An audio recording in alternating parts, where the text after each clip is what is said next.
have a tale. Well, there's a place I've come to know well, led by a man named Sty. He's full of stories, he is quite a guy. Sit around the campfire and hear him tell his tale. Some may be able to relate to him quite well. We're all just people looking for a place to go.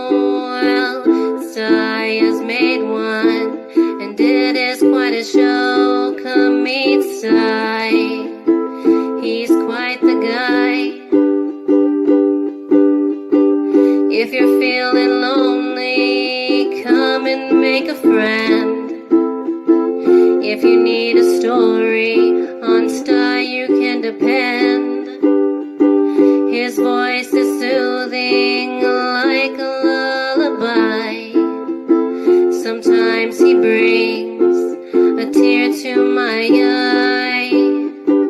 Sit around the campfire and hear him tell his tale.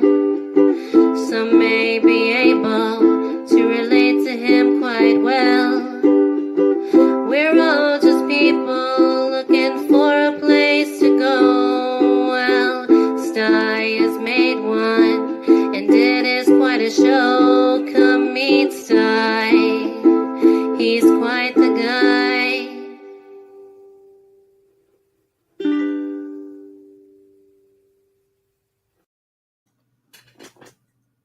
Hey, folks, hey. Good to see y'all. Happy Sunday afternoon. Yeah, here we are. Another Sunday afternoon at the Sty Shack. Awesome. Here's your chance. Share it out. Let all your friends out there know what we're doing. We're all over here hanging out at the Sty Shack this afternoon. Okay, I got a shout out to some folks that were throwing in some early comments. We had Me Dibble said, I'm going to be a little late, but I'll try to be here. That's cool. That's cool. And then there's Kathy Gahan. Oh, hi, Kathy. Kathy said, I'll be back. And she is. Yeah, she said, can't wait to see the yard when you're done. Me either. I can't wait either. Oh, yeah. I can't wait till next spring, summer. Yeah. And there's Matt J. There's my buddy. Yeah, it's great to see you, Matt. Yeah. Oh, yeah. Those are the only folks that are chatting out there right now, over there in the chat. You know, feel free to get over there and chat with each other. But I'll tell you what. Oh, look at here. Here's somebody that we haven't seen for a while. There's Step Band Dan. Great to see you, buddy. Hey, yeah. Big hugs from Minnesota. Yeah. Yeah. He lives in my neck of the woods, you could say. Yeah. We're all up here on about the same region, you know. He's just a few hours away from me. The North Country, yeah, folks in the North Country. Yeah, it's very good to see you too there, Dan. That's very good to see you. Yeah, hey, Kimberly Ferris just popped into the house. There she is. Yeah, she come running in the door. Get her right up front. She's going to sit up front in the Sty Shack. Yeah. Get right in the middle of things. There you are. It's so good to have Kimberly here. Hey, and there's the real Robert Rockwell. Yeah. I see things pop up real time on YouTube before it pops up on StreamYard. But there he is. There's Robert. It's great to see you, Robert. Like I said, share it out, guys. Share it out. Come on over and hang out and let's just chat. I'm going to get this off my chest right away. Because for the last, let's see, August, September, October, yeah, for the last 3 months, all of my live streams, I got to give you a cancer update and how I'm doing. And Sty's doing pretty damn good. I'll tell you what, I'll tell you what. I haven't felt this good in a long time. I haven't felt this good since I started hosting year before last, So here's the update. Sty's good. Sty's doing good. Sty's doing very good. I've got my chemotherapy tomorrow. Once a month, it's every 2 weeks. This is my last, I think this is my last time for 2 weeks. Then it goes once a month. And this chemo they got me on, it's really not it's a chemotherapy, but it's not just a cancer chemotherapy. What it does is it gives your immune system a big boost. But it has certain properties to it where it attacks any kind of cancer cell in there. Boom, boom, boom, boom, boom, boom. And because right now they consider me, and I hope it stays that way, 100% cancer-free. Okay, wow, I went through all that hell and I'm cancer-free. That's cool. That's cool. I'm good with that. I'm very good with that. And hopefully things will never change. I will never go through this stuff again. But today, yeah, this is the first time in several months where old Sty, he's looking down the road. I mean, I'm like, boy, I got to get this done, that done, this done, that done. Now I'll do this Tuesday. I'll do that Thursday. I'll do that Saturday. I'm looking down the road. So there's your update. Sty's update. Sty's doing a hell of a lot better. Any of you that watch my video on let's fix the yard? Yeah, our yard is terrible. Terrible. When my youngest boy lived here, Running Water had these trees dropped. And understandably, he was hopeful that his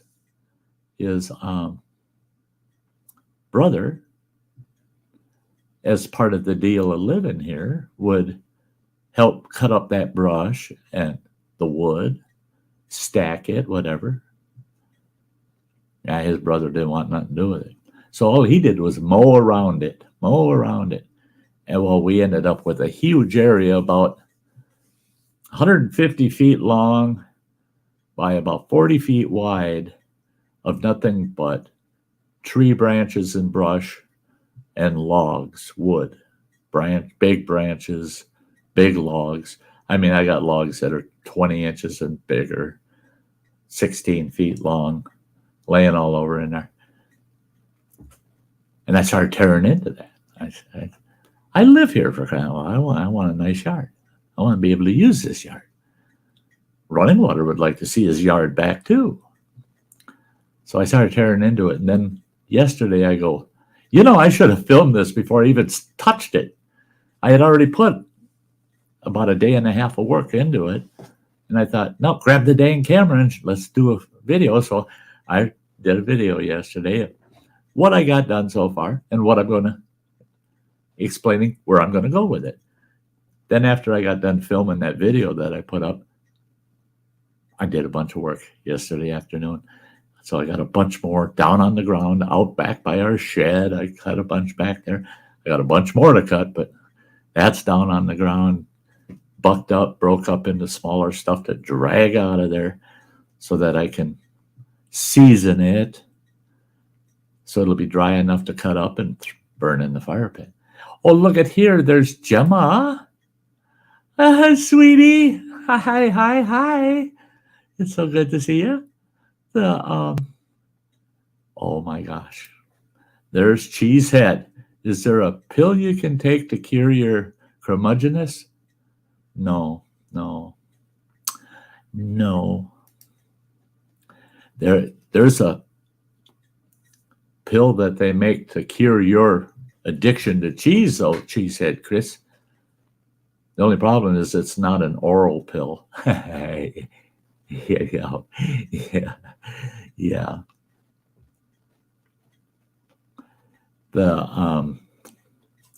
But yeah, I've been having a heck of a good time being able to get outdoors, being able to use power tools again. I didn't film myself doing any of the work. My next day out there will be Tuesday. Tomorrow I can't. I'll be out there tomorrow, but not working in the yard. I still got to get my snowblower running. I'm having issues with it. She said it goes up the nose. Yeah. No, it goes where your head usually is. You know where that pull your head out of your, yeah. Okay. But so I got to get my snowblower running tomorrow, and I have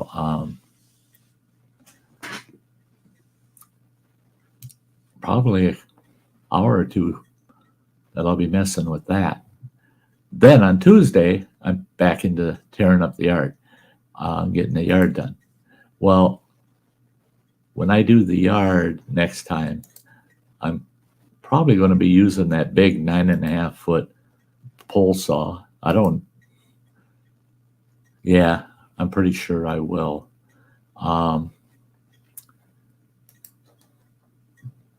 That I'll set the camera up for when I'm out there with that big pole saw trimming the trees out over that shed. See, now our shed roof is not complete. It's not finished. It's got an old tarp nailed down to the roof, and the last thing we need are tree branches and crap rubbing against that, tearing up what there is of that tarp up there. So I want to get that stuff down. Matt J, I love Sty Shack and NASCAR Sunday afternoons. There you go. Yeah, I hate to compete with NASCAR because that's tough. That's tough. So some of my NASCAR fans won't jump in between the two. They'll just watch NASCAR. I understand. I get it. Oh, you're going to offer to? Cheesehead said, I was going to offer to buy you lunch next week, but not no more, he says. Hey, man. I can eat pretty good now. I can eat pretty good. If I go to a restaurant, my to-go container is a lot smaller than it was just a couple weeks ago. I mean, if I went to a restaurant and ate, I wouldn't. If I got I love mushroom and Swiss burgers. If I got a mushroom and Swiss burger, order of fries, I might get half of that mushroom and Swiss burger down and a few of the French fries. All the rest of it I have to come home with me for another meal. Now I can pretty much it takes me a while, but I can pretty much eat the whole dang thing. Yeah. So it's getting.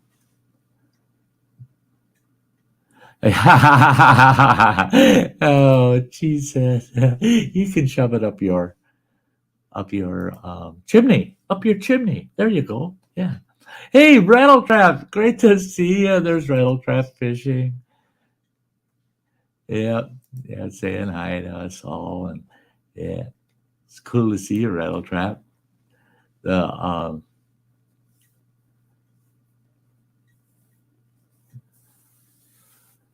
Oh, hey, check this guy out. Hey, there's Nick Jones. It's great to see you, buddy. It's been a while. Yeah. Yeah, we'll have to figure that. Next week, you mean starting tomorrow, that week, or the following week? Yeah. There's a lot of next weeks, because after this week comes the next week, and then after that's the week after. And then after that, it's, 4 weeks out. I mean, yeah.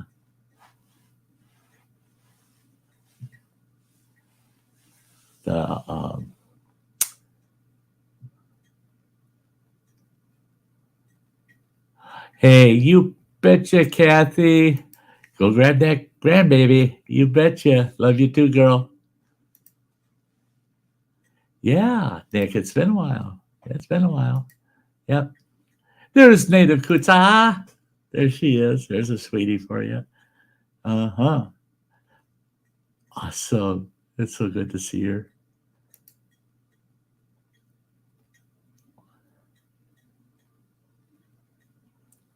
Oh, okay. The following week after this one. Okay, that'll work good. I'll pencil you in. I'll pencil you. We'll have to make plans to meet up. We'll have to do that. We'll have to do that. I'll get you the link there, Nick. The boop, boop, boop, boop. Yeah, the might take me a second to find him. There he is. Boom. Yeah, the last thing that Nick sent me was a picture of a hog on an open pit, pit roasted hog. He said if you need to gain weight, it says this will help. Yeah. Oh yeah. The little bit of pit roasted hog would be pretty damn good right now. Yeah. Some pulled pork off of that pig that was little piggy roasted over the fire pit. Yeah. Yeah, I got big plans for my yard. The Nick. Hi Nick, I sent you the link, buddy.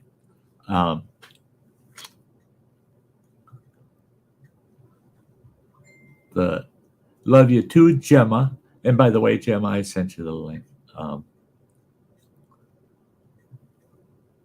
Yeah, hi, Mr. Fulton. Yep, I saw it popped up. Haven't got time to look at it right now during the stream, but I'll check it out right after the stream.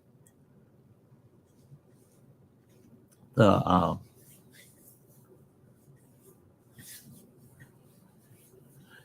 it's been a little crazy around here because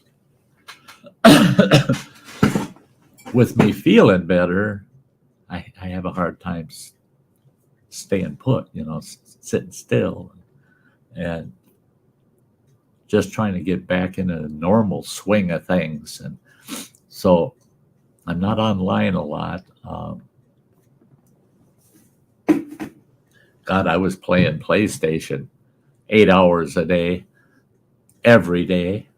Some days, 12, 14 hours, depending on the day. Well, it was because I couldn't do a lot. I couldn't lift anything over 10 pounds or so. And then it got to the point where now I'm normal again. So less time on that damn PlayStation. Oh, look at here. Look at here. Aha, there she is. Hi. Hi, sweetie. How are you? I'm doing pretty doggone good. Oh my gosh. Yeah, I feel like a totally different person. Yeah. You look it. Thank you. More colour back to you since last time. Well, I'm sure glad that stuff's all behind me, and I'm starting to feel like me again. Yeah. We knew it would take a while. Some people react quicker than others. So we knew it was going to take you a while to get better. Yeah, and my doggone doctors, they keep saying, calm down, relax. You're way ahead of the game. And I said, I don't feel ahead of the game. They said, oh, no, we've got patients that it'll be months yet before they're doing what you're doing. I said, oh, man, they must have gone through something major.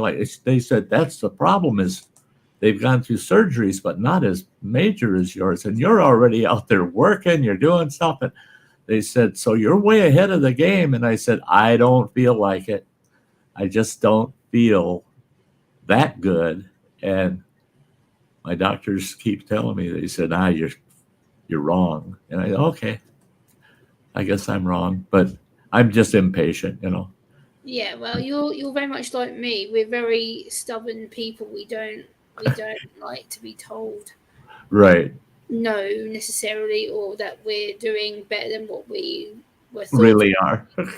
And it's like, well, no, because I don't feel that way. It's the argument I'm having with my consultants now about my wrist surgery that I need to have on my hand. I keep telling them, look, hurry up because I need to have it done. I'm in pain.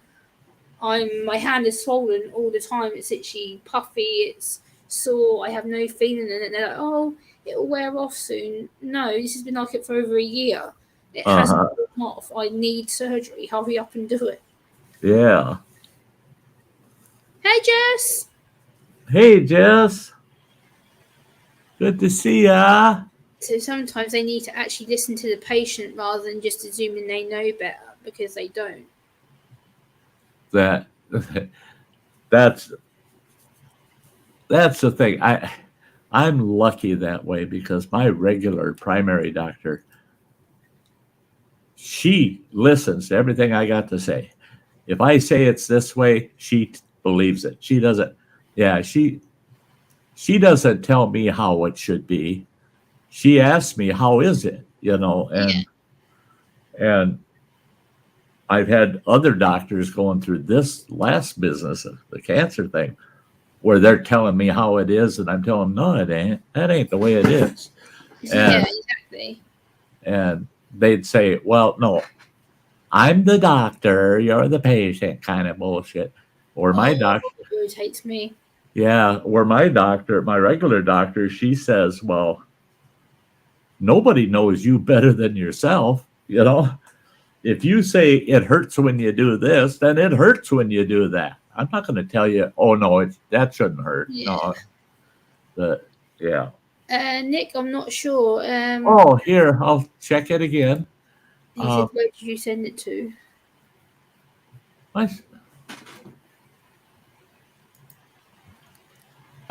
trying to send it again, Nick. There it is. Sent it to where you sent me the message saying hi. Yeah, Nick, it might take a while to get through to you, Nick, but you need to check your messages. Yeah. Wherever you message hi from, that's where I sent it. Yeah. Yeah, he sent it to Gemma. No, I didn't. I had already sent it to Gemma. Yes, so I always send it to me ahead of time, so I have it in my messages.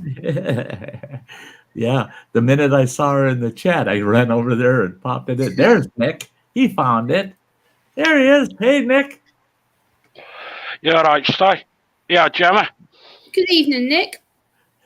Hello. How are you doing, Nick? It's been a long time.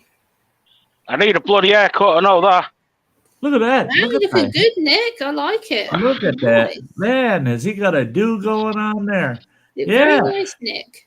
It's been a while, buddy. I know it has. How are you doing, Sty? Oh, I'm doing great compared to what I was doing. Holy Oh, shit. no. Yeah. Same here, mate. Hey, I've got a joke for you. Sure. What have lesbians and turtles got in common? They both choke on plastic. God. Okay. Yeah. All right. Oh, dear. All right. Oh, gosh. Yeah, there we go. We got Sty smiling. Yeah, that was, yeah. Uh-huh.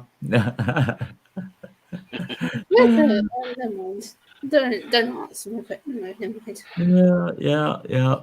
Yeah, that's a pretty good joke for a Sunday afternoon. Yeah. All those that celebrate the Sabbath, please leave the room.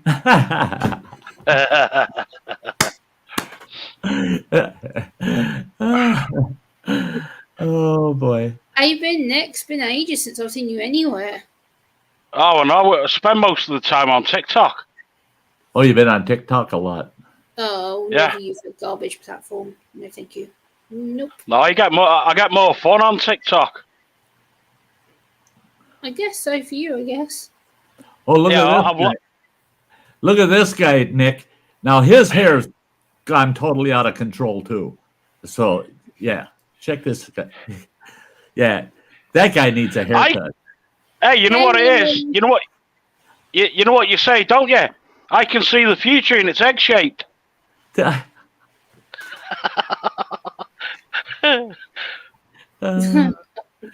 You know, Running Water, Oh, God. you parked your truck. Say something, Running Water. Yeah, it's signal's being weird today. There you go. There, I can hear him now. We can hear you now. Yeah.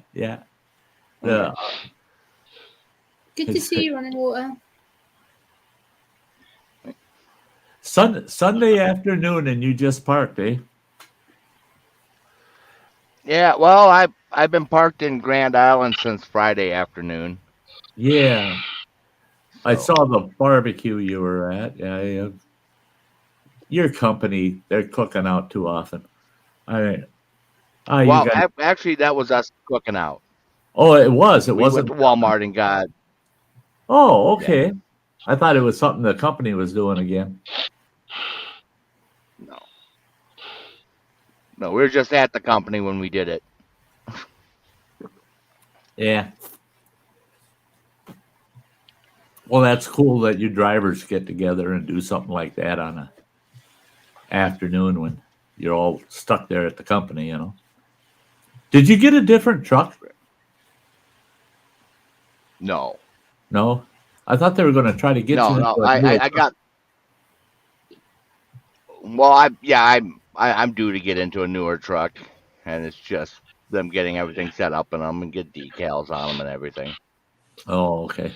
I'll be back in a minute, Sty. Okay. But you're back in your regular truck, right? Yeah, Good. Because when you said you're going to park and got get it your fixed. when you said you're going to park and get your laptop set up, I figured, oh, he must be back in his regular truck. Otherwise, yeah, because he ain't got any of that gear in that loaner truck he was running. So, yeah,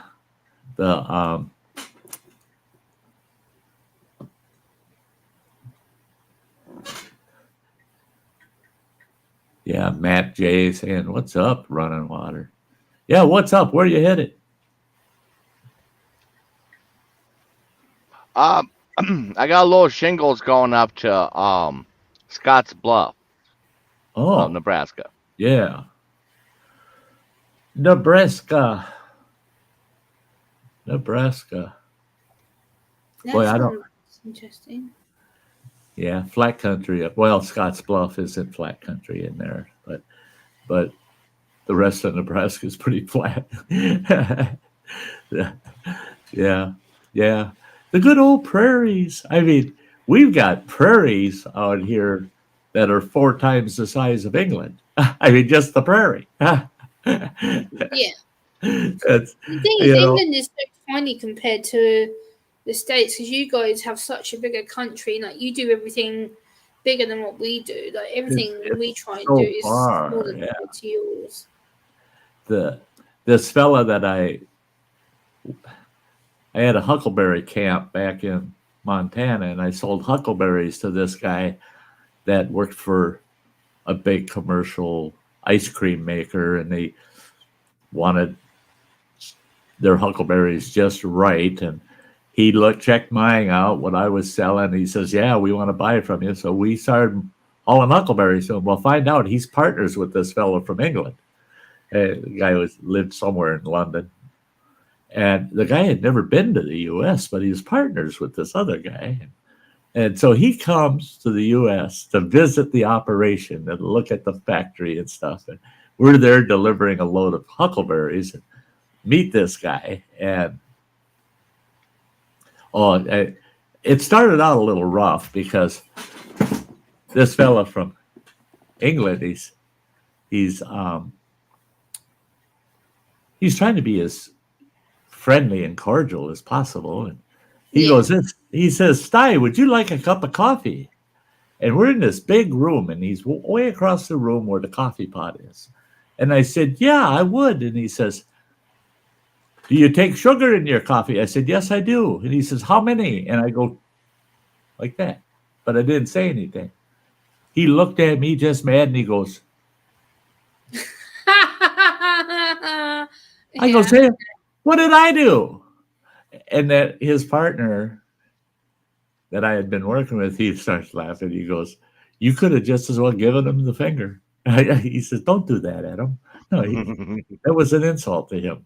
No. Yeah. I didn't know. I wanted basically to. means that you're calling us something like,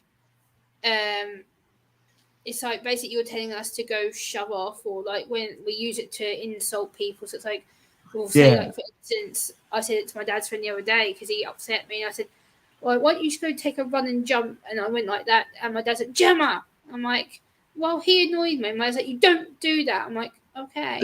Okay. At least I didn't say it. That's what I said to my dad. I said, at least I didn't actually say the word. He goes, you have to. It's the way you employed it. I was like, oh, okay.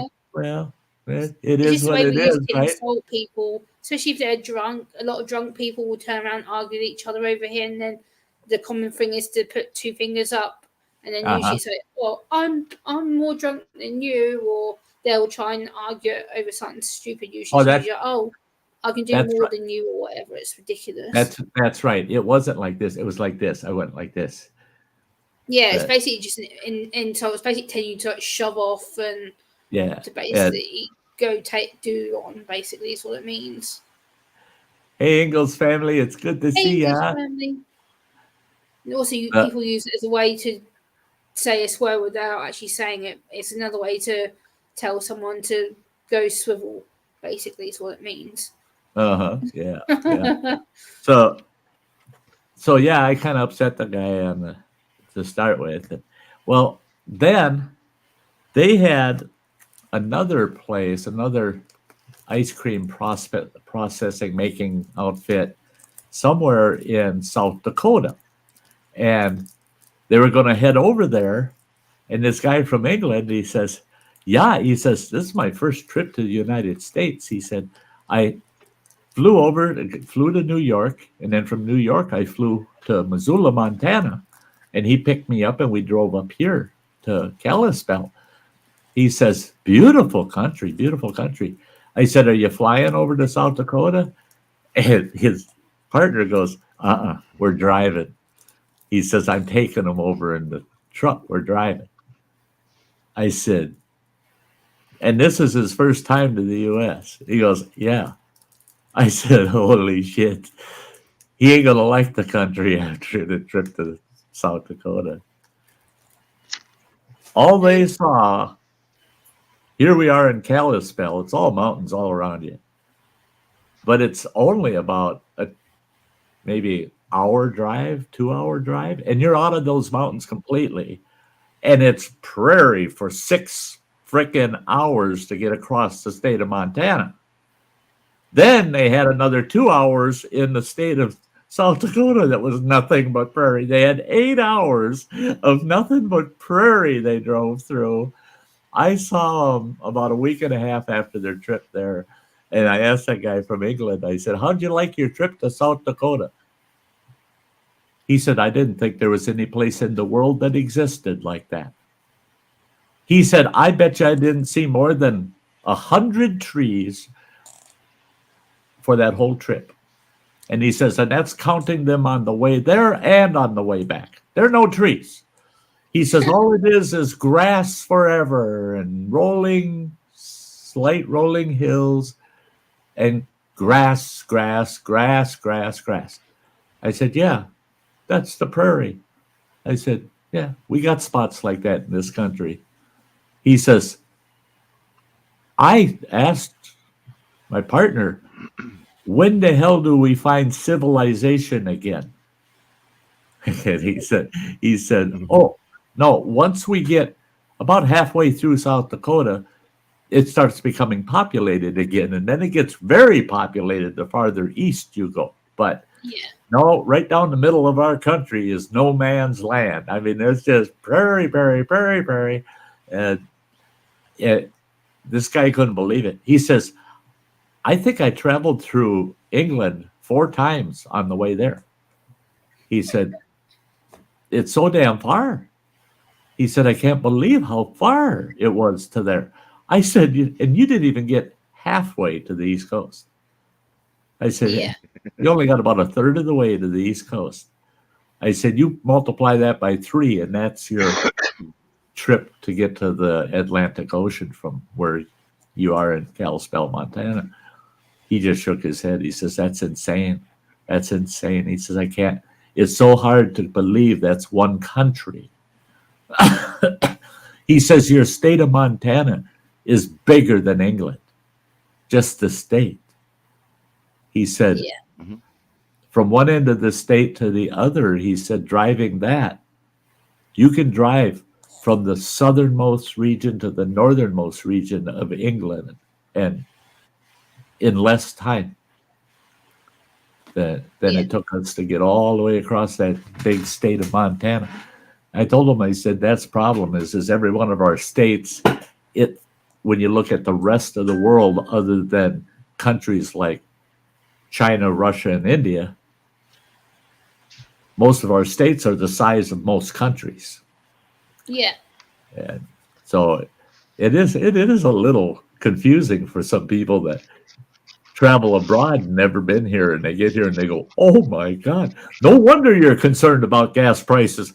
Hey, you gotta burn a whole tank of gas just to go to town and back. You know? I think we have such a misunderstanding of how big actually America is, because we only get certain images of America portrayed via movies or via media that we get told, and then when we actually end up getting to the States, or I know I've had family who visited there and they'll send me footage from their holiday. I'm like, whoa, what the? They went, yeah, that's what we thought. I'm like, oh, and it's so much bigger than what we think, because we only get shown small pieces or whatnot. So. Right. And well, yeah, I had that happen to a couple friends that are out of Scotland.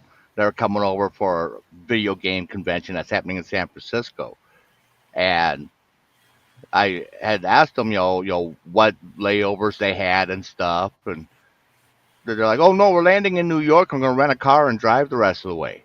Oh no, don't do that. I was like, "You don't want to do that," and they insisted.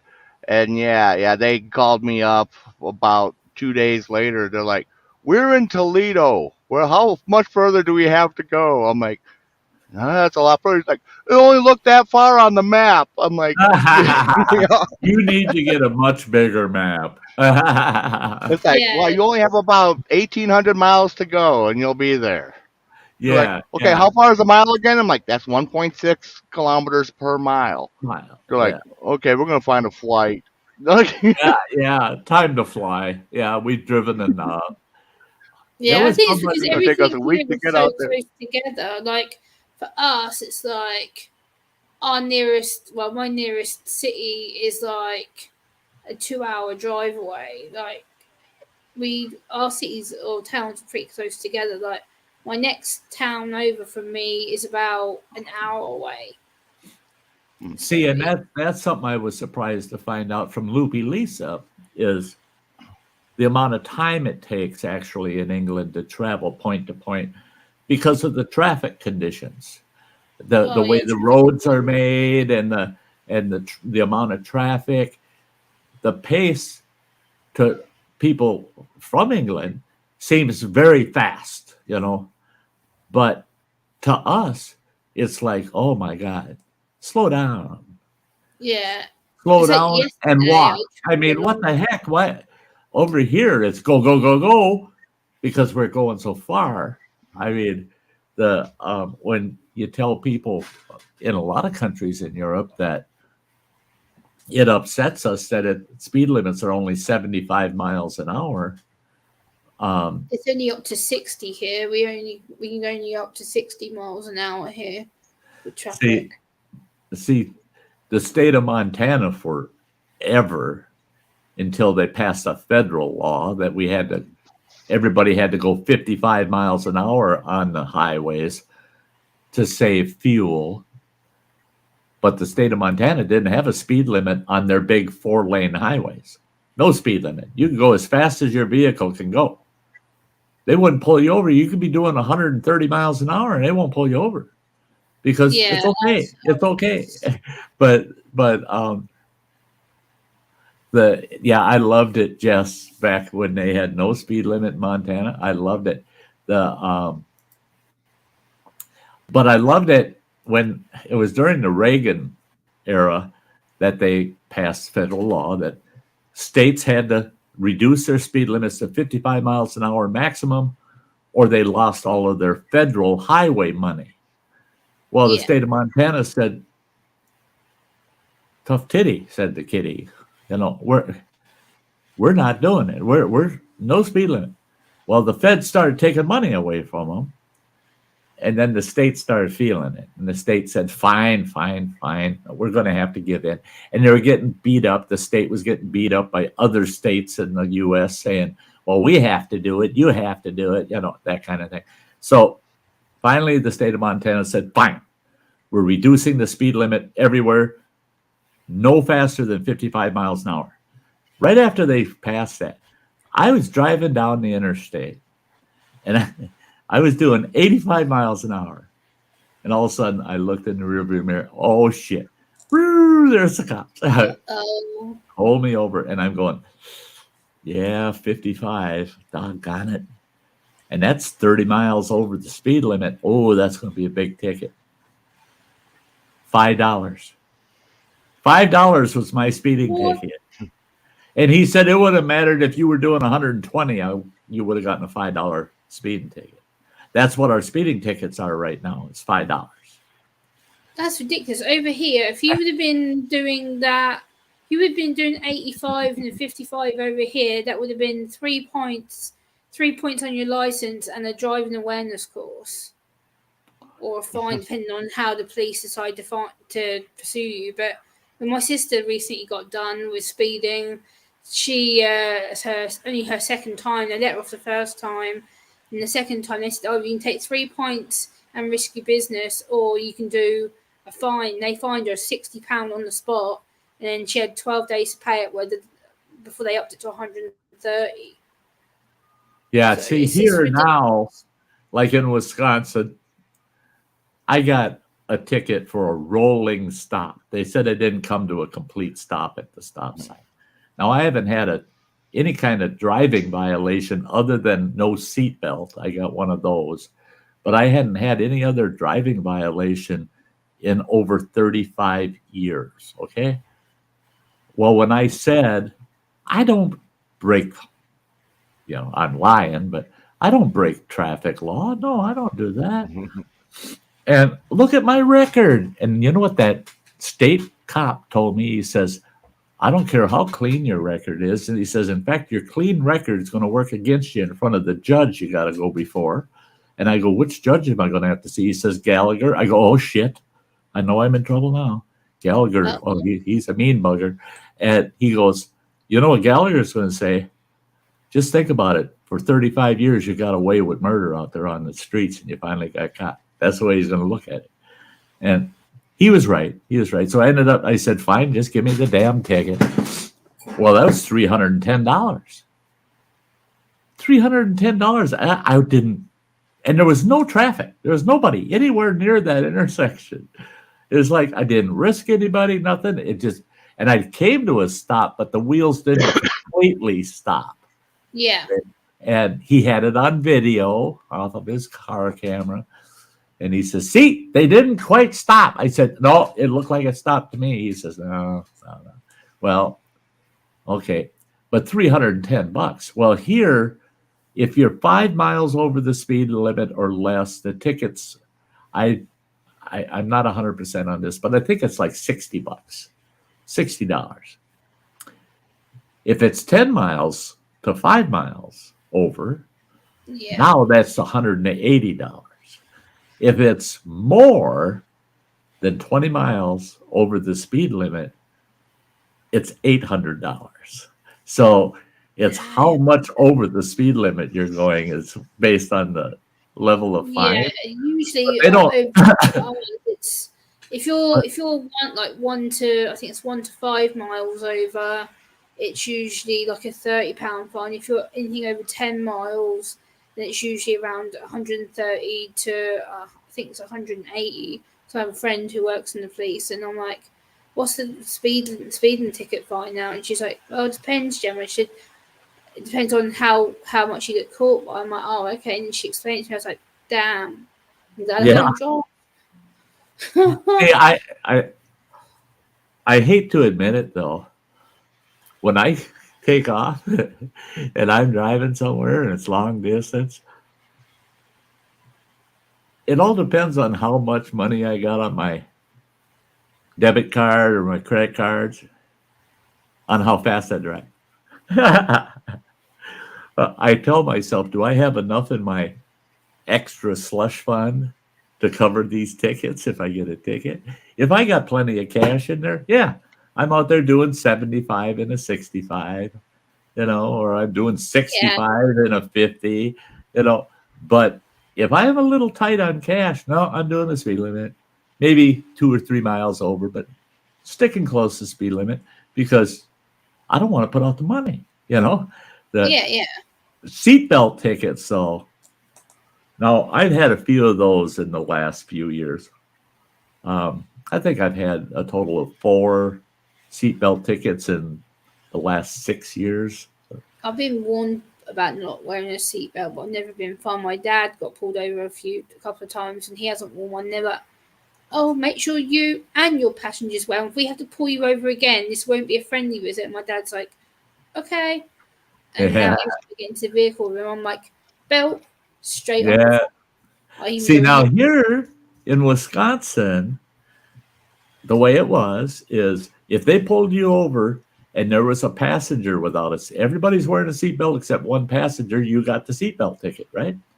And they'd say, well, Hungry Horse. I've been through Hungry Horse there, by the way, Jess. I've had this comment. Yeah, we have Hungry Horse here. That's a public restaurant chain. Yeah, that's a town. That's a community, Hungry Horse. But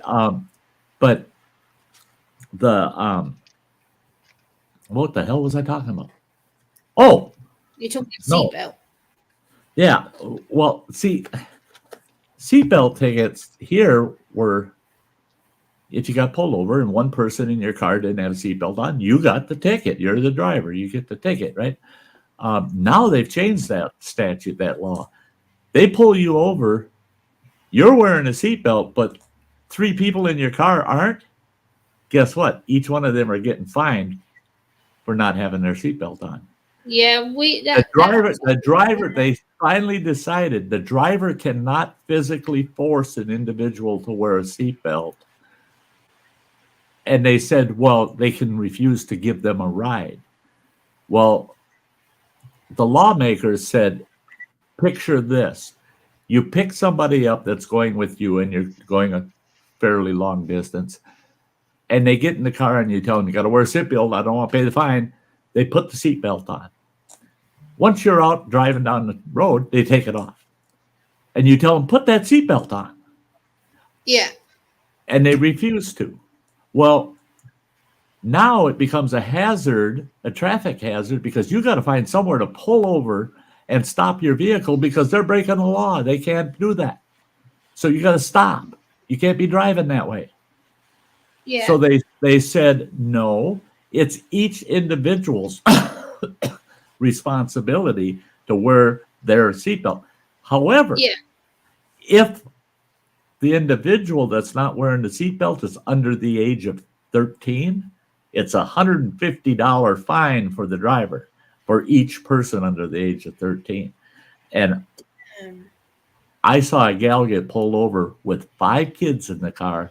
Not one of them had seatbelt on. Oops. Oh my God. There goes a couple of paychecks. I mean, big time fine there. But can you imagine my sister? Oh, Mariah? Well, they tried to pull that on her. But they tried to pull that at the wrong place. They pulled her over right in front of our house. And my video camera was sitting right there by the front door. And I saw the squad pull in right behind her, right out front of her house. And he turned his lights on after she stopped her car. Well, she no more than stopped her car. And the kids were jumping out of the car, running to the house. Grandma, Grandpa. I grabbed the video camera, going to film the kids, and then walk out and see what's going on with the cop. Well, then I heard my daughter arguing with the cop, so I headed right over there. And here the cop's telling her she had 5 of her kids in the car, right? Well, 2 of those kids were in car seats. In the back seat, with another kid in between the 2 car seats. All those kids were belted in because she had gotten stopped once with one kid and ended up paying that $150. She said, that'll never happen again, ever. And she said, she'll stop that car right then and there. And she said, I'll tie the kid in knots if I have to put a seatbelt on them. They're not, no, I'm not paying $150 for that. Well, so the kid in the middle was wearing seatbelt. The 2 kids are in their car seats all strapped in with a 4-point hitch. Yeah. The minute they pull up to Grandma and Grandpa's, them kids are popping their seatbelts and popping it, and they all come running out of the car. That cop was trying to say, your kids weren't in seatbelts, so I'm going to give you a ticket for all those kids not being in seatbelts.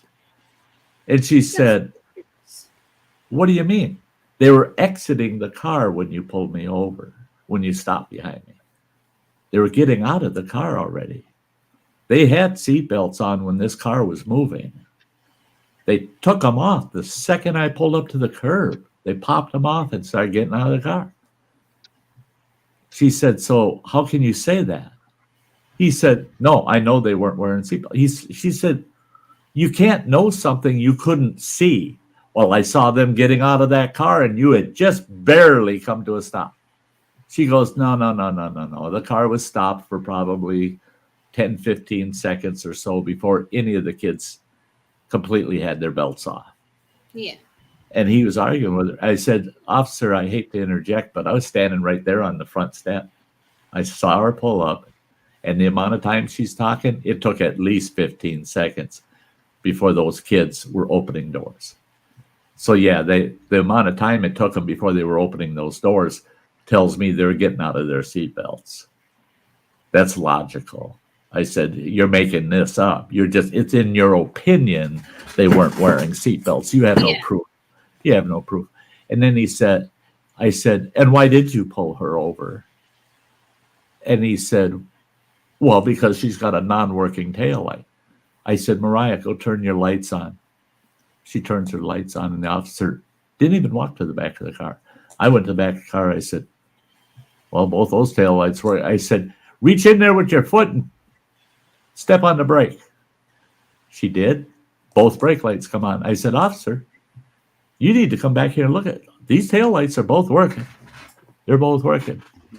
No, that tail light wasn't working when I pulled her over. I said, and actually, I watched it, and he didn't realize I'm standing there holding this camera and it's running. And I said, actually, I watched when you guys pulled in. She pulled in, stopped. You pulled in then behind her after she was completely stopped, pulled in behind her, and turned your lights on after your squad car was stopped. As if you were pulling her over, but you were getting out of your squad you had just turned the lights on and you're getting out of your squad. So it's the same argument. Mm-hmm. You know, how could you pull somebody over that's already pulled over? I mean, so, you know, it just tells me you're trying to jack up your quota for tickets you write this week. Oh, he got pissed at me. He says, sir, you'll go back to your house, or I'm going to give you a citation for interfering with a police officer. I said, I'm not going anywhere because I'm standing on the sidewalk. I pay the taxes to put in here. Mm-hmm. And that year we had just had 2 sidewalks put in and they assessed us. So I was right. I paid for that damn sidewalk. I said, this is public property right here. And I'm not interfering with you. I was having a conversation with you. And he goes, no, you're obstructing an officer. He says, one more word out of you and I'll place you under arrest for it.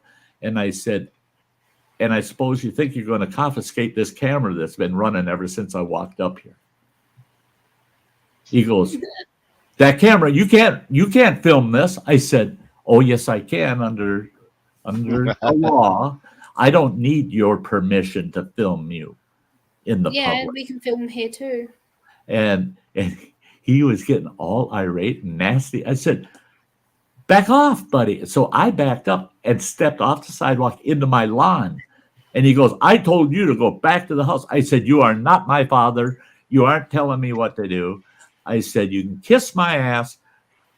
I said, I'd love to see you come on my property and try to make me go in that house. This is my property. You're out there on the public street. I'm on private property. There's a big difference between the two. You can kiss my ass. I said, and what you're doing to that girl is totally wrong. I said, in actuality, I think what you're doing is breaking the law. You're committing fraud is what you're doing. Oh, he was pissed. It's harassment. Well, here comes a deputy sheriff pulling up. And here comes 2 more city squad cars pulling up. He's on his mic calling for backup because I'm out there with a fucking camera.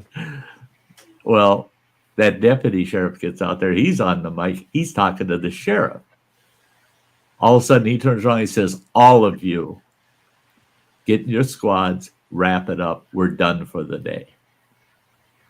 And those city cops said, you don't tell us what to do. He goes, well, I beg to pardon, but the county sheriff has jurisdiction over the city police department.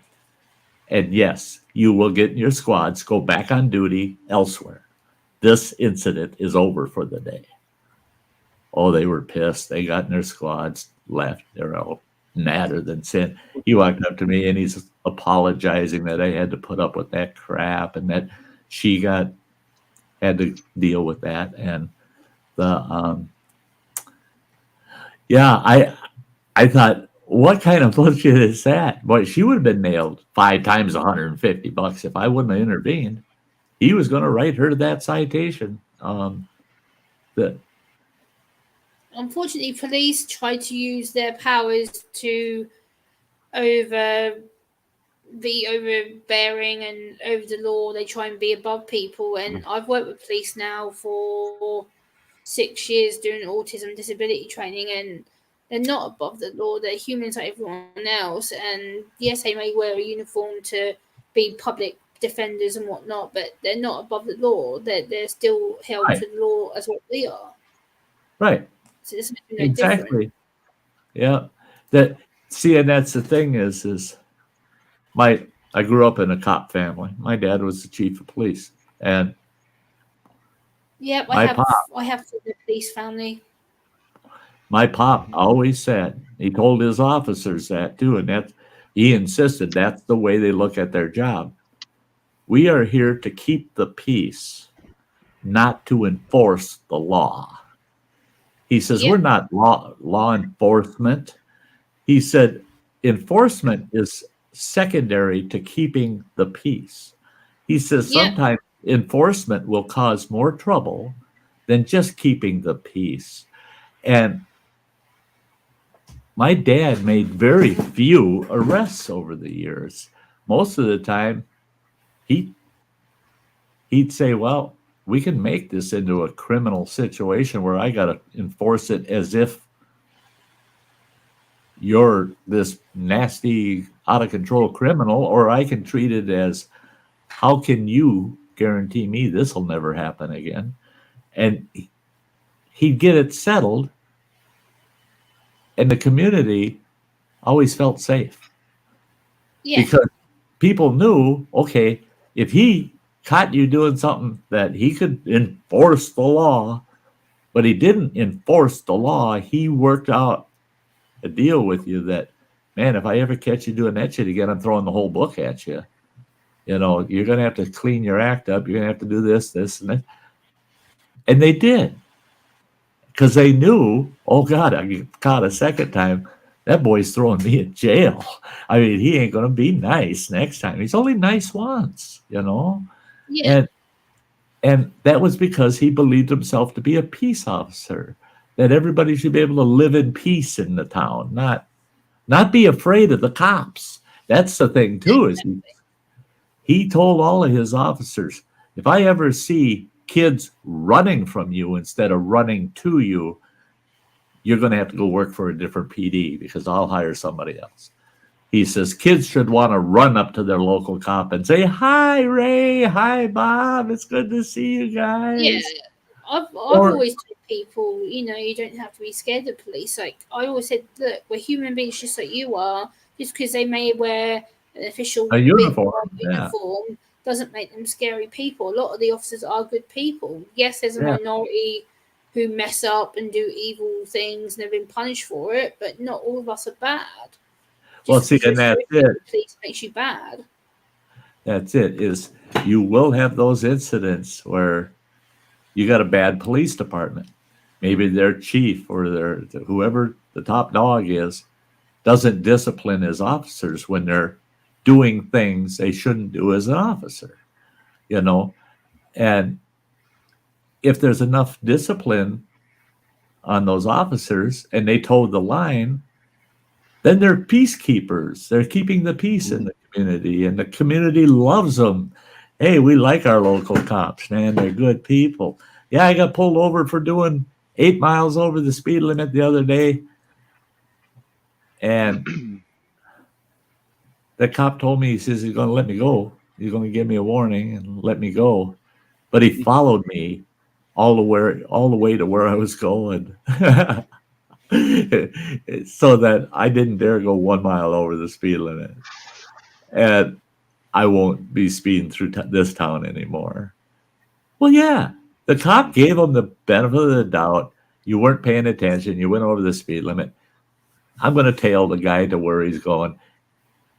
He'll get the point. We're watching you, to see if you're a habitual speeder, and then we'll give you a ticket. But, it happens. Everybody, they get distracted and they don't realize, I'm a few miles over, But so many cops today, it's their leadership, like a neighboring county of ours, their sheriff. He's one of those where, hey, if you don't have to enforce the law, don't be enforcing things. Help people do the right thing. Don't enforce all the time. But one of the communities, their chief of police, makes his officers sit on there's 2 major roads going through that town, 3 points of entry into that town. He has an officer at each of those points of entry every shift throughout the 24 hours with a speed trap. And if they're more than 4 miles over the speed limit, and do not give them warnings, give them tickets, every single one of them. And when the officers said, but we're getting a bad name doing this, man. Everybody's just like, man, they're doing that to the locals and the tourists, everybody. So we're getting a bad name. That's all we do is write tickets.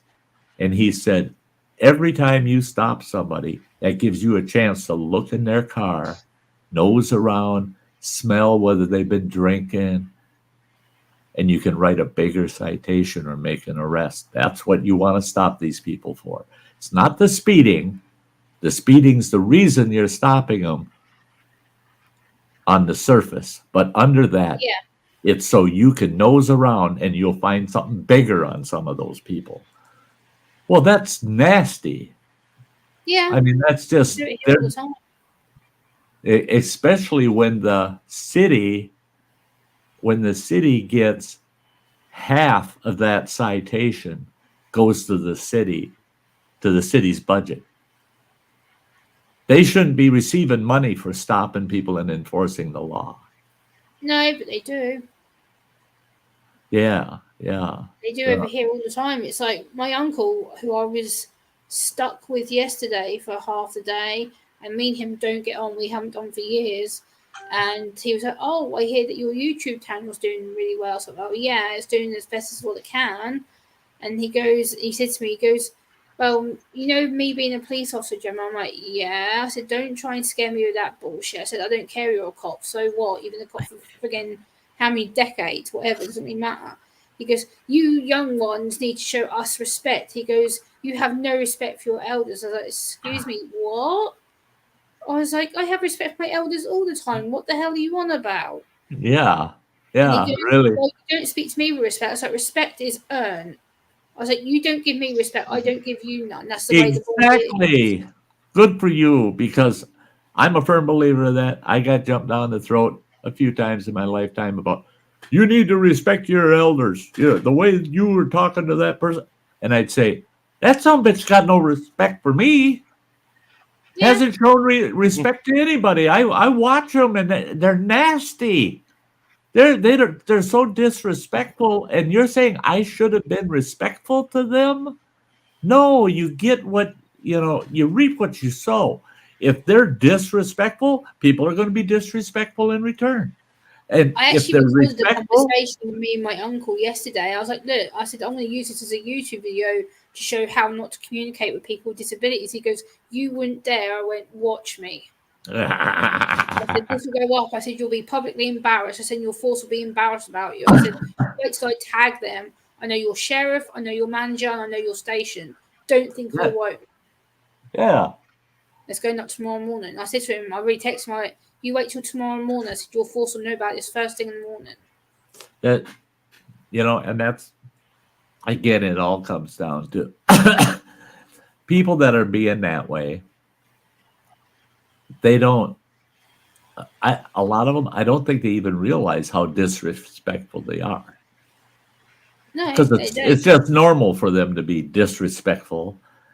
But then when they're disrespected, all of a sudden they're the I know everything about respect. What do you mean? Yet you haven't practiced respect once that I've ever known you.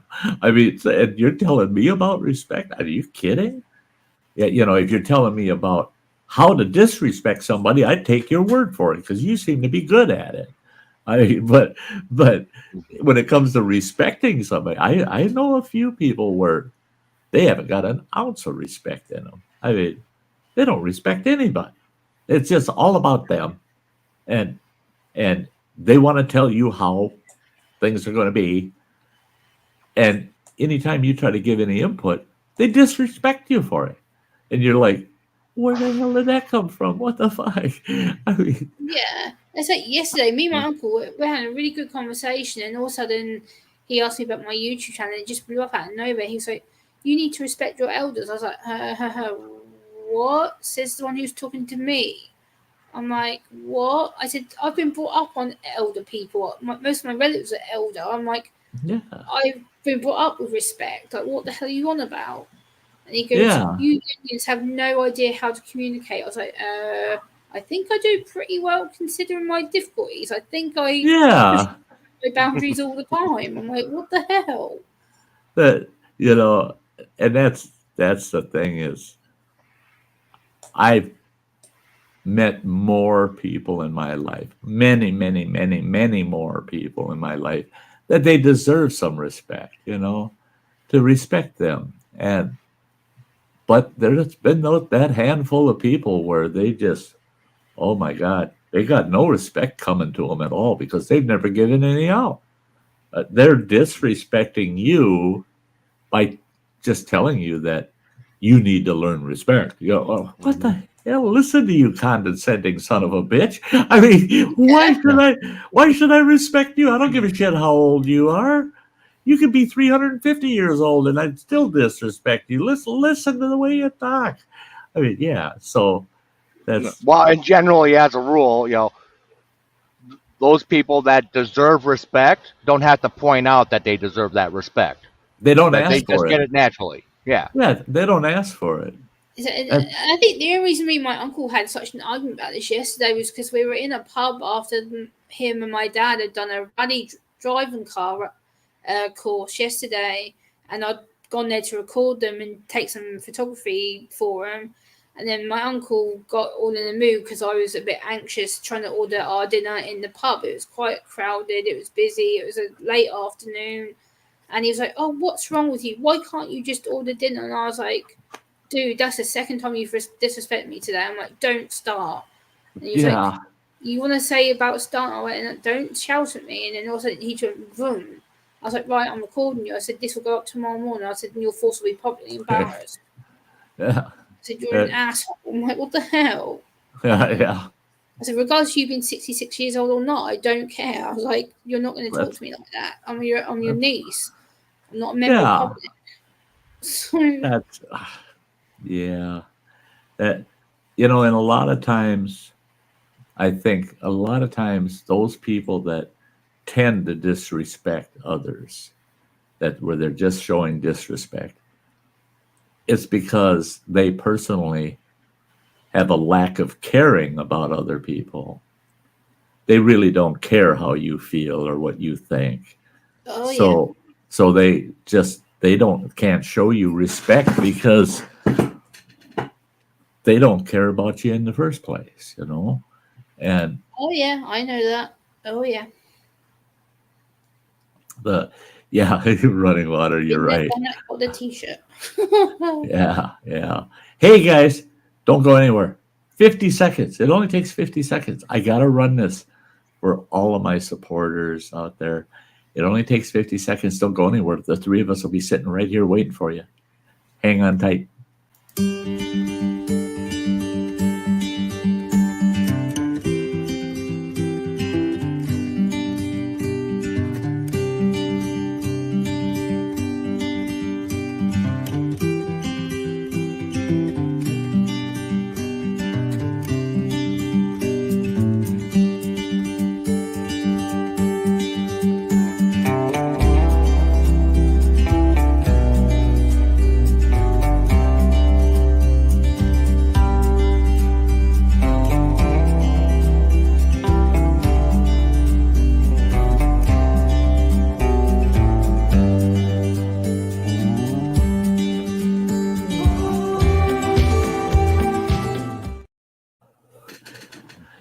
And for anybody new to the channel, you can always find me simply at youtube.com/@Sty North.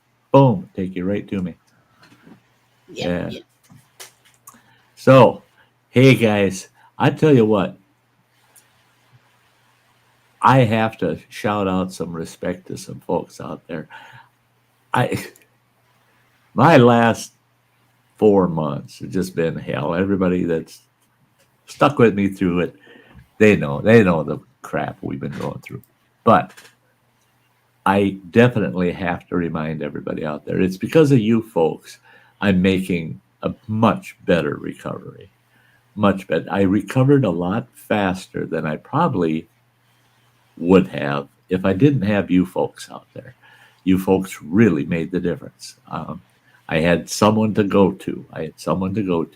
While going through that miserable garbage. Yuck. I've been having fun. Everything I run into that pertains to medical stuff, other than Band-Aids. I couldn't find a lousy little Band-Aid. That I cut this finger yesterday out there brushing. And I'm running around the house with paper towel wrapped around that bugger. Band-Aid. All I got are these great big old Band-Aids like that for when I had a feeding tube thing going on and chest tubes and stuff and had to have dressing stuff. Great big Band-Aid like that. Well, it's bigger than my finger, my whole finger. Well, I couldn't find a regular Band-Aid anywhere.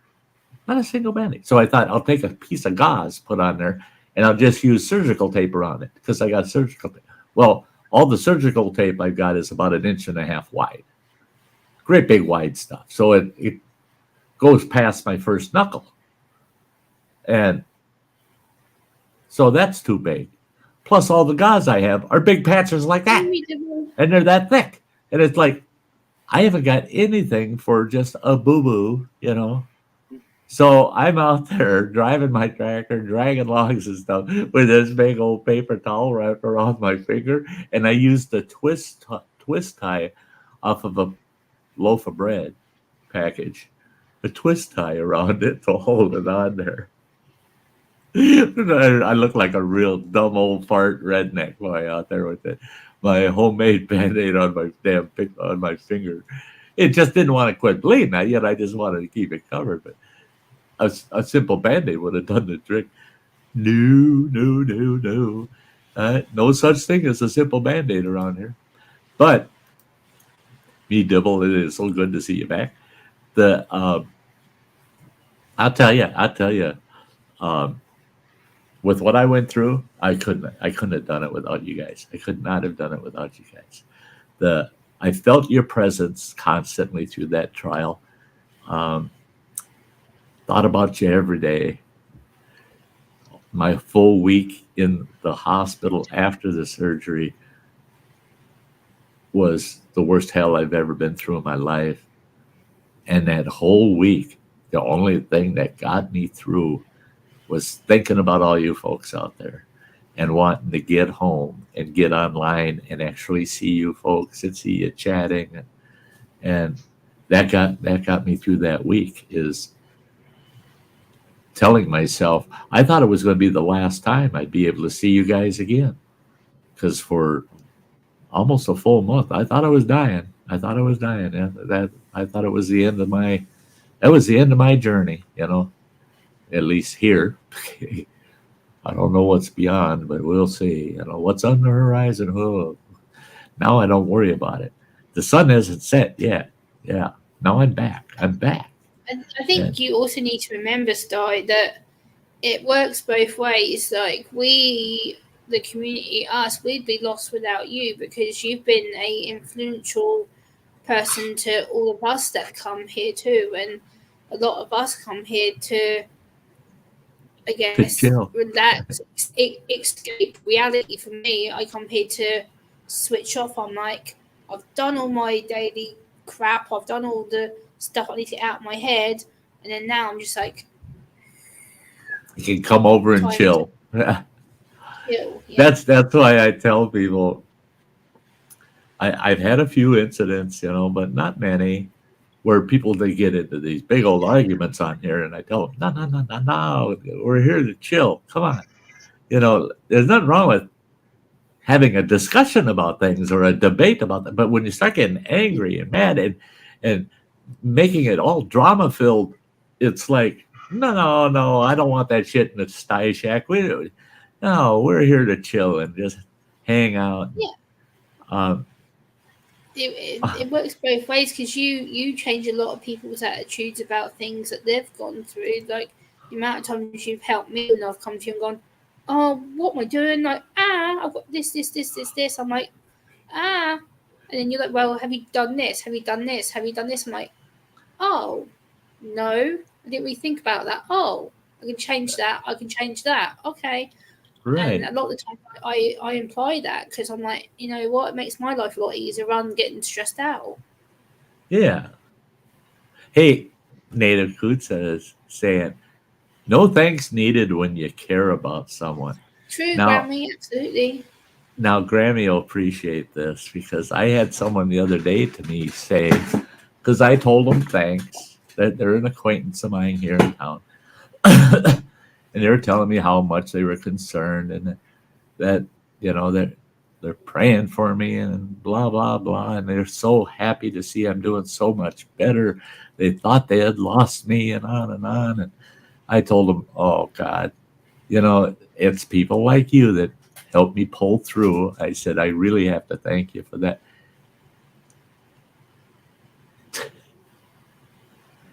She said, you need to quit saying thank you. Oh, yes. And start saying, I love you for loving me back. Yeah. What's up, Bradley? How true. Yeah, I love you guys for loving me back.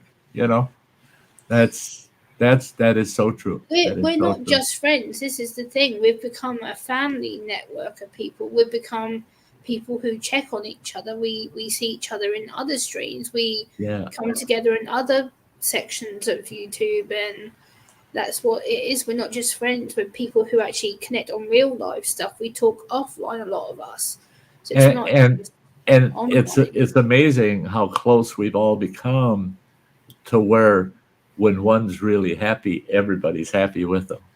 When Yeah. one's really down, everybody else is down with them. You know, everybody, we feel each other. We feel our lives. We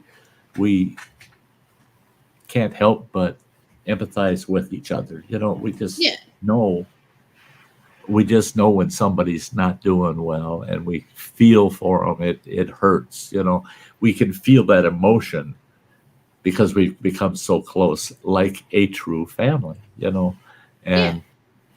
and I don't think there's enough of that in the world. You know, There's people. not. Someone asked me the other day. Well, they said that they were hoping. Well, they didn't. They said they'd call me first thing this morning if they did, but they didn't win the lottery. But they said if I win the lotto, how much do you want of it? I said $1 million. Because they would have gotten a little over 300, about 360 million. They would have taken in cash off of that lotto. And I said, I just want $1 million. And you're 360 million, just $1 million. And he said, well, I was thinking I'd just pay off everybody's bills for them and give them a little bit of cash to play with. I said, no, I want $1 million. Don't get tight. Don't get cheap on me. I want $1 million. He said, well, what do you want what would you do with $1 million? I said, brand new truck. Oh yeah. And I have a awesome tricked out camper to pull, and I'd be hitting the road, man. And well, why would you? I said I'd buy myself a nice little log home somewhere on a beautiful piece of property when I want to just stay at home and chill. Otherwise, I'm on that road and I want to meet people in person, not just on YouTube. I want to meet all the YouTubers I can. I want to travel and meet them in person, but I want to meet all those people in between them, me and them. I want to be on a road trip, stop somewhere and talk to somebody I don't even know and find out their story. Yeah. He says, are you freaking nuts? I said, no, I want, for a change, I've experienced my lifetime, man. I want to experience other people's lifetimes. I want to get out there and meet people. I want to check out the little mom and pop place and talk to the locals. And yeah, I'd want to meet as many people as I could. I don't want to meet them in a big ass group. I want to meet them one-on-one, sit across the table, have a cup of coffee and bullshit. I'd spend the rest of my life with that $1 million buying people lunch or dinner or whatever, just so I could sit across from them and bullshit with them. That's what I'd do with it. And you betcha. I would love it. I would love it. The ability to not even have to think about the costs of living. Just go out and live, just go out and. Yeah, if I had $1 million, I think what I would do with it is I would open up a place for people with disabilities to go, and it would have like gaming. It would have a place where they could chill, like a movie room, and just. I'm sorry, I pushed the damn wrong button again. I gotta fix it. When I'm looking off here to the side, and I got the wrong mouse, it's the same size screens. I got 3 identical screens. So I take the mouse and I put it over, I click on it. The only problem is because of the angle, I'm clicking on the wrong. I did not mean to delete that message, Bradley. So if you copy it and repaste it, I will show it. Because he would do the same thing. He wants an RV with all the shit and just get out there and travel. Yeah. Me Dibble says there was in the news today where a guy who won 108 million pounds and is unhappy. Well, he can give it to me and I'll take the risk. That's what I think it depends what you would do with the money, though, because a lot of people, when they win stuff like that, they do get greedy. They do selfish things with it. And it's never enough. It's never enough. That's why I told him $1 million.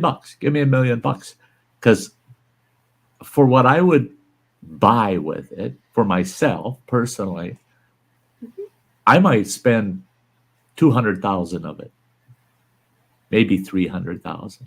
That's about all.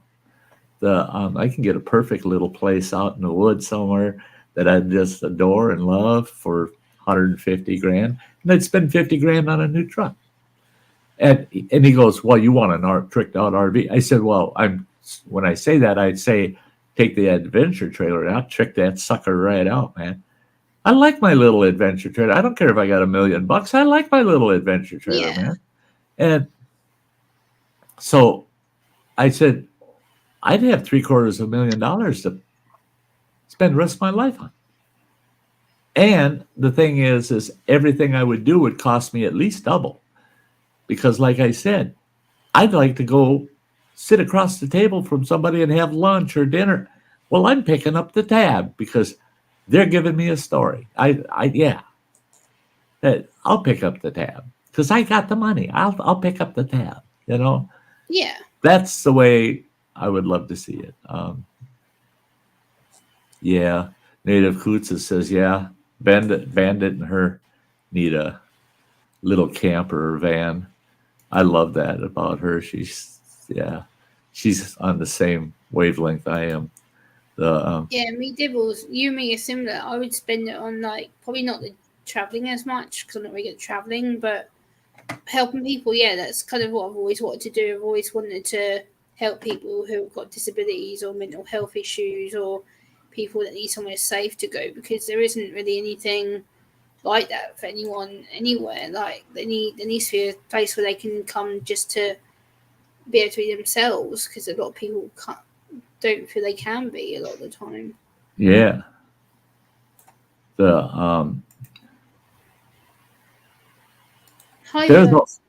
a lot of people that I would love to see that I know there. Now, this isn't my comment. This is Bradley's. I managed to cut and paste it.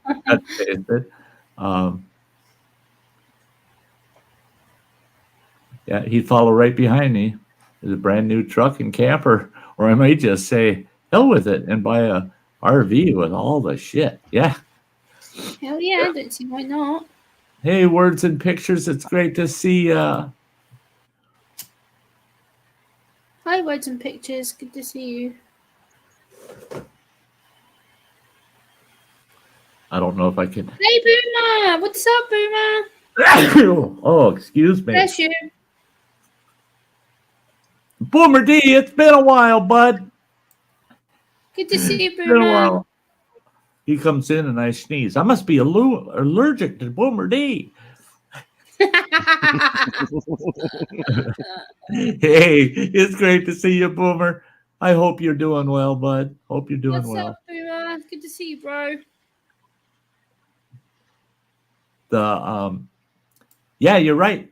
You're not right, Native Kutsa. I mean, I found that out hosting that campground that whole summer.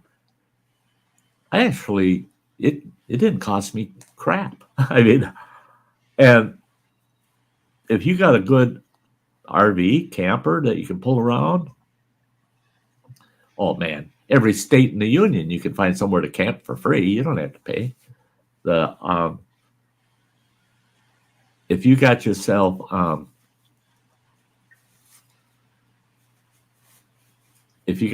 set up right, yeah, you can camp anywhere. Yeah. And it don't cost you nothing. You don't have to pay that $15 to $30 a night for a campsite. You know, I had this one guy telling me, well, I do that, but decent campground sites, which I didn't agree with him. He said it's going to run you $30 a night. He said that's $900 a month you're paying in rent. I said, you damn fool. I said, there's all kinds of free camping all over the country, and there's YouTube sites and websites devoted to all the free camping locations everywhere in this country. I mean, you can put in the town or county that you're in and say, where can I camp for free? And holy God, you get a whole list of places you can go and set up and camp for free. And I said, so what's that do? That gives you $900 a month in your pocket. Yeah, not in somebody else's pocket. Yeah.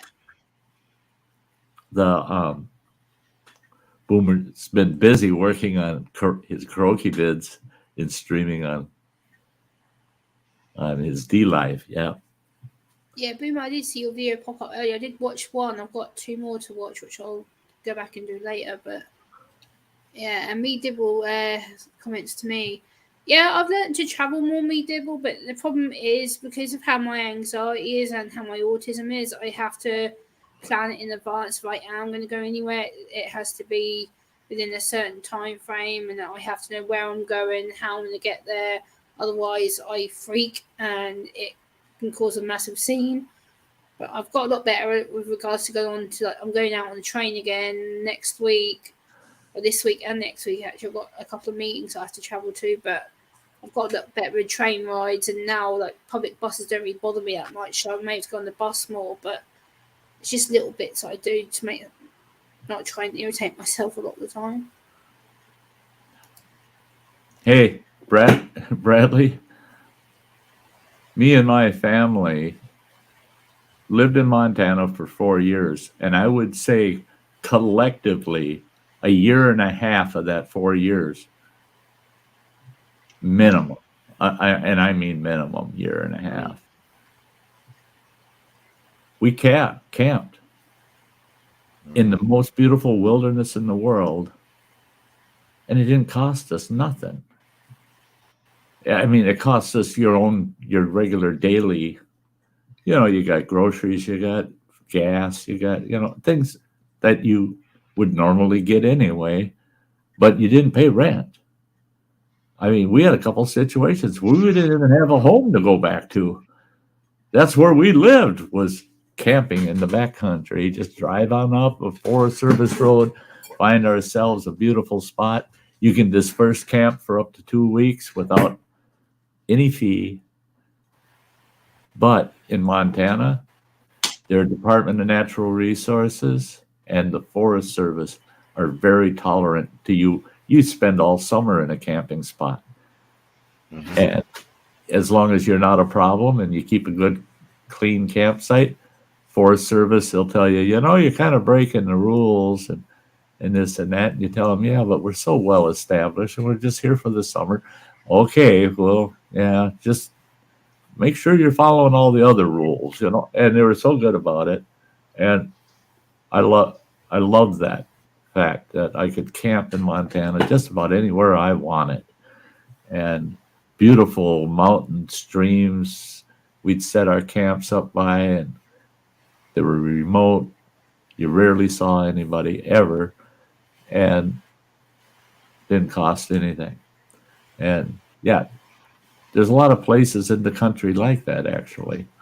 Here in Montana, Chequamegon National Forest, you can disperse camp. The only thing you can't do is you can't leave a known, what they call a known vehicle access. So if you're driving down this old beat up gravel logging road and there's a little offshoot road and it was a skidder trail where they were skidding logs out of the woods 20 years ago, but you can see the tire ruts and stuff going in, you can back in there and camp because that was a beaten road of travel. You can go ahead and back in there and camp, but you can't just back into the woods off of a road. You got to find some place where there's something coming off of that road that at one time was a road. And if it doesn't have a closed sign on it, you can drive in there and camp. Yeah. And there's thousands of those kind of spots up here in the Chequamegon National Forest. Beautiful camping areas. the hunters right now, this time of year, these guys are out there right now. Opener starts in a little over a week. And they're all out there. They're all dispersed camps, hunting camps all over out there right now. I should actually jump in the truck and take a run through the Schwamigan forest and check out where some of these guys got their hunting camps set up. Nice. Boomer says he hasn't been camping in over 30 years, less living in a tent for 3 months in his ex-wife's backyard counts. I've been camping last went camping in June, so it's only been July, August, September, October. So it should be like 5 months, 5 months since I last went camping. But yeah. In the UK, you can camp on farmland if you ask permission. You can do it without permission, but your tent is likely to have a tractor running over it. And then it depends where you go, me Dibble. Some parts of the UK are better than others. And then trespass in the UK is civil, not criminal. Yeah. Trespass is civil. Yeah. See, we have both here. There's civil trespass and then there's criminal trespass. Criminal trespass is when you have the land posted, no trespassing, and there's no excuse for them to have not seen the posting, and they still went on the property. That then is criminal. Now the law can get involved. Yeah, we do. But if you don't have your land posted and you find somebody camping on it, and you go out and you tell them, hey, I don't want campers on my property. You need to get off. And they say, yeah, okay. And then 5 days later, you come back. They haven't done a thing. They're still there. You go, whoa. No, you get your ass off my property. No, I ain't going. Yeah, that here it's too. not posted. I ain't going. Okay, now I can go to court. I can file a suit, have them thrown off the property. You know, it's civil. It's civil then. Yeah, we have that here recently, especially my hometown. I'm not sure where me Dibble is in the UK, but in my part of the UK, we had some travellers, or they call themselves gypsies, but we have to use the word travellers for them. They basically park up anywhere where they feel like they're able to park up at, and they recently took over a shopping centre car park, like a Walmart car park, and they were told they weren't allowed to be there because it has a no trespass sign on it. But yet, it ended up being like a 6-day standoff before the police actually physically were able to get to the property. But they literally turned up in like 50, 60 caravans, walked up behind one another in rows. It's just rows of caravans. See, that's here. Our Walmarts, they got these signs, no overnight parking, period. Doesn't matter what kind of vehicle you're in. No RVs, nothing, not a truck. I mean, I talked to a couple of Walmart truck drivers. They're driving big freaking semis, right? Yeah. They pulled in, they got a delivery, and Walmart says, we can't unload you till about 7 o'clock tomorrow morning. And they'd say, well, fine, I'll go park in the parking lot. No, you can't park it. No. They won't even let their own damn drivers park in their parking lot. They got to go find somewhere else to park. And so I'm sure Sam Walton's rolling in his grave on what Walmart's been doing to us truckers, because he was trucker always. Yeah. He actually believed that the truckers were the blood of the company. They're what keeps the company running. Are those trucks? They are. They're and he understood. And females that deliver the stuff. Yeah. He understood that. Yeah, when we come into the Walmart, and park at Walmart, chances are we're going inside and buying a bunch of stuff too. Well, that's it. Is what I don't understand is with our Walmart, I've seen people where the cops come and chase them out of the parking lot, and all they had was a van type camper, little van type camper. And the cops come chase them off. Hey, Sam. Hi, Samantha. Yeah, by the way, Bradley, I miss those days. I can't do them anymore.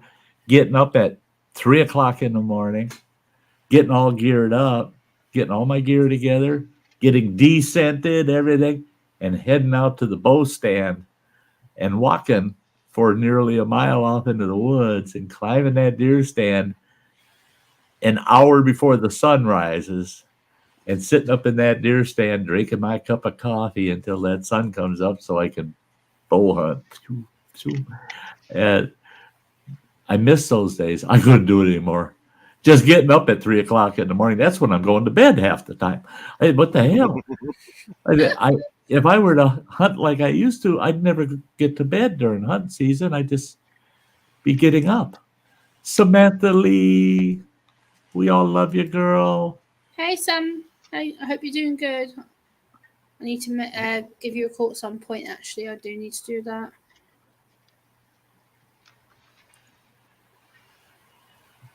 But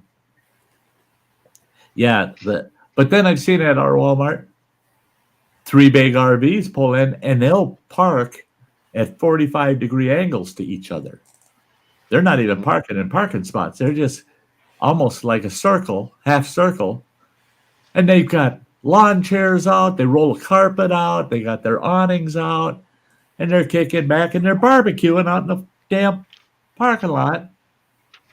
No cops. Nobody's chasing them off. All right. Why did you chase off the couple in the little van? So that's got me going constantly, is like, why in the world are you being so selective on who you're kicking out of your parking lot? If the rule is the rule, then make everybody follow it. No special deals, nothing. Just everybody follows it, or nobody has to follow it. One or the other. This mixed match stuff, and then you treat the people that say, "Hey, I saw 3 RVs here the other day, and they were here for 3 days. I parked for one overnighter, and you had the cops on me." It's like, guess what? I won't shop at Walmart anymore. So it's really not a cool thing that Walmart is doing that they're being kind of sloppy on. Yeah, we have the sister store to Walmart over here called Asda, and the other day I had the other week I had my delivery come from Asda, and all of my bags, my groceries, had "Thank you for shopping at Walmart" written on the front of them. And I'm like, oh my god! So I literally kept all the bags, and I took a picture and sent it to my mum. She's like, "What's Walmart, Gemma?" I went, "Really? You work for Asda and you don't know who Walmart are?" And she's like, "Oh, that's the American branch." I was like, yeah. Yeah. I was actually so excited to have Walmart bags. They're still in my kitchen cupboard. I've kept them. I was like, this is so cool. I've got American shopping bags. This is cool. Well, I had somebody just last week at the Walmart say to me, "I can't believe it. Look it." And I go, "What?" And they go, "Walmart's carrying Sam's Goods products. Sam's Club products." And I go, "Yeah. I wish they carried everything Sam's Club had. I wish they had all of it, all the big bulk stuff." I go, "Yeah." And they said, "Well, when did they start doing that?" I said, "Ever since Walmart existed." I said, "It's the same company. Sorry to say, but Sam's Club is nothing but a Walmart, and Walmart is nothing but a Sam's Club. They are owned by the same corporation." So yeah, that they're not carrying Sam's Club products. They're just moving some of their product from Sam's Club into their other store under a different name. I said, so no, that's not something unusual. I said, actually, if you look around the store, especially the grocery department, you'll see a lot of Sam's Club. You'll see a lot of Sam's Club intermingled in with the products. It's because they own both companies, Hal Bradley says, "I used to live at Walmart and spend too much damn money. Now I send the wife, and I can blame her for spending too much money." I actually got in an argument with a guy, at Walmart. He was at one of the managers. Had an argument with him. And I can't remember what the hell started it, but finally I told him, I said, you need to just stop and back down, and the customer's right today. And he goes, the customer's always right argument is a feel-good policy. He says, but there are incidents where the customer is just as not right. And I said, this is the one thing I am right about. My wife owns about a fourth of this store. So you had better treat me good. He goes, say what? I said, that's her right there at that checkout. You see 2 carts there? Full. She just spent $600 in here today. She was in here yesterday and spent $300. So shut up. I'm right. Leave me alone. My wife owns part of the store. That was funny. He started giggling. He goes, I'm sorry, man. I get it. I had that crap happen to me so often. I went to a Target store, and they right away, Target, every time you check out at Target, if you're not using a Target credit card, they'll go, would you like to apply for a Target credit card today? If you do, you get 10% off everything you buy. Well, finally one day the ex-wife and I are shopping, and I said, hey, we'll do that. But we decided I'll apply for one. She can apply for one. Now, mind you, I was very gainfully employed. I was making 65, 70 grand a year. No. She was unemployed at the time. No job. She didn't have nothing. No job. Nothing. I had all the credit, right? She didn't have no credit. Them sons of bitches declined me. They said, no, we're not going to give you a credit card. I said, are you freaking kidding me? I got this $10,000 MasterCard here. What the hell? You're not going to give me a $500 Kmart card or Target card? No, sorry, sir, but you've been declined. And then I hear my wife going, can I use this card today? And I look up, what? She goes, look, I got approved. Bullshit! I told that guy I was going. I said, see that? That's my wife. You gave her a credit card on my income because you don't have any. But you won't give me one? He goes, I don't know why it does that, but that's the way it goes. You know why they did that? Because they knew damn well I'd take that $500 credit card. I'd pay for that day's purchase to get the 10% discount. Literally before the end of the business day, I'd be at home, I'd be online, and I'd pay that balance off. Mm-hmm. We hauled that shit out to the car, and she said, I forgot something. I'll be back in just a little bit. I'll be right back. She runs back in that store. She comes out with a cart full. She spent the whole $500 off that cart. Ouch. And I told her, then you're going to have to pay it. You have to go to work. Well, she went to work. I paid 1 month's payment on it just to help her out. But she went to work about a month or so later. And I told her to make sure to pay on that card. Pay on that card. She was paying the minimum payment. Mm-hmm. So she's racking up all this interest on the principal constantly and paying off all that interest.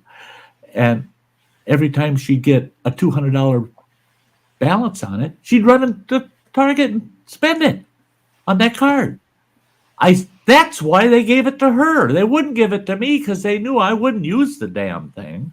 But once in a great while, and then I'd pay the balance right off, so there's no damn interest. They're not making no money off me.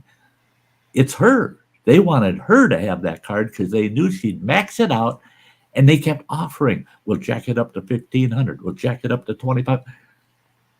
She got so mad at me because she come home from work that one day, and there's that card in about 30 pieces. I took a scissor to it. And I cut it into all these tiny pieces and had it sitting on the table right there for her when she walked in, sitting right on top of the monthly statement. I said, I am so sorry. I found your card in the office. I dropped it and it broke. It just shattered. I don't know what happened. I'm going to have to get a replacement. No, we're paying it off. You're never having a Target card again. And that's what happened. Hey, Secret Lady, it's great to see you. Hi, Secret Lady. The Hi. Hey, there's the ultimate grave taker. That's quite the name, grave taker. Now tell me, what's that? Grave taker, you guys. You're gonna have to get over there and check them out and find out. Yeah. Happy Halloweeny. Hey, why don't you see any baby witches? Because witches can't get pregnant. Why can't they get pregnant? Because goblins have Halloweenies. That's funny. I like that. That's funny.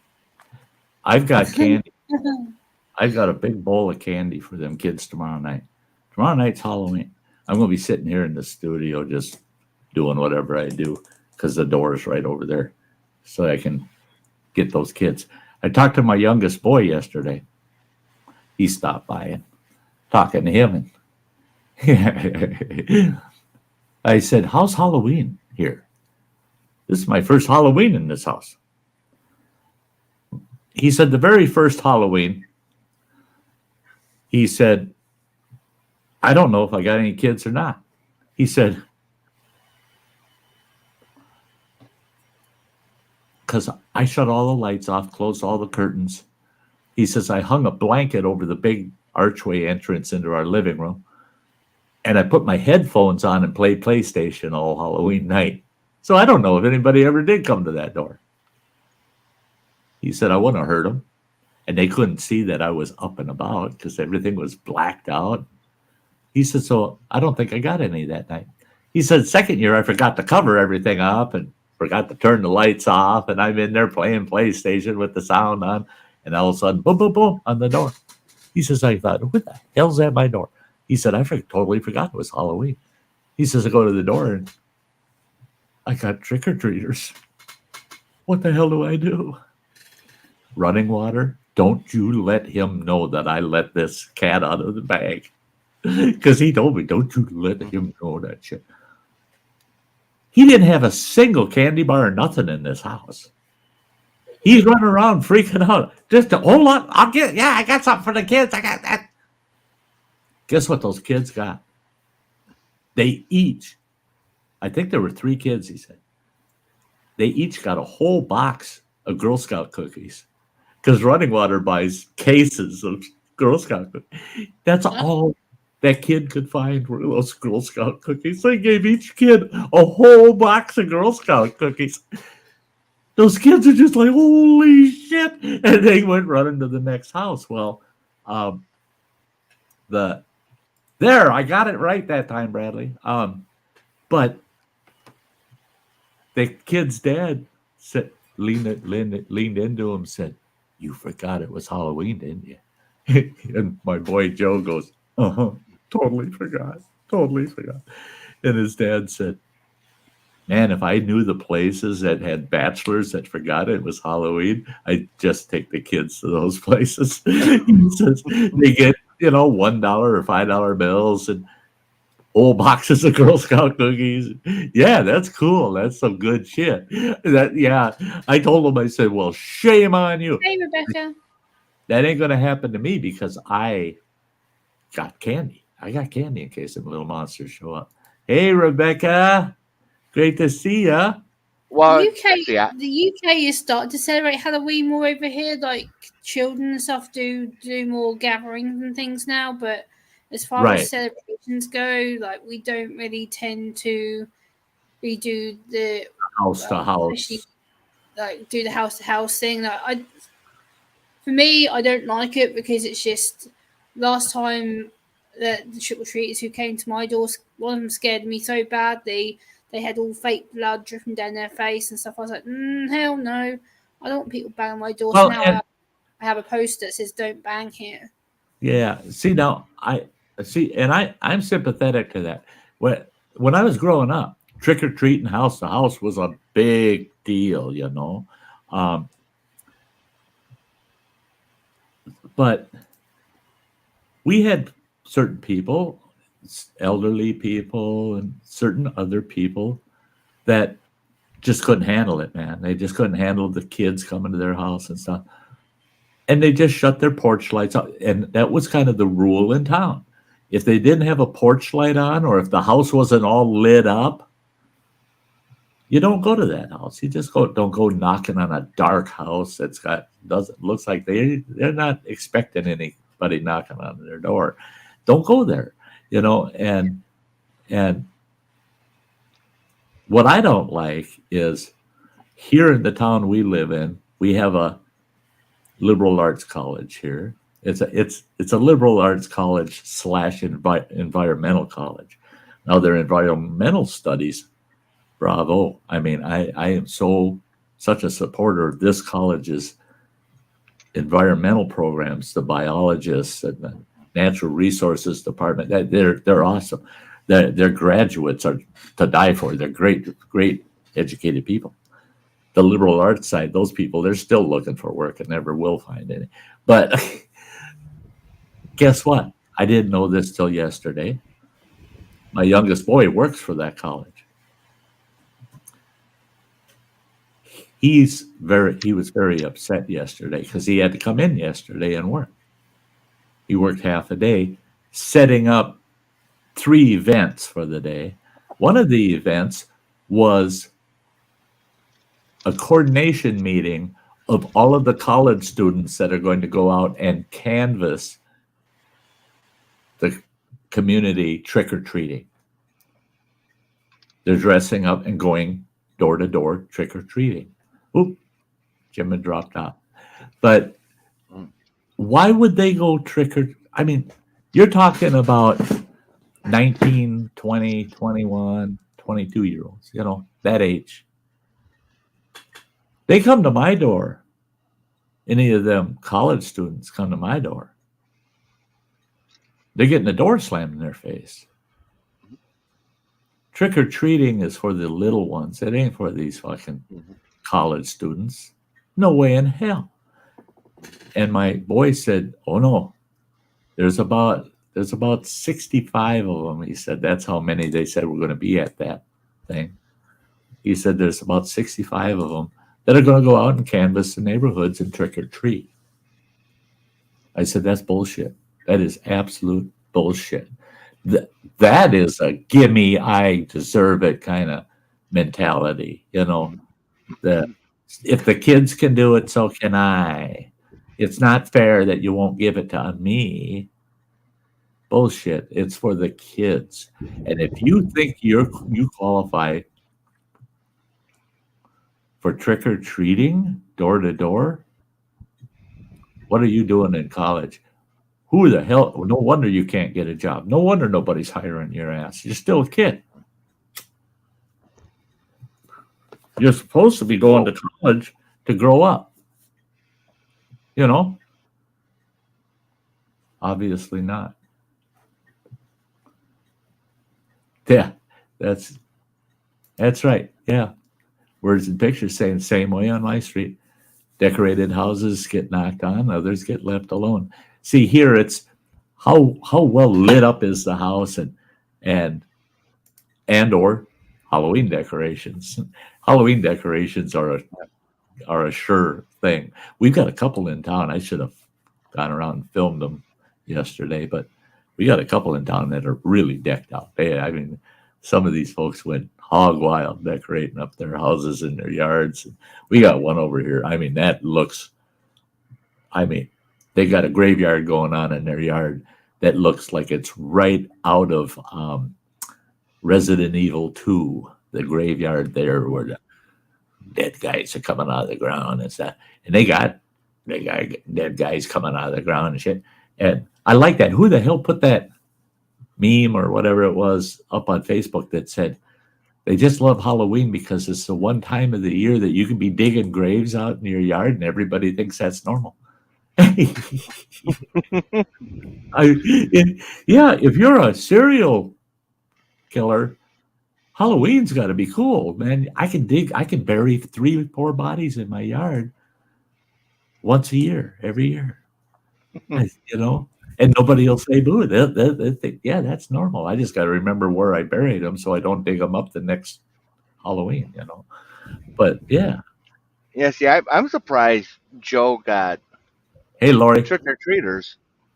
That the trick or treaters stopped by there. I thought it would have lasted longer, but I guess memories are short because that first year that the ex and I, when we first moved in there, Uh-huh. that first year for Halloween when the kids were stopping by, I handed out those 8-ounce cans of Red Bull Oh, to yeah. every single kid that came to the house. The Uh-huh. next year, no kids stopped at the house, even though we had lights on and Their we're in there. parents said, no, we don't want that wired up kid. No, this guy's giving them fucking powered energy drinks and they're bouncing off the frickin' walls. There was one Halloween when we lived on MacArthur Avenue. MacArthur is considered a Halloween hotspot. I mean, that Halloween, in particular, that one, I think our count on that one was 486 kids I had come through our house, passed over, because we were doing a count. I had a clipboard with a sheet of paper on, and the kids come to the house. I count as 8 of them, And so we kept track, see how many kids showed up. Almost 500 kids. Well, I bought cases of those little plastic bottles of fruit drinks, fruit punch, grape, all these different flavors, They're those little kind of almost egg-shaped drink bottles, I was giving out those popcorn balls and full-size candy bars. Those kids went apeshit about our place, man. They went nuts. They loved it. But that was the year that I was dressed up with the mask from what the hell is that? Scary Movie? Is that it? The long white mask. Yeah. Oh, Scream? Scream. Off of Scream. Yeah. The black robe, hooded, the Reaper robe and all that shit.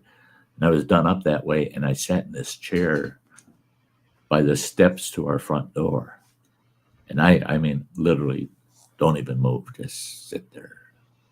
And them kids, none of them. They were like, they go, check out that dummy, That's cool. That one looks pretty real. They get halfway up the steps. Some of them kids fell off the steps. I mean, when I jump out of that chair and go, who you calling a dummy? Hey, holy God, it just freaked them kids out. We were having a hell of a good time that Halloween. But the following Halloween, I just went with regular mixed candy. But we had huge, I think I had 15, if I recall, it was 15 of these big Tupperware monstrous mixing bowls heaped full of candy, all sitting on a table. Grab a bowl, go out to, and you gave them handfuls. I mean, big handful. Wow. And we fell shy about 40 kids compared to the year before, but still 450 kids. I mean, that's a lot of frickin' kids to give candy to.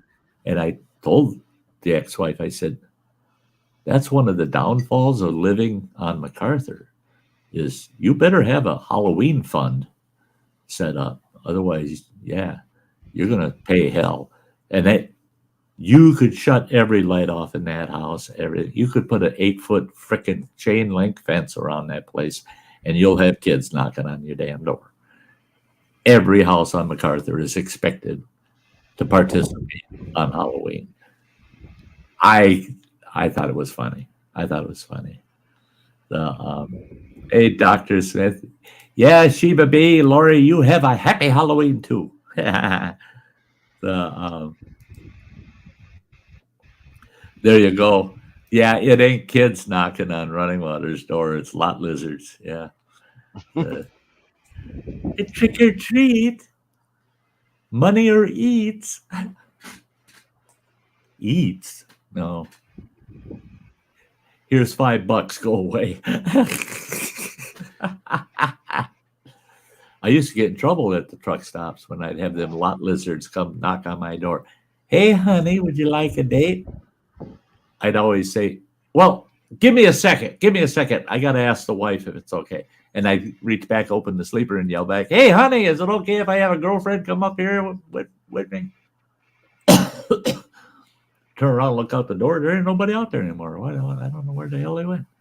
Yeah. Them lot lizards, they go running off when they find out you're going to ask the wife if it's okay.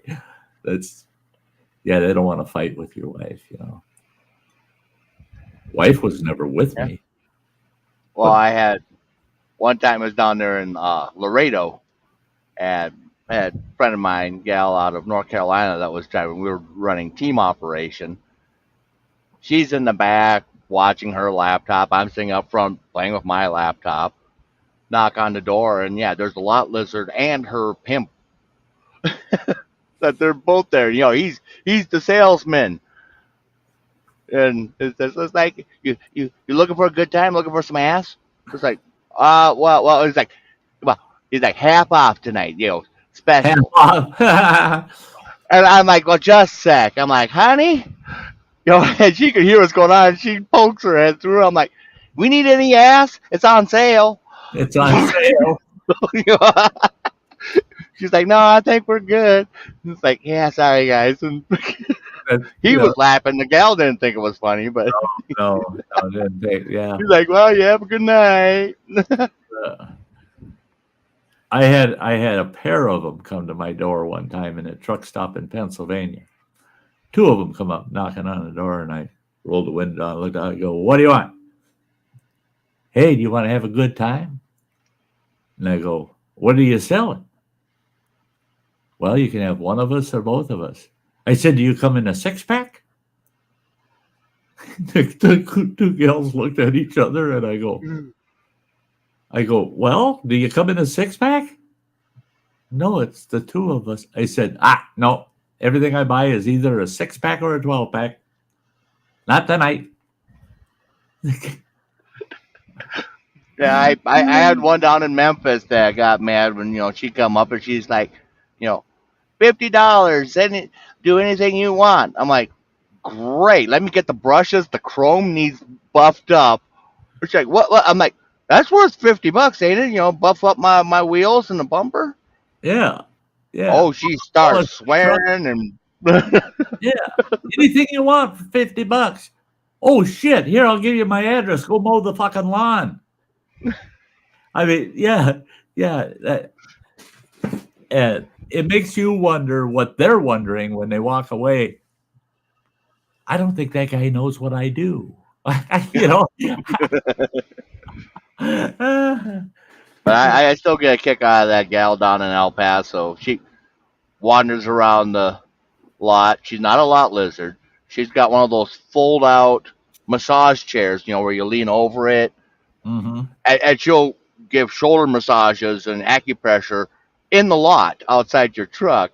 But I had a student on, and he's like, you know, I've never seen a lot. I was curious, and I saw her walk around behind the back of the truck.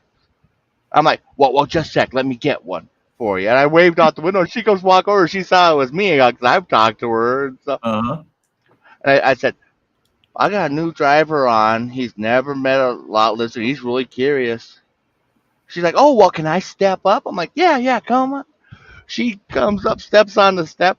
And yeah, she looks like Ma out of the Goonies. Uh-huh. And she's like, you looking for a good time, boy? I can take my teeth out for you. I thought he was going to just phase right through the door and out of the truck. Just like, whoa. Whoa. No, don't want that. It's like, here, gave her $20. I'm like, that was worth it. Thank you. You know, I'm not trying to beat up on Pennsylvania, but this happened in PA too at a wayside rest. I pulled into this wayside, and middle of the frickin' night, and at wayside didn't have shit for lighting. It was bad lighting, and it was out in the middle of nowhere. I mean, this wayside. It was miles from any exchange, to go down any other highway or anything. And I'm just sitting there, and I'm catching up on my log books, and thought, well, I'm just taking a break. I'm going to pour myself a cup of coffee and then get back on the road.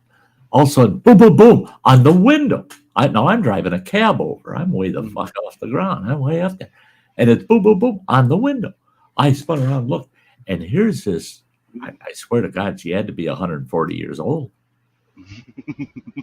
Here's this old lady with her face close to the window, tapping on my window. I rolled the window down and kind of backed away. I go, what's up? She goes, you want a date? I go,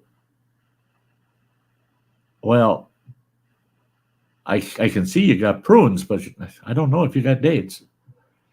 She looked like an old prune, And she kind of giggled. And she goes, I'm serious. You want a date? I'll do anything for you. I said, how experienced are you? She goes, just look at me. You don't think I'm experienced? I said, I'm just looking her up and down. I go, you know what, Grandma? You can retire by now. You should retire. You really should. I don't want to be, no. You should have your retirement already. You shouldn't be working to add to it. So, sorry. You can go sell your dates, prunes, or whatever you got somewhere else. And it was like, oh my God.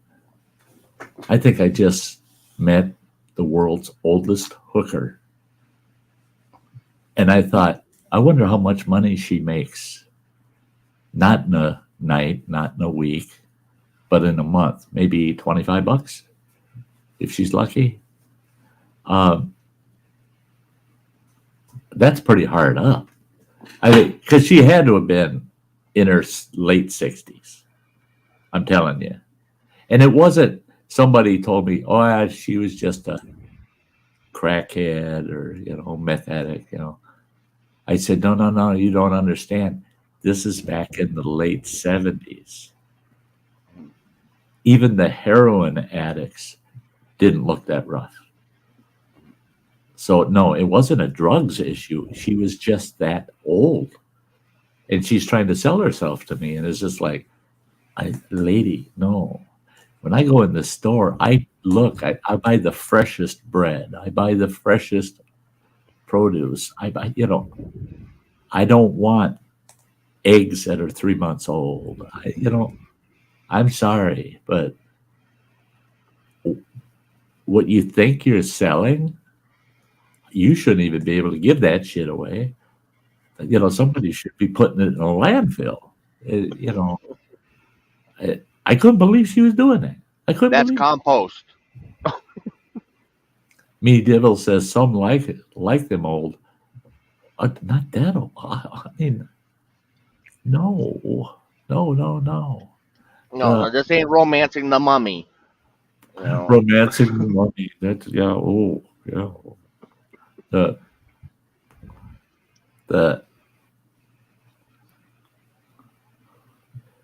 yeah. That's terrible.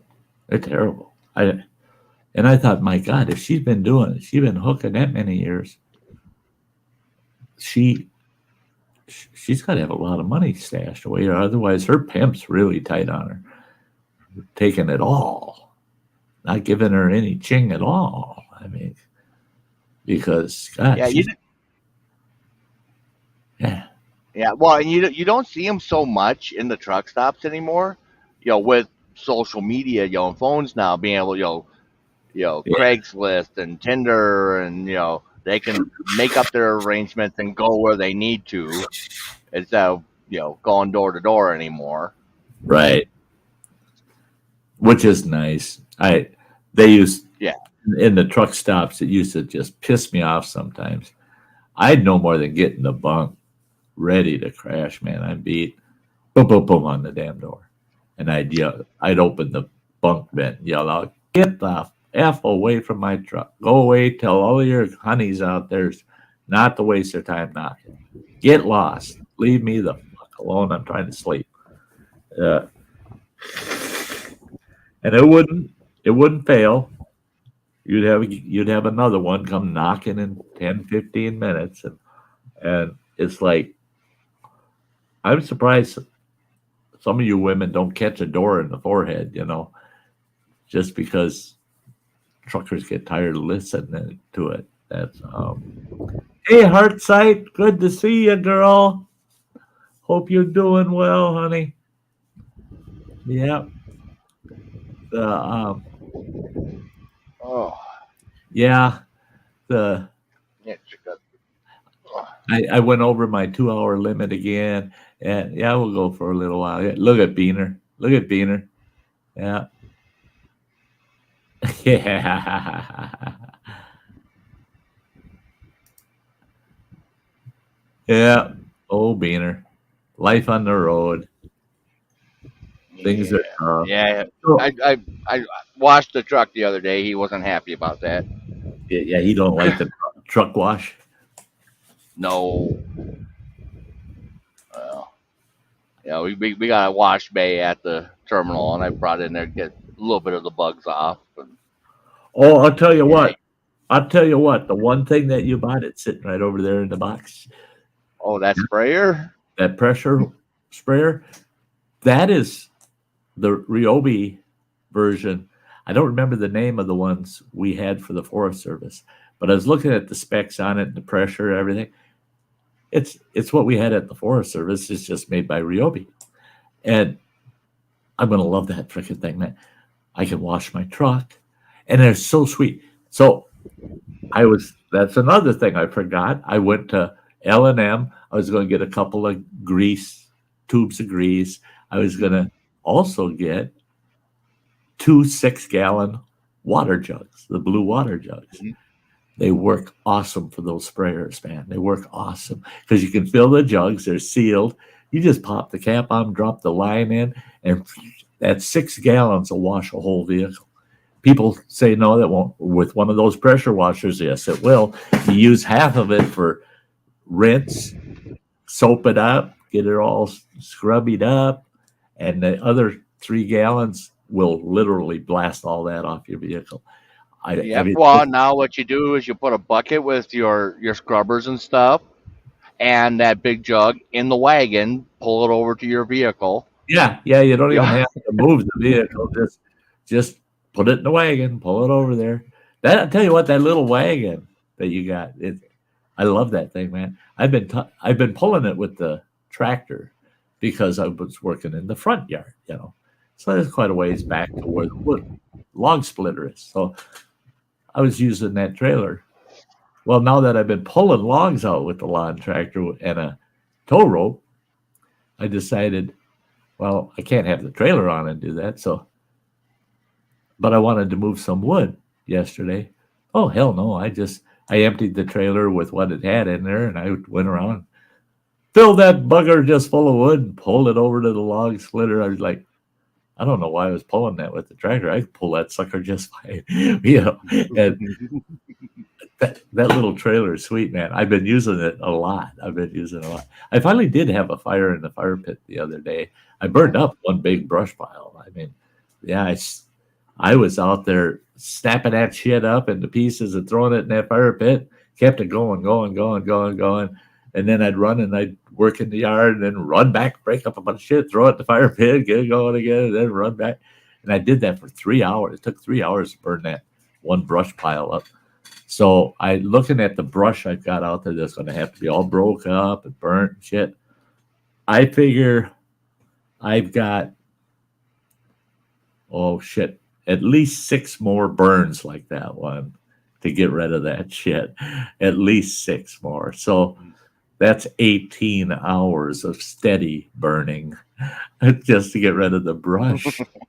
And we're going to have firewood up the yin-yang. I mean, that back wall of the back of the house from the porch over, I put 2 stakes in, and I'm going to stack firewood along there, along that back wall that faces the alley. It'll look good. It'll be all just tight in there. I went to buy steel fence posts, right? And hey, there's Too Tall Rob there. Good to see you, Rob. The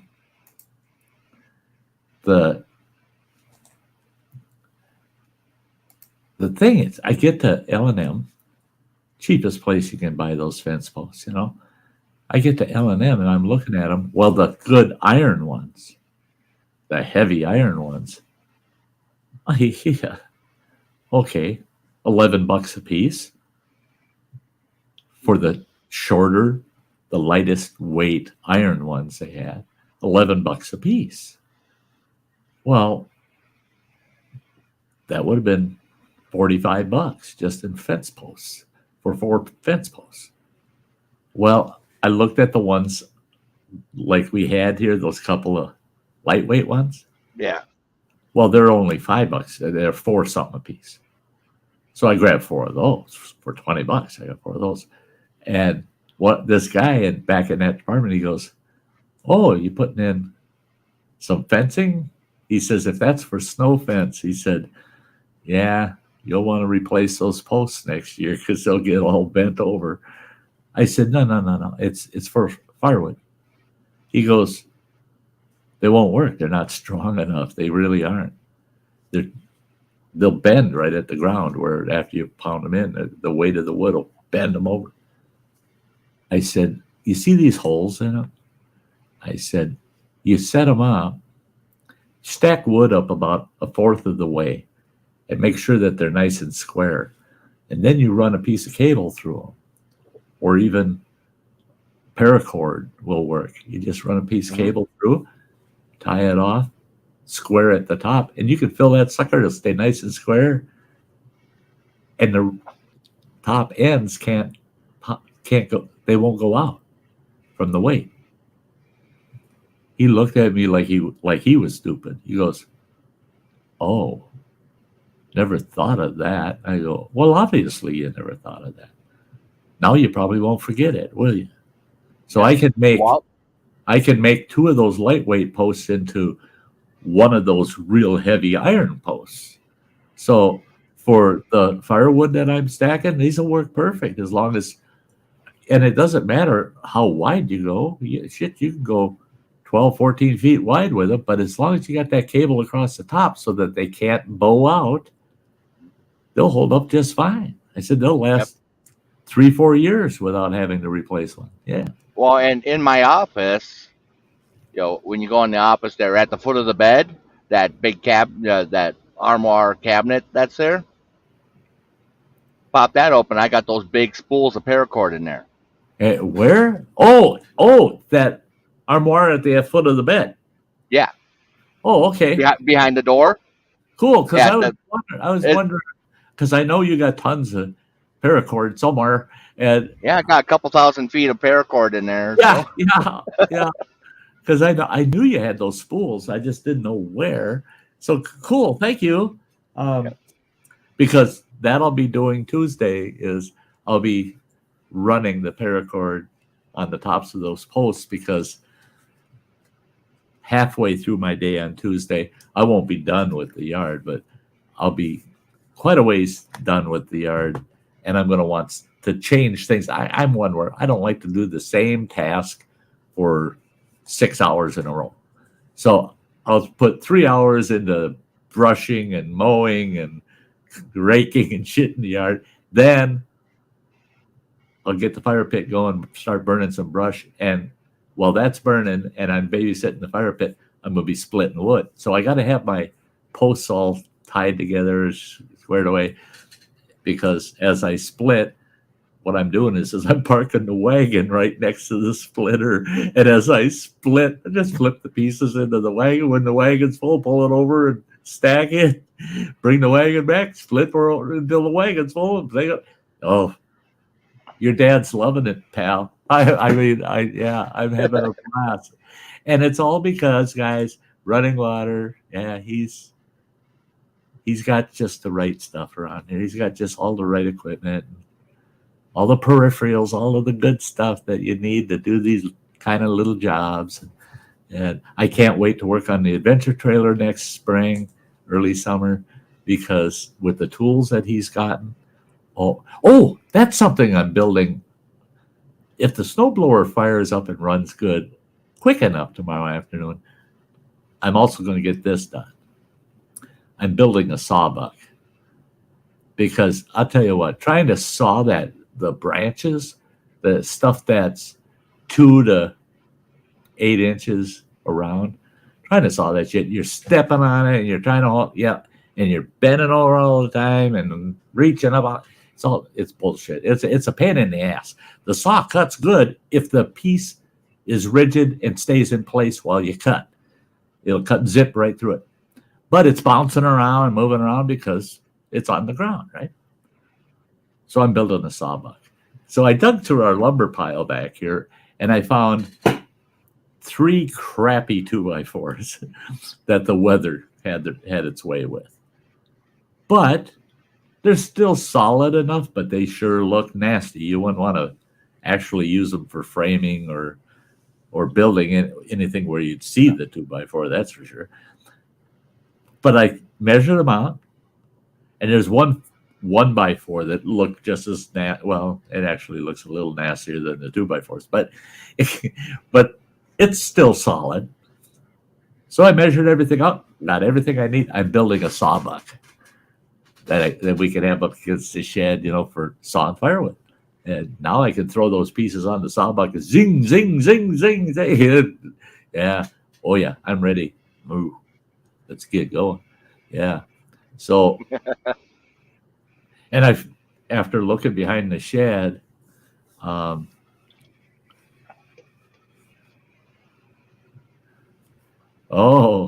yeah. They only got 25 laps to go, eh? But something I was going to say, out of those logs and stuff that you were bringing over, if there's a couple pieces that I would say probably 4 inches in diameter that are fairly straight that we can get like a 2-foot piece out of, I've got that log furniture tool. Right. Yeah, it's sitting right in the other room there. I thought we could play with that. Try make you an idiot chair for out in the yard with that. That was a genius chair. You guys named it the idiot.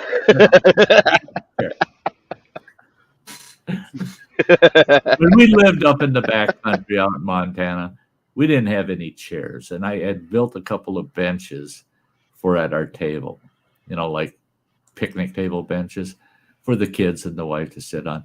I couldn't sit on them benches. I needed something I could lean back in. Well, I had an old sawbuck for cutting firewood, and that's just, crisscross legs, and usually there's 3 sets of legs. Well, this sawbuck was only a 2-legged job, and so there's 2 sets of legs crisscross like that, and it's open, of course, at the top.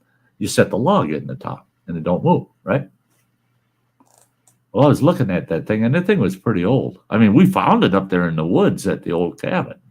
It'd been rotting out there for years. Well, the legs kind of were rotten off, so I sawed the legs down to where it was solid wood. It ended up shorter than you usually want a sawbuck. You want the sawbuck to be about waist height. Well, this was short. I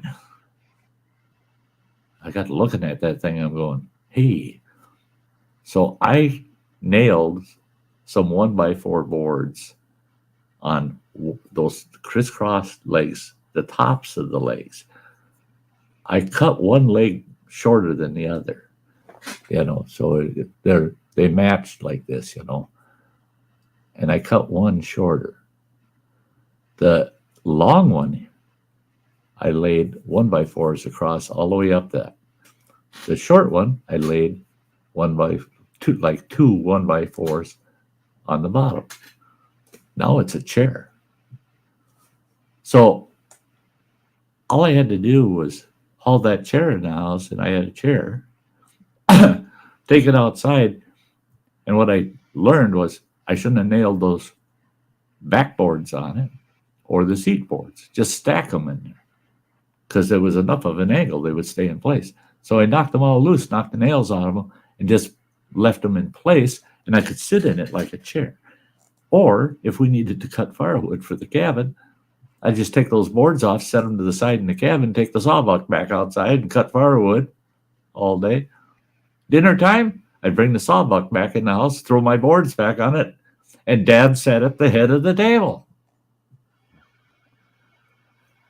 The damn kids, him being one of the instigators, said, oh, because Mom would say, come on, guys, it's time to sit down and have dinner.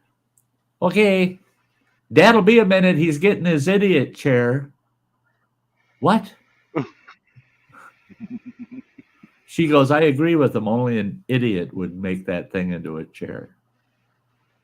That was a genius chair, if you ask me. I mean, it was like the king's throne, that chair. Yeah.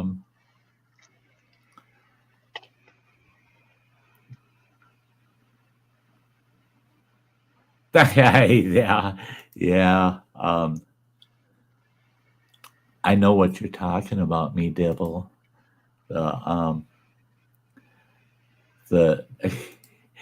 Let's see here quick. Do I? No, I don't know. This is the wrong one. Oh, right. Fucking son of a bitch. Oh, Jesus H. Christ. Now that doesn't happen often, but when it does, it pisses you off. I mean, Jesus. Jesus, Mary, Mother, and Joseph.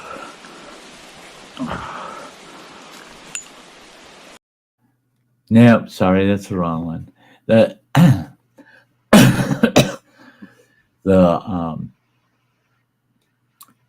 I could. My background's going to change, but I'm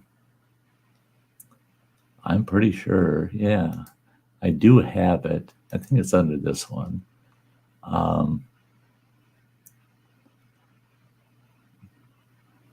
Yeah, here it is, guys. This is what they're talking about.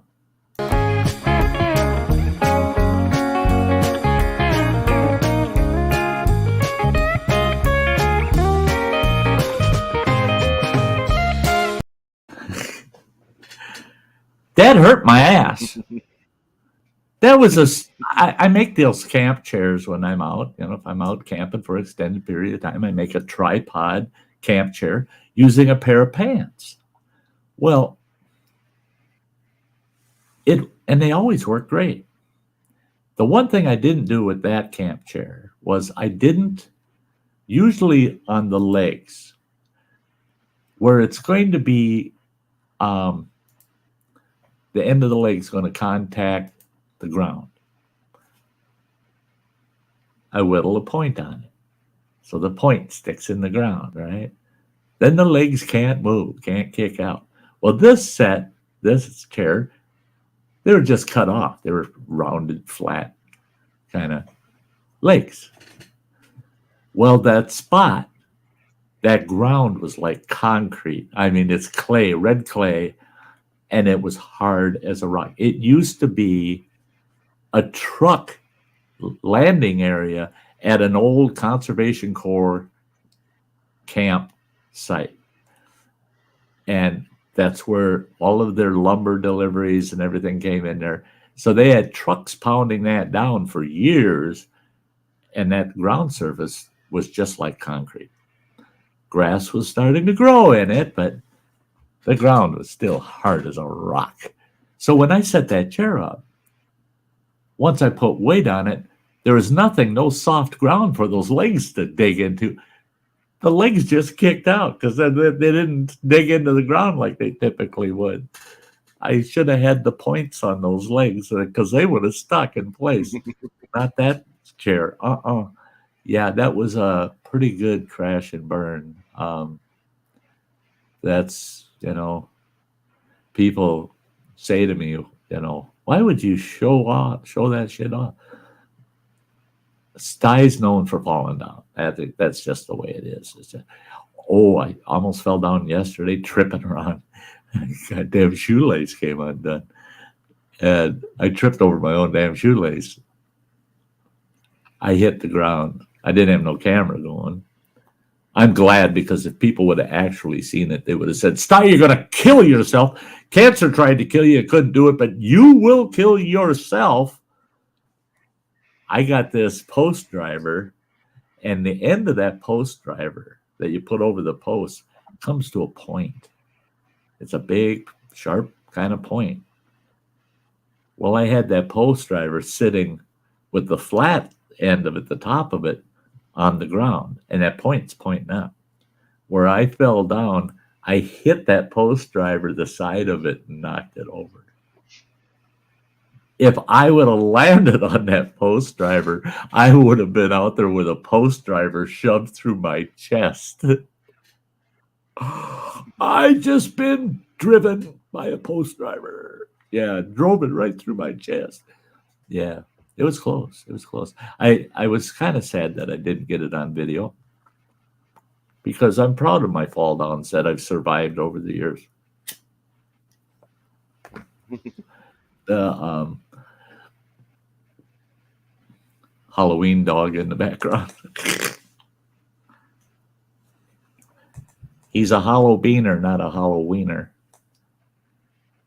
Yeah. Well, I grab something and show you. What's up, buddy? Whoa.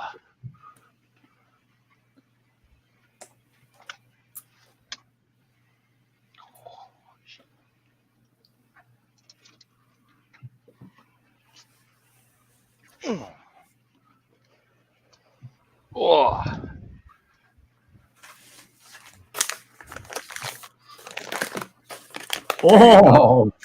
Oh, what the heck? Yeah, remote control. Bean RC. was having fun chasing that around.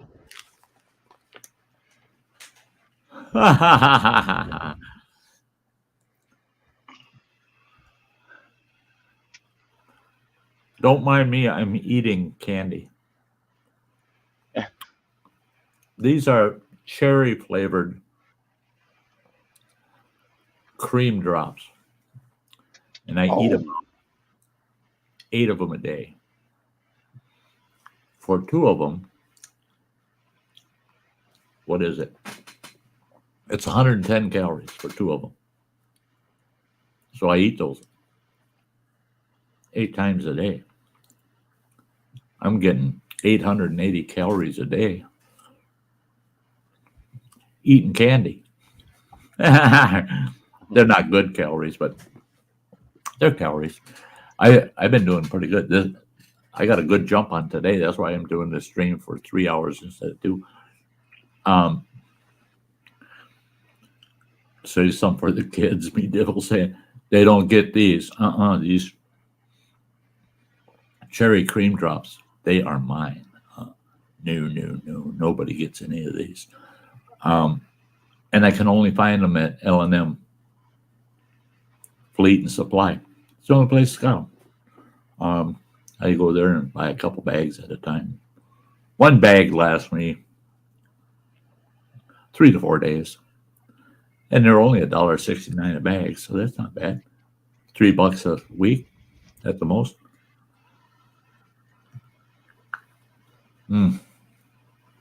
Delicious though.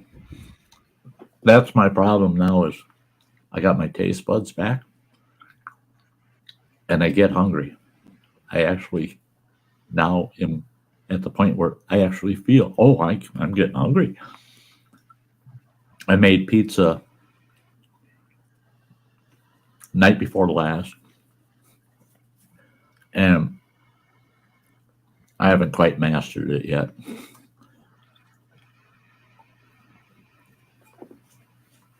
How the hell, when they want to calculate out the calories for the damn pizza, right?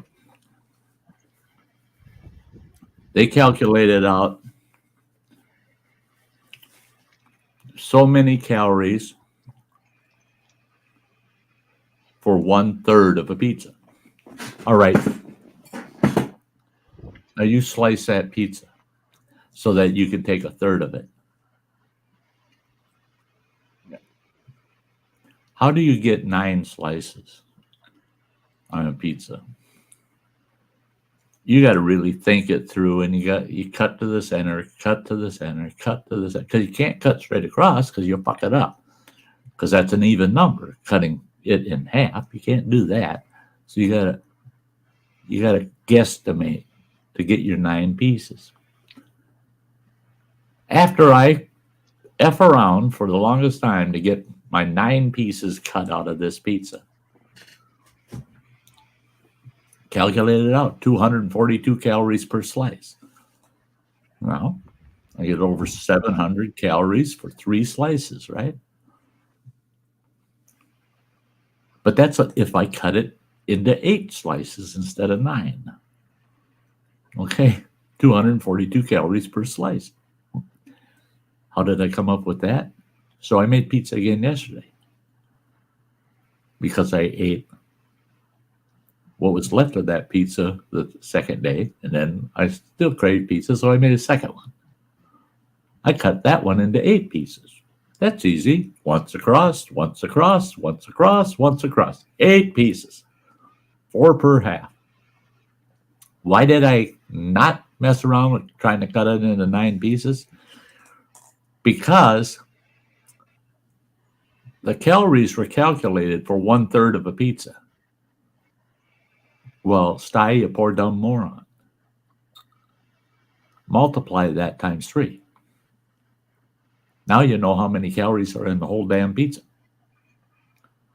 So you take the total calories of the whole pizza and divide it by 8 pieces. And that's 242 calories a piece. Now I can cut it into 8 pieces because I did the math. Instead of sitting there trying to figure out how the hell do I cut 9 pieces and make sure they're all the same size. Duh.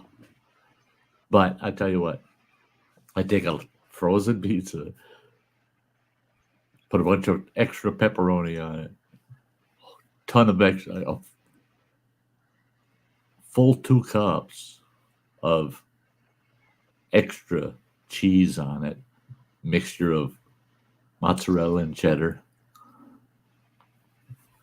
Oh my God. I could taste every component of that, the sauce and the seasoning in it, and the cheeses. I could taste both of them. I could taste the crust. I could taste the green peppers and the onions and the sausage and the pepper. I could taste it all. That's why I say Sty's getting normal again, man. In fact, in some ways, I'm a little better than normal. I never had taste buds like that for years. Oh,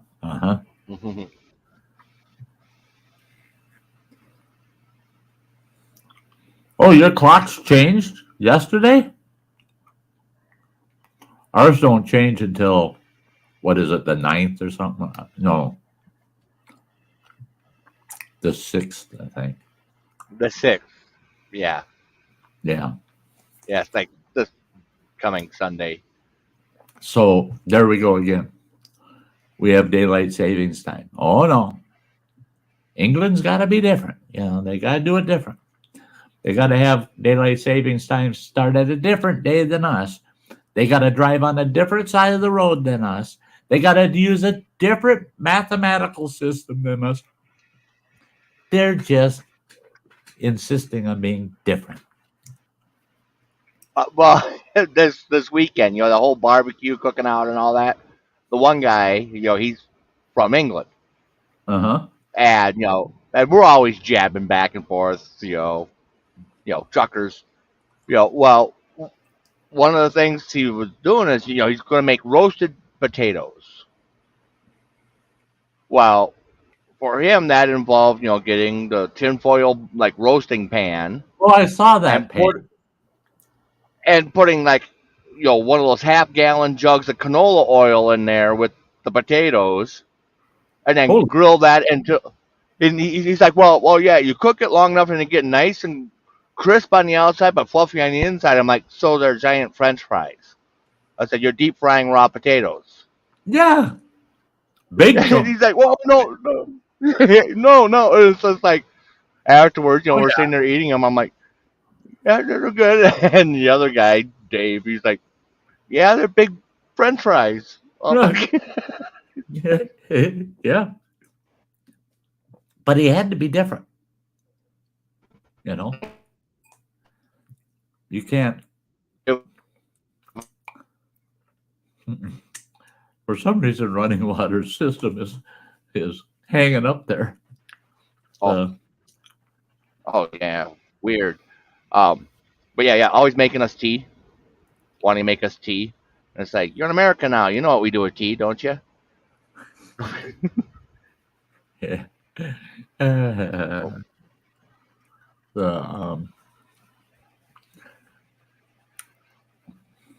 will the rest of the world use a different system? See, that's the thing too. I looked into it. I don't remember the exact numbers, but there's only like 4 or 5 countries in the whole world that drive on the left side of the road. Otherwise, the rest of the world all drives on the right side. Each one of those countries were English colonies.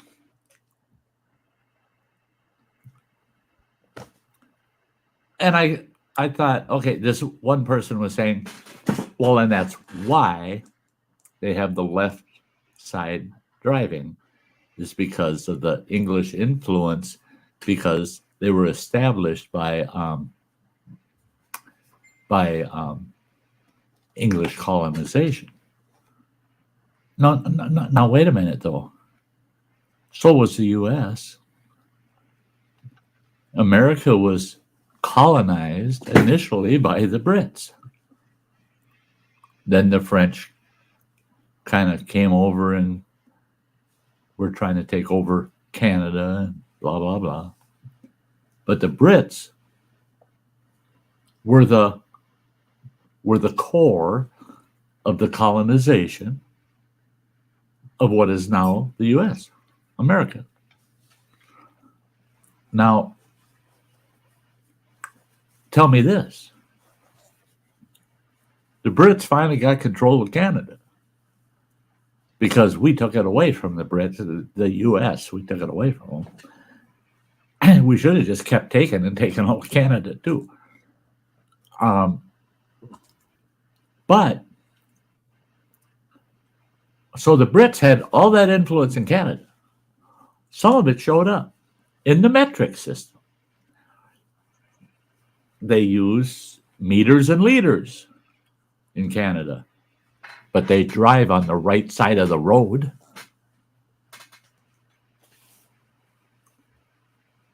I don't know.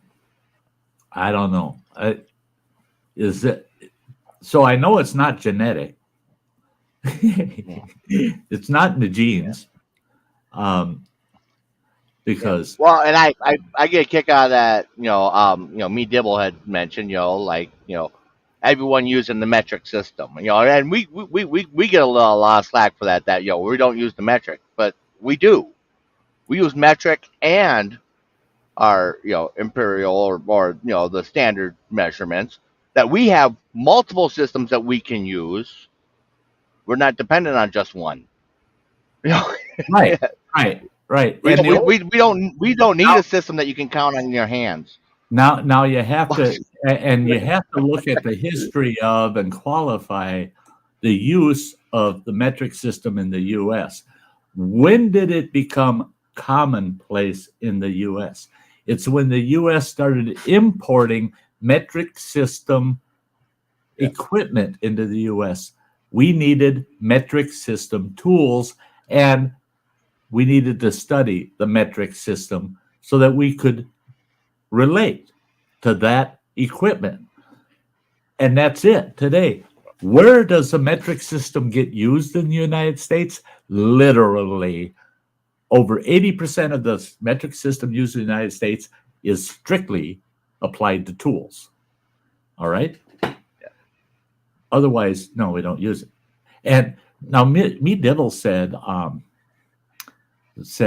and the U.S. used to drive on the left. Bullshit. I want you to give me the proof on that. What they used to do, and there's actually history, written history on it. The U.S. didn't start out driving on the left. They didn't adapt to driving on the left. They drove on any side of the fucking road they wanted. That's when they passed the law. Right is right, left is wrong. So that they could reduce all the cluster Fs they had in all of our major cities. Because when they first started with the automobile, they drove anywhere and everywhere on the road they wanted. There was no right side to be on. None. So you could be driving down a country road, somebody's coming at you, and you had to kind of guess, is he going to head to the left or is he going to head to the right? I don't know which side I'm going to pass him on. I got to see what he's doing. So in the U.S., they played chicken for about 10 years before they adapted right lane. And a lot of the big cities had taken and established the right for carriages and horses. Even you take a look at like Philadelphia, Boston, just because of how many deaths they had in the street because people were just going wherever they wanted. Wherever they wanted. And that was it. It was that, yeah, they never in this country had they ever practiced or adopted the driving on the left. That is not part of our history here in the U.S.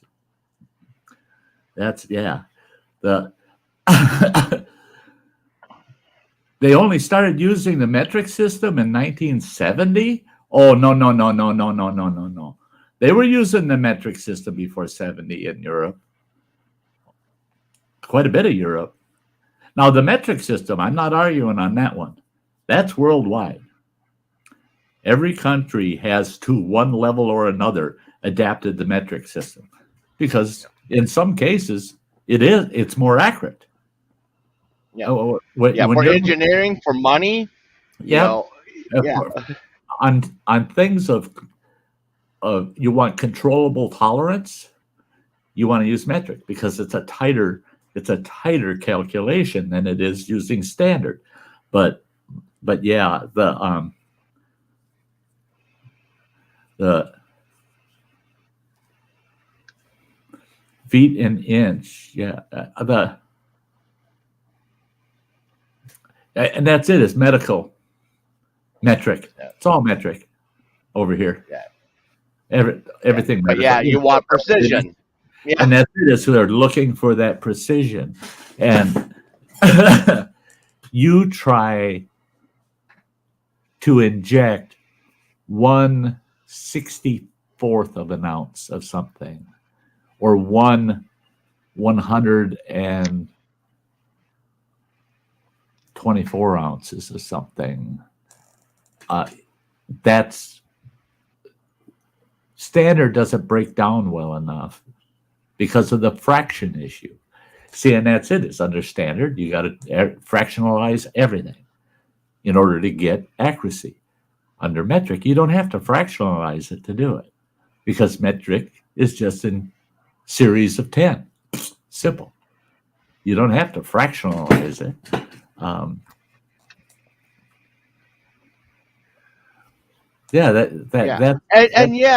And yet you've got such an exact measurement, for your kilos and your grams, and still they weigh things by stones. Yeah,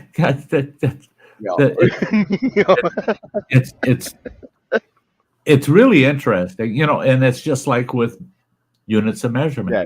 Now, somebody was talking. We were talking. So it was on my. I got a 2-part video on using pace speeds for navigation out in the woods, out in the wilderness.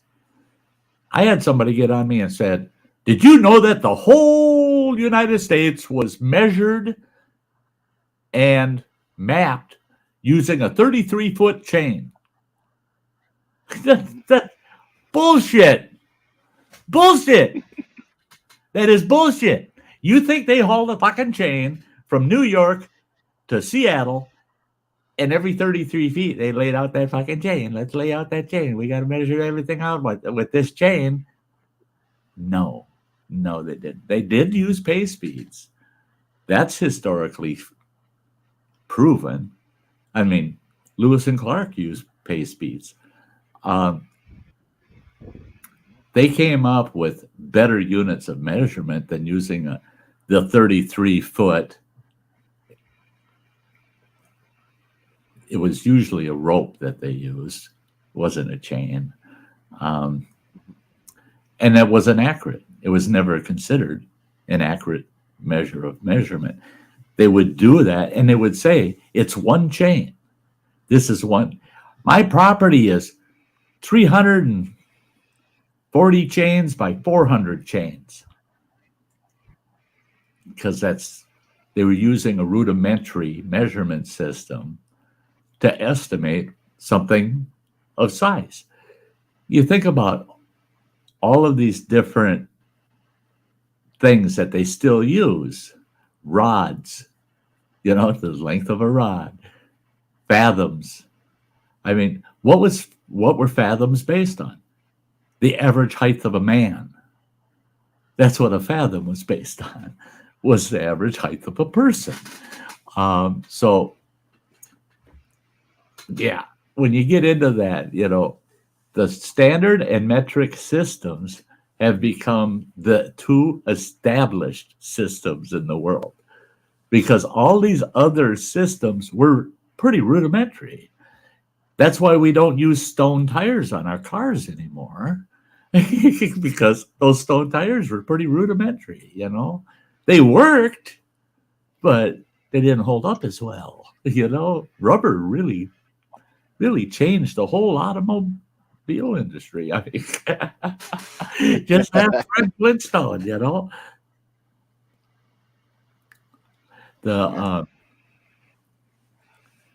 I remember when I was working with it was for the zoning planning there in Iowa, that they're transitioning over to like a commercial area that used to be like a mixed residential and retail area and stuff.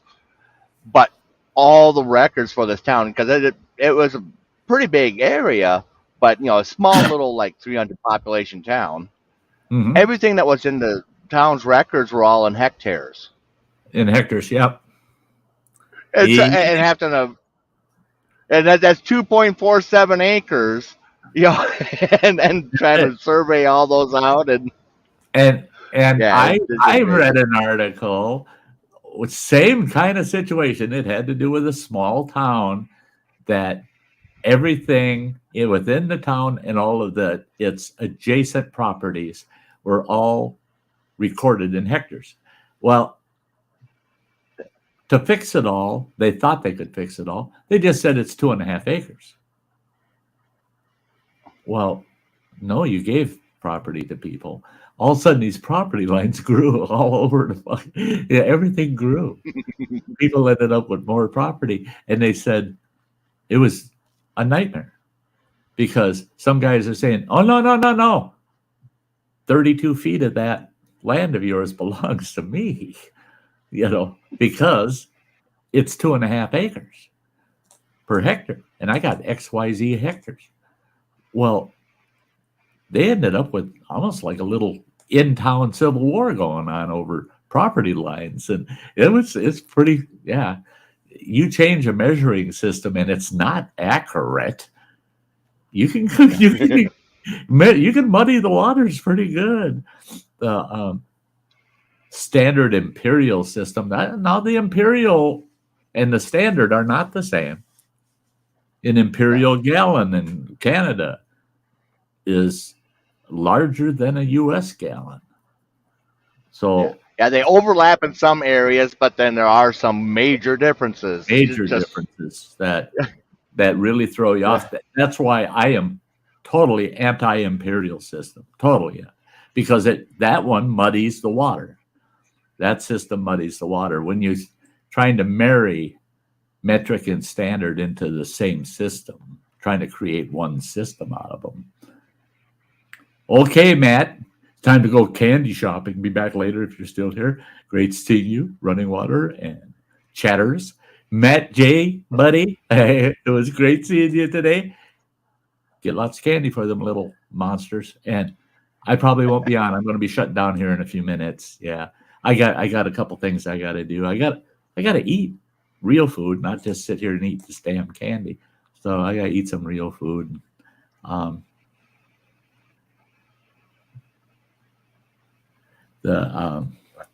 Me Dibble, by the way, Running Water, the British guy, has no idea how to make roasted potatoes.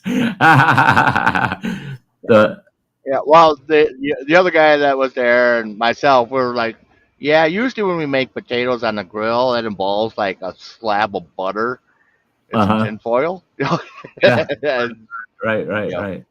Yeah. We don't fry them in a sense, the deep frying effect.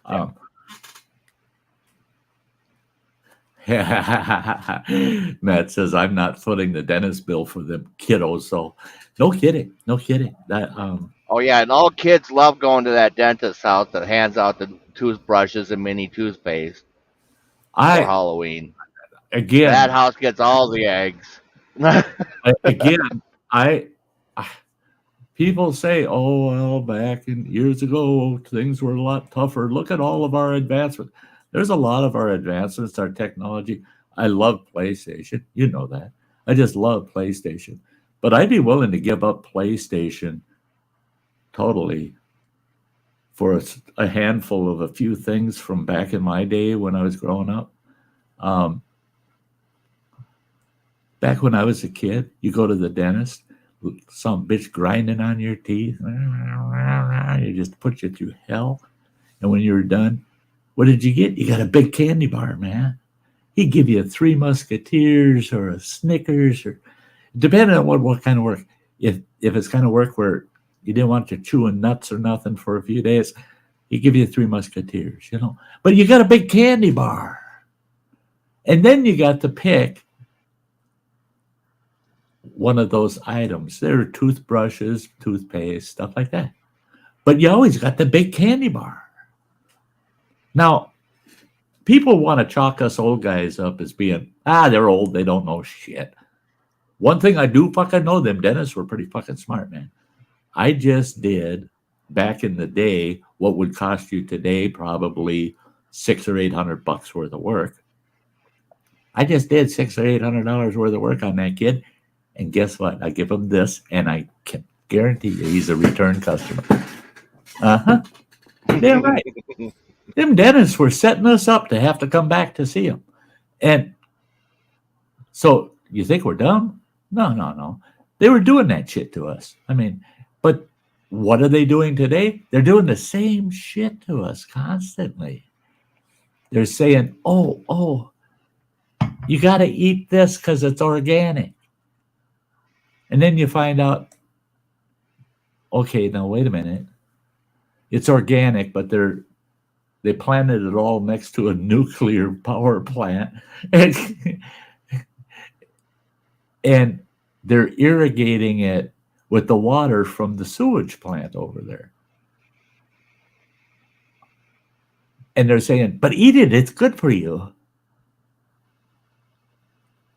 And the pharmaceutical company's going, yeah, bravo. Let's support these people. Because those people are going to need some medicine. They're all in cahoots. They're all set. They want to make sure we're always a return customer. Just like they did back in the 60s, man. You're a kid. You had 5 cavities. Oh, that's terrible. Here, have a candy bar. Thank you, doctor. Kiss my ass. And that's why that line in A Little Shop of Horrors with Bill Murray getting his Candy bar, getting his teeth hacked away on, and he's screaming, candy bar, get the candy bar. That comes from back in the 60s, guys, because that's what they used to do.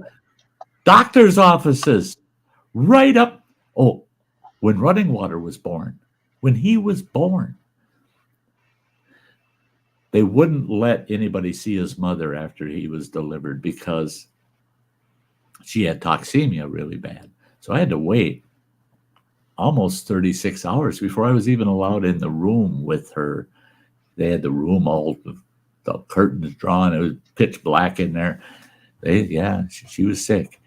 Well, I'd sit out in the day room with the baby, with Running Water. He did the baby. I'm out there. I think that's how we bonded. You know, I was his first people. You know, not his mom, and his mom and him never did bond. I mean, it's weird, but okay. They moved her out of that room into a regular room, so it's all sunny and bright in there. And I'll never forget. I come walking in the room and I go, "Hey, hon, how are you feeling?" She, "Oh, so much better." And she goes, "Oh my God." She says, here's the ashtray, and get me a cigarette. My purse, I don't even know where it's at. That was the very first thing in our conversation was, "Oh, here's the ashtray," because I had a smoke in my mouth. I came from the waiting room down the hall and into her room with a smoke in my mouth. And then, "Oh, here's the ashtray. And give me one. Give me a smoke." Because mine are in the purse over there somewhere. Yeah, we smoked in the hospitals. Everywhere in the hospital. You smoked everywhere. Doctors standing out at the counter, talking to the nurses, snuffing his smoke out in an ashtray at the counter. Everybody smoked everywhere. You go to the Red Owl store, and there were signs that said, the Red Owl grocery store, signs that said, "Please use the ashtrays. They're easier to clean than the floor." Well, yeah, every aisle, at the end of every aisle, there was a big ashtray. Because you smoked in the grocery store. You smoked everywhere. I went to a church that had ashtrays in the pews. I'm not lying. It was a Lutheran church. And that son of a bitch had ashtrays in the pews, and I'm sitting there listening to that preacher looking around, going, "Look at all these fuckers smoking." And there was a sign at the door coming into the chapel that said, "Please, no cigars during service." You could smoke cigarettes. No cigars. No cigars. They didn't want cigars. It was nuts. Go to the clinic just to see the doctor. Yeah, ashtrays all over in the waiting room. If there would have been COVID back then, everybody would have said, "Oh, we ain't wearing them damn masks. How the hell are we supposed to smoke?" Would have been passing the kids around. Yeah. I mean, what the hell? Yeah. Remember the chicken pox parties? Yeah. Oh, yeah.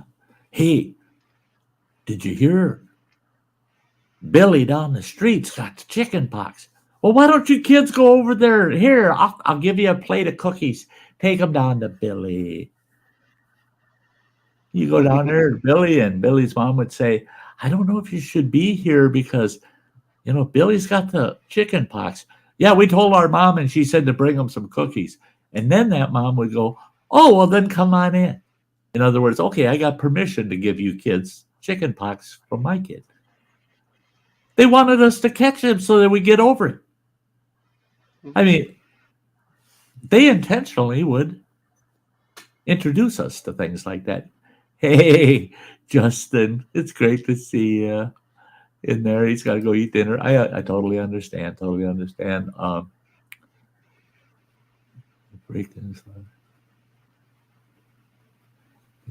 Roast them in goose or duck fat. Yeah, I watched a cooking show, and I could have died, man. I could have died. The guy was at a restaurant in England, and he was at another one in Finland. And then there was one other country, and they were frying a lot of things in duck fat. And you could just tell the look on that guy's face. He was in heaven, man. He said there ain't nothing like having it fried in duck fat. He said, and I'm sitting there drooling, going, I want to try. I want my kid to win the lottery. Give me that $1 million. I'll go over there and try. Yeah. And me double saying, dude, some doctors prescribe cigarettes. Oh yeah, over here in the U.S. there are big billboards all over, like Chesterfield recommended by big name doctors worldwide. I mean, doctors were recommending certain brands of cigarettes. Cools. Oh my God, when they came out with the Cools, I'll never forget it. Mentholated Cools. They improve your breathing. They're they're great for your respiratory problems. And well, we had the Marlboro Man. And the Marlboro Man. Every other commercial. Yeah. Tough fucking cowboy out there sucking down his old Marlboro out of the hard pack. And some bitch today, he's sitting on the porch going,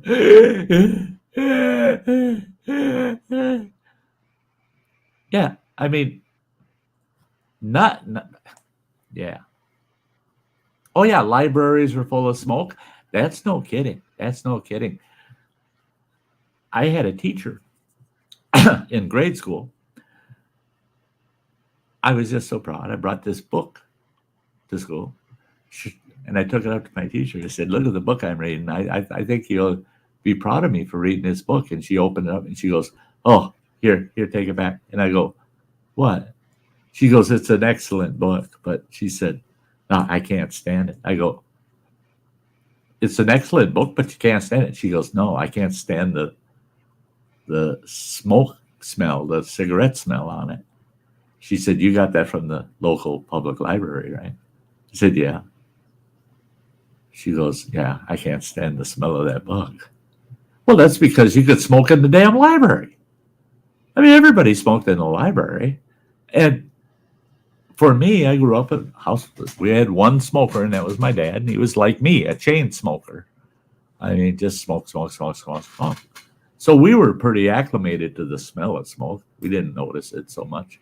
But those people that lived in households with no smokers, yeah, they would notice it, like on books from the public library and stuff. It's like, ooh, oh, ride the city bus, smoke. Go to the theater, indoor theater, ashtrays on the back of the chair in front of you, smoke. I mean, they smoked everywhere. Oh, yeah. On airplanes. Even though I'm a heavy smoker, and I'd like to have a smoke or two in that 2 or 3 hour flight I'd have to take,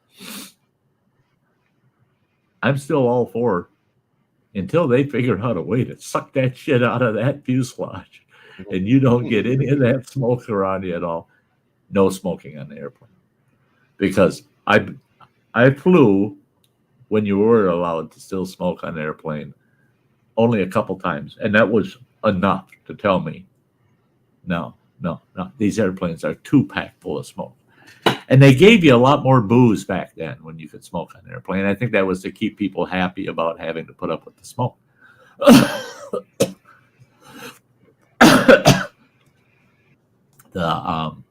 Hey, Plato, Chuck, great to see you, buddy. Great to see you. Words of fiction. I grew up in a house with smoke clouds 3 feet down from the ceiling. No shit. My dad, he smoked so damn much. There were times when, he'd get just pissed off. Go, Dad, from where we're sitting, we're having a hard time watching the Flintstones on TV. Why? Because of the smoke?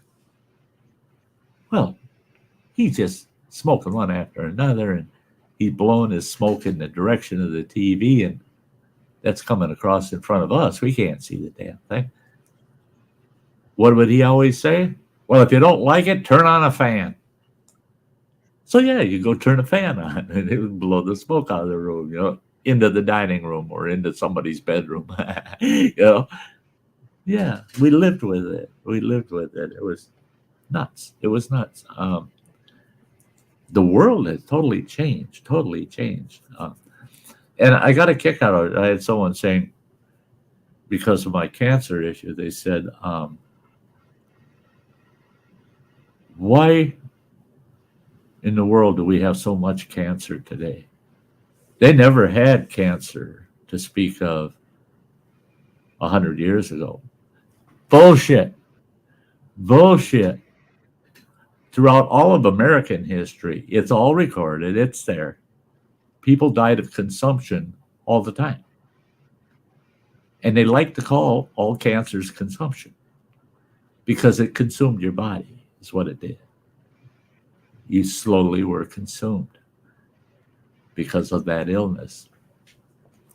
Cancer is not any more today than it was 100 years ago.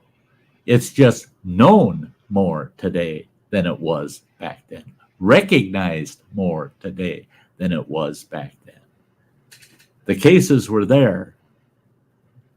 They just weren't calling it this kind of cancer, that kind of cancer, this kind, because they just knew it was consumption. It was just, you're just dying. Yeah, you got a cancer. And that's what they would tell you is you have a cancer.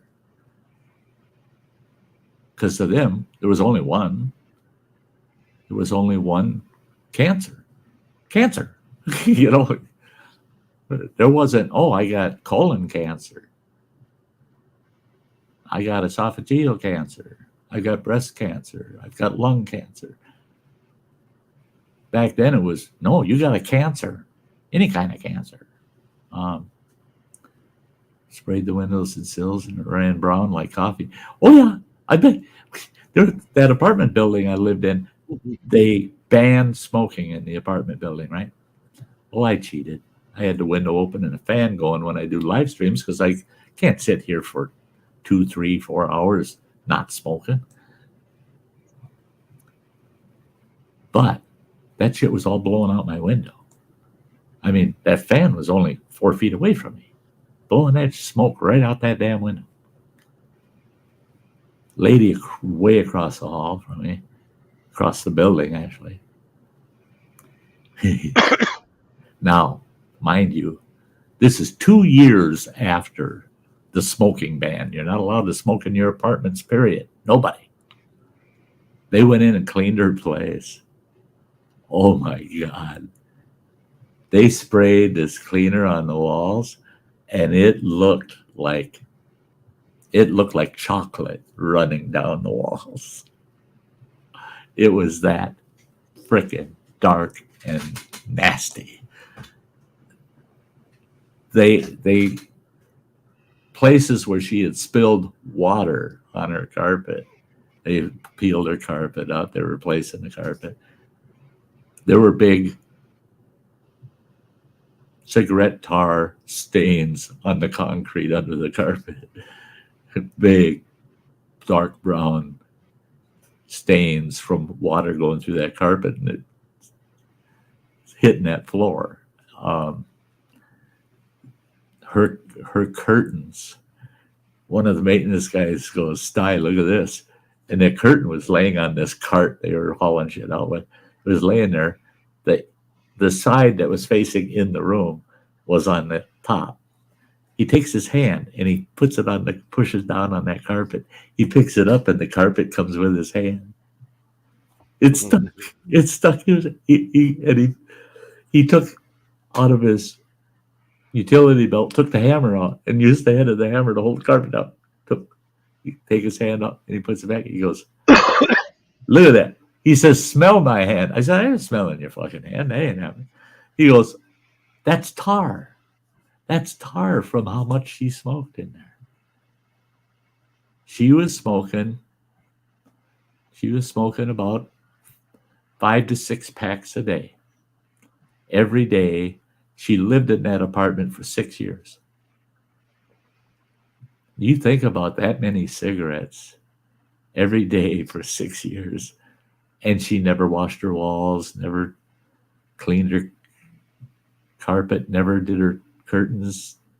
Oh, no. No. Nasty. Um, yeah, cleaning smokers' windows, not good. That's like my truck. And I run with a window open all the time when I smoke. I always want fresh air in my truck and I want the smoke out of there. Don't matter. When I wash the insides of what they might not look that bad, but when I wash them, yeah, it comes out kind of a light, kind of cream color or light brown. And it's from the tar off the windows. Yeah, I still get tar on the windows, even though I keep it ventilated. You know, I want it out of the truck as much as possible. It still sticks to the windows. In fact, I got to wash them windows on my truck this week. I better do that. I got to get Running Water's pressure washer he bought all set up to get my 2 water tanks because I want to wash my truck before winter hits. It'd be nice to pressure wash my truck.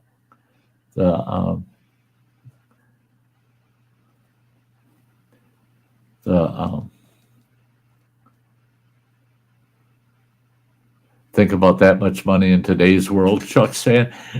Oh yeah, 5 packs a day if you're smoking name brand smokes at $8 a pack.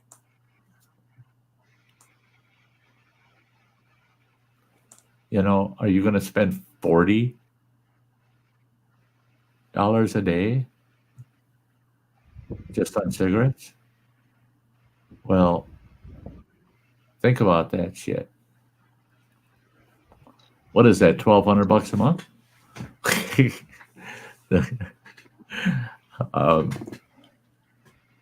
$1,200 a month to smoke? Are you freaking kidding me? It costs me about $70 a month for my smoking habit. So would I 70 to 80? I suppose. Well, sometimes up to 100 a month. But would I pay $1,200 a month? No, it ain't happening. That shit ain't happening. No. Even when I was buying cartons of cigarettes, I remember back when I could get them for $2.75 a carton, $2.75 a carton. But if you bought a single pack, they were 35 cents. You know, they really jacked them up on the single pack sale. But you could buy a carton, $2.75. I didn't smoke that much. I mean, I still smoke just a pack a day, 20 cigarettes in a day. And I'm kind of person where I have long days. I mean, I don't have any shorter than an 18-hour day. So you think about that, that's averaging about a smoke an hour, just a little over a smoke an hour throughout a whole day. That's like this. Now I sat through this stream and I've probably smoked 8 smokes in 3.5 hours. Doubled up what I usually would smoke, But now after the stream, I'll be sitting here eating, watching TV. I won't be smoking. I'll be eating for the next 2 hours, and it'll come back out, and it'll balance out to, I'll have my pack of smokes for the day. It'll still work out to pack in a day. So, you have to have a power washer inside and out, brand name cigarettes about $13.50 for a pack of 20, 13.5 pounds, not US dollars. Yeah. Well, what is that? About $15? Yeah. US. We got smokes here that are the $10 and $11 packs, but on average, $7 to $9 is the average name brand cost for like the miniature cigars. I don't know why I lost my taste for them. Oh boy, I'm going to sneeze. I can feel it coming. The miniature cigars were nice because they're only a couple bucks a pack, $20 for a carton. Well, what I smoke, they're $50 a carton. So they're $5 a pack. But they're not the $8 or $9 that these other people are paying for their name brands. Yeah, I see these people go in there and they'll get 2 cartons of the name brands, and I'll tell them, oh, it's $15.65. Yeah, okay, yeah. But they're paying that per pack, and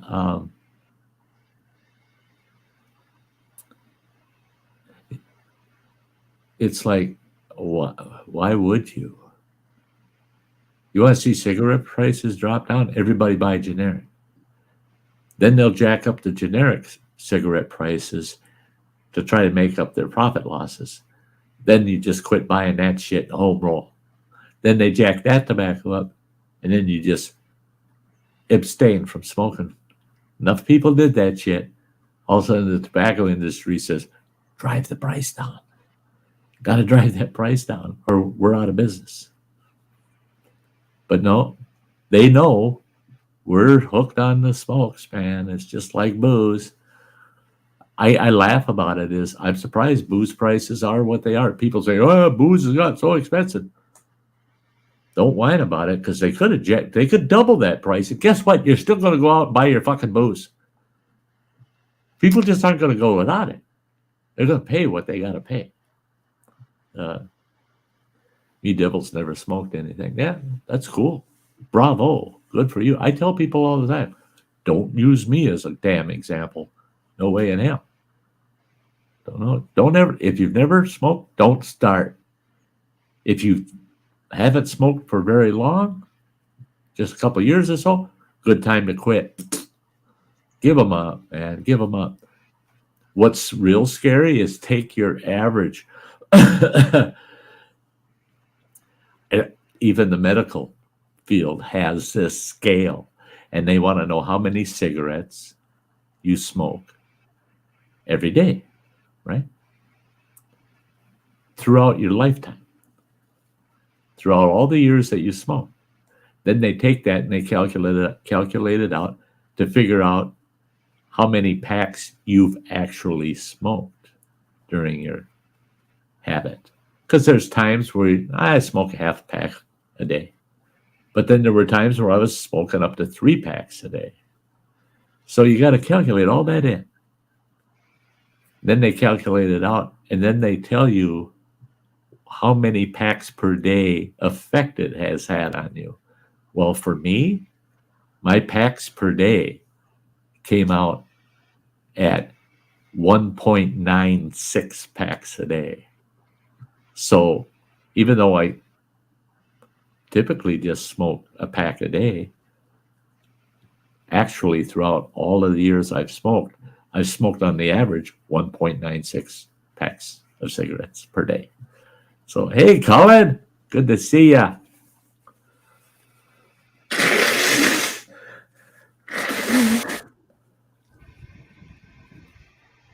But as my doctors said, they said that with as much as I smoked, they would have never imagined esophageal cancer, the type I had, versus lung cancer or another major organ like the liver or kidneys or something like that. They said, there's no sign of cancer in any of that. Your lungs, nothing. They couldn't even find a spot on my lungs. And my breathing capacity, when they did that freaking almost all day damn breathing shit test at the Mayo Clinic, that was one of my worst clinic visits, was going through that pulmonary testing. Holy shit. And Running Water knows what it is to do pulmonary recovery. It's a bitch. And I kept thinking about what he had to go through for pulmonary recovery. And I mentioned that to my doctors, what he went through. And they said, well, the fortunate thing is he went through for over a month with a collapsed lung. and then they reinflated it. So it took some damn recovery. Yeah, they got his lung back about 90% through the surgery. But to get that 10% back, man, he had to work his ass off. And I wasn't looking forward to that shit. I watched that kid go through that shit. No, I didn't want to do that. So they put me through all these pre-tests. And they said that my pulmonary results are that of a perfectly healthy 24-year-old. And then when he's looking at my chart and he goes, I can't believe how much you smoke. I said, yeah, that's kind of ass backwards, ain't it? It shouldn't be that way. He goes, no.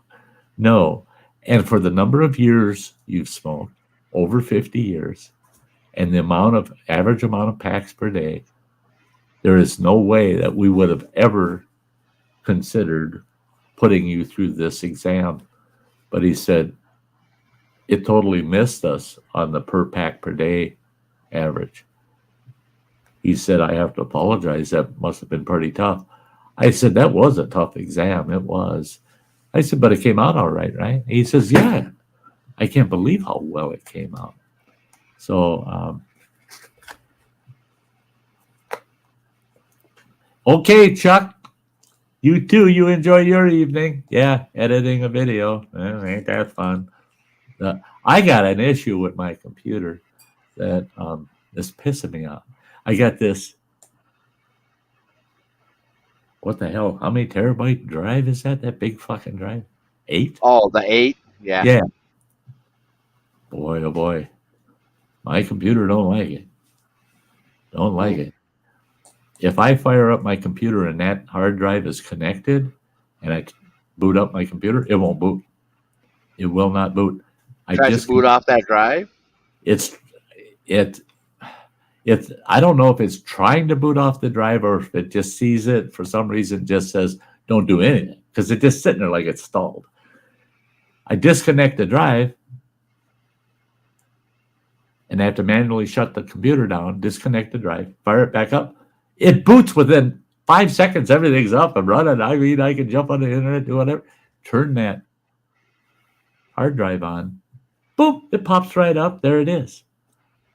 But because I changed my USB ports, all of my quick access says that the drive doesn't exist because it went from USB port F to D. Well, I don't know one F port from the other. So I don't remember what port it was plugged into. So that's kind of become troublesome.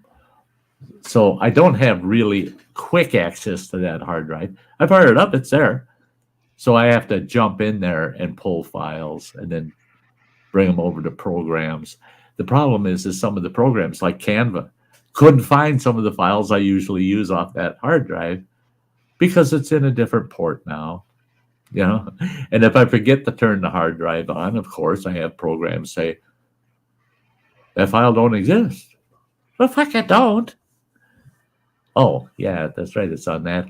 It's on the MyBook drive. So I got to go in, tell it where to look, So, yeah, I've been stumbling around with that. So getting my stream set up takes about 5 minutes longer because of the jumping through to the drives, this.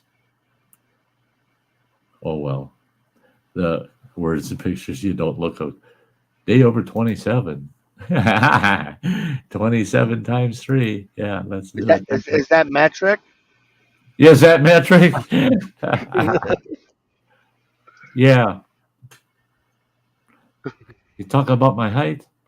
Pulled that one on boss I had when I was doing construction. He starts, we had 80-foot ladders up with ladder jacks and a scaffold on. And I'm up there doing sheeting up in the gable of this house.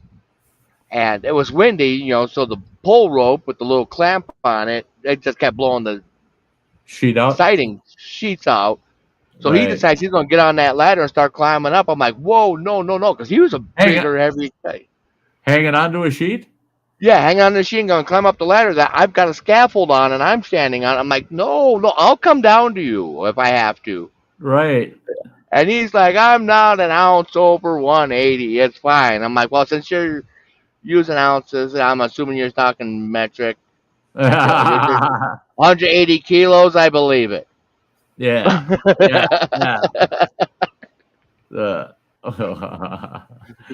Hey, me Dibble. Yeah, no, I took a look in my bias. Yeah. No, the boot sequences to drive C. That's one thing that pisses me off with my system too, and I got to see how I can do that. I want a new drive, a different drive designated as my drive C, and move everything off of C onto that new drive, because my drive C is so small. I only got, what is it? I can't remember. It's just a few gig is all that drive C is. Well, it's maxed out. It's only got like 700 megabytes left on it. On space, in space. Well, the wrong update from like Microsoft or something, they keep adding data. They're putting. You got to go in and make sure to delete out all the old updates behind it, because it saves those, it shadows those, so that you can do you can go back and restart their software back at an older edition, right? But I got to go in and delete those so that I don't bumper out. And that my C drive's compressed and it's been defragged. It's all available space is there. Now I only got 700 megabytes left on it. So I really do need to get a different drive and just mirror my C drive to it and have that drive designated as a new C drive, because I'm running out of space on that sumbitch. I don't want that to happen, because then all of a sudden you got all your programs that are on there start hiccuping and having issues because the drive's compacted too tight. It's just full, and yeah, we're not going to get into the tech stuff, me Dibble. Let's not go there. Sty's not in the mood today. No. I didn't. If I was a younger man, I'd say, let's talk this through. I'm at the point where, okay, just like a simple oil change on my truck. Running Water's smart. He followed his old man's lead. Simple oil change on my truck. There ain't no big deal oil change. Crawl under the damn truck with an oil catch tray, Take the drain plug out, drain your damn oil, take the filter off, throw a new one on, put the new oil in, you're done. I went right down to Quick Lube and had them do it. I paid them $65. And my youngest boy said, you could have done it yourself for a fraction of that. I said, no, I couldn't. He goes, well, of course you could. You've changed enough oils in your life. I said, that's the problem. I've changed oils enough. I don't want to no more. I don't want to do it no more. And to me, it's worth $65 that I don't have to do it. So I told Running Water, yeah, I got my oil changed done, blah, blah, blah. When he was home this last time, he goes, yeah, I'm going to run down there. He run down there and got his oil changed. Because I change my oil like once a year. Because it never gets used. His oil exceeds the best by date by the time because you don't use it. Because his truck, I was so surprised because since you left, went back out on the road, I haven't started your truck. And I moved it to the back now. I went out there the other day and I'm going, I bet you that some bitch won't even start. The battery's probably dead. Boom, fired right up, and I'm like, holy shit. So I drove myself down, got a Euro and back, and then parked it. just so that the fluids could move in it, and the brakes could reseat, And poor Running Water's truck just sits back there lonely, sitting next to a broke down Honda. Like, what am I here for? Am I going to end up like my neighbor? Yeah, my truck gets maybe 250 miles a year on it. Mm-hmm. Maybe. Maybe. Well, that's what you were getting when I was living down at camp, because you would come Right. down and see me at camp, and that was 80 miles. Well, yeah, That was 80 now miles. with it just thing in town, yeah, it's probably closer to 100. maybe 80 to 100 Yeah. miles. Yeah. Well, when I got the oil change, she had asked me. He's like, "When was the last oil change?" I'm like a year ago. He's like, "Oh, well, okay," because it looked awfully clean coming out of there. I'm like, "Well, yeah, it's unused oil that you pulled out." Yeah. Yeah. Hey, me Dibble. Yeah, no, I've deleted all the old update files. All the old update files you got. Yeah, I did that. I already did that. Yeah. The drive is as clean as the drive can get and still be able to operate all of my programs, right?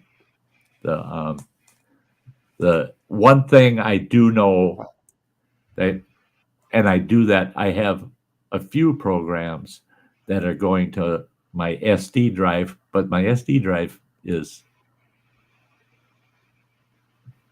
small. I don't want to overload that bugger either. But I do have some programs that's their root directory is to the SD drive, not to my C drive, running my programs off of a standalone drive. So if I load new programs, that's where I dump them. I don't take the default to send them to C, because it'll automatically default. Oh, you're loading this new graphics program, and they'll say this is the destination, and you can change that destination. You don't have to say, well, yeah, I want it to run off of drive C. You can say I want it to run off of drive D, and when you pull that program up, that's where it knows where to look. So, yeah. The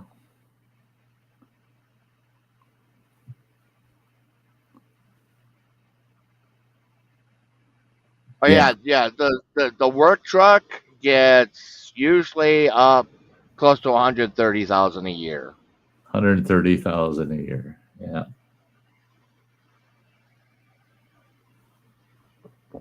Yeah, and that involves a few oil changes. Yeah, it's usually three to four oil changes each year.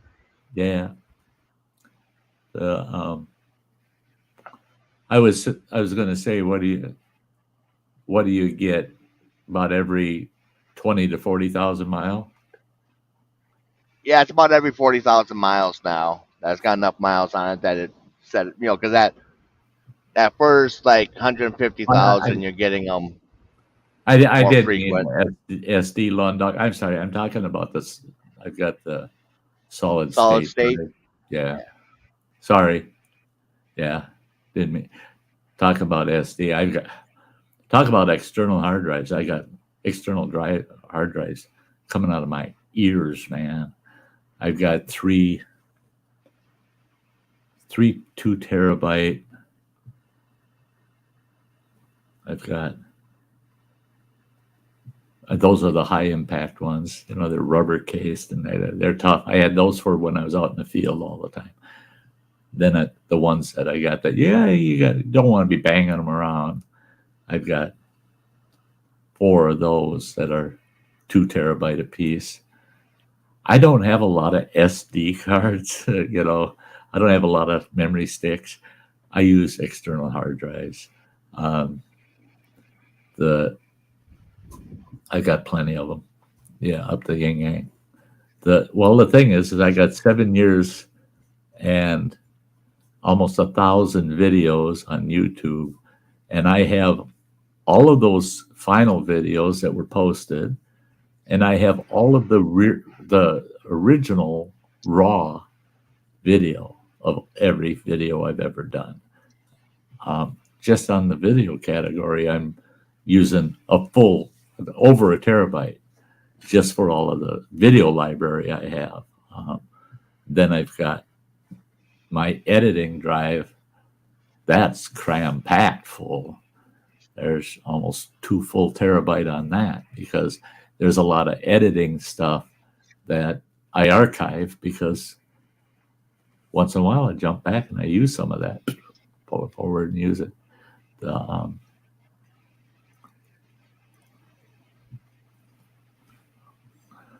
like to go into new storage media and new speeds connected through USB Type-C.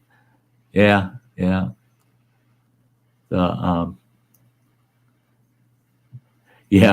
Solid state makes sense. I gotta apologize.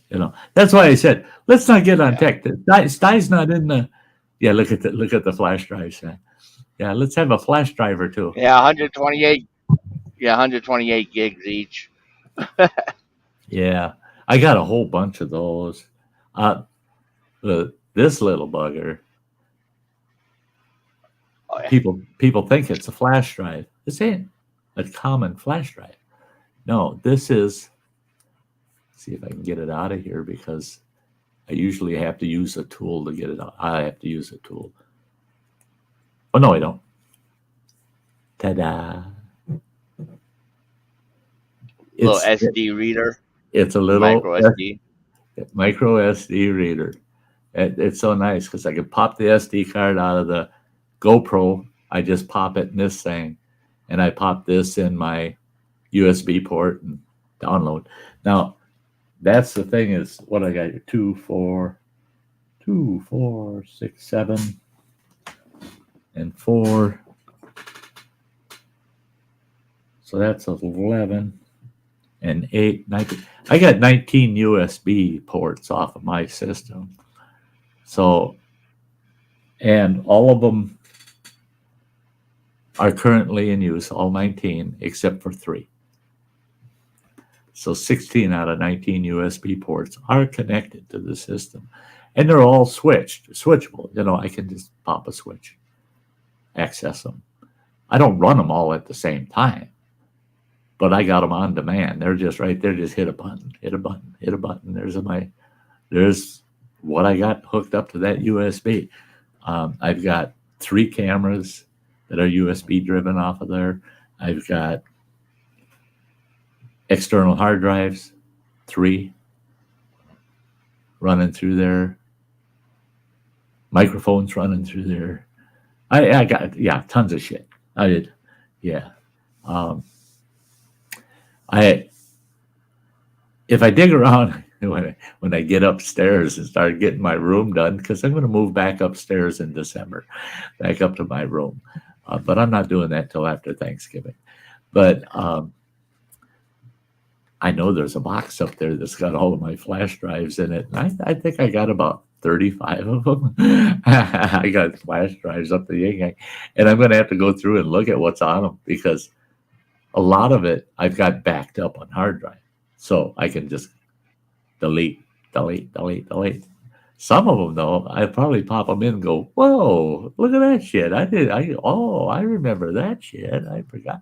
And I'll have to store that, archive it. Yeah.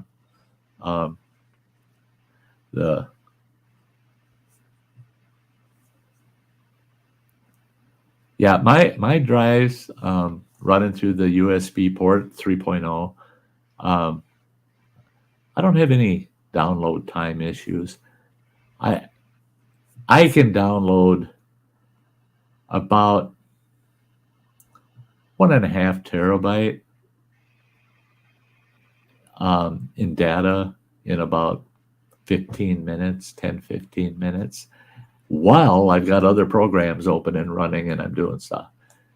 10-15 minutes, it'll draw down a 1.5 terabyte off of my drive. So yeah, I don't complain about my transfer speed. My transfer speed's pretty good. Hey, Adam, good to see ya.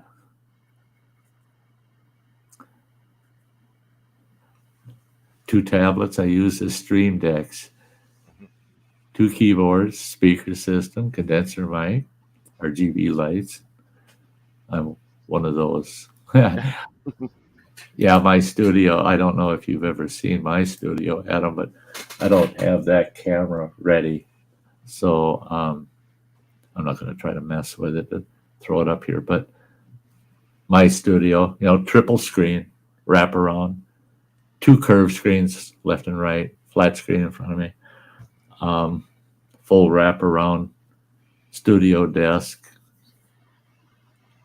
And I've got common computer peripherals, printer, and that kind of crap all over here on the left. But in front of me, I've got my camera, of course, my primary camera, and I've got my my microphone. I've got my soundboard, my big ass soundboard sitting there. I've got my Stream Deck, 36 key Stream Deck. I've got sound effects sound card here. I've got the backup power on the audio system. I've got LED lights left and right. I've got 2 big studio umbrella lantern lights here. I'm running 2 PCs.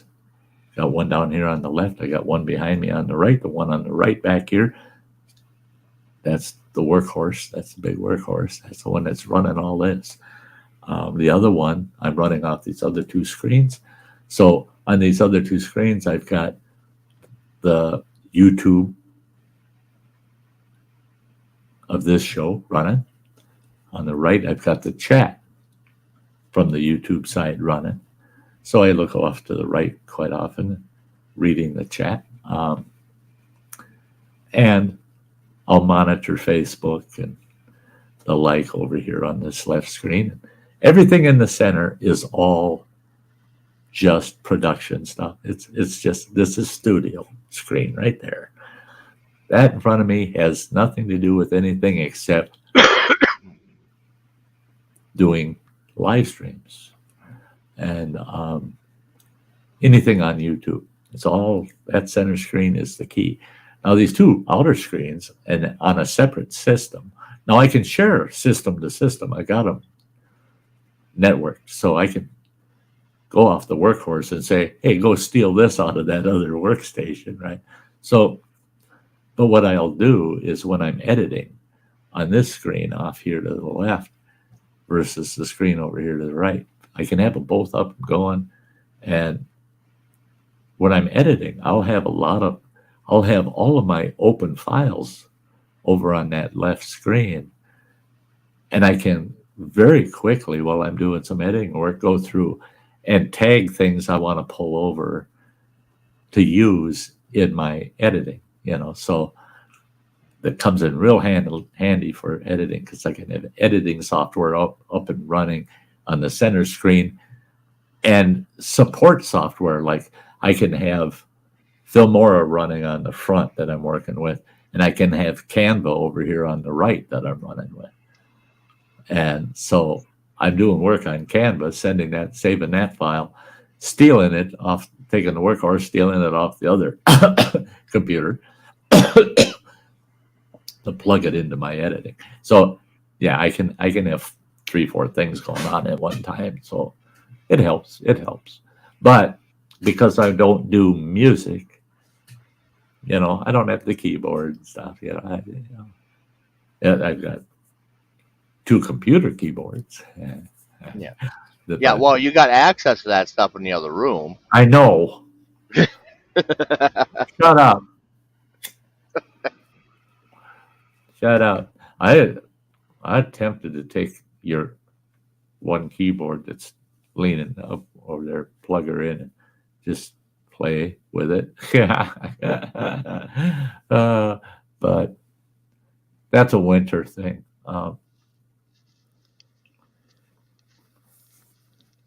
Thanks, Lund Dog. Yeah.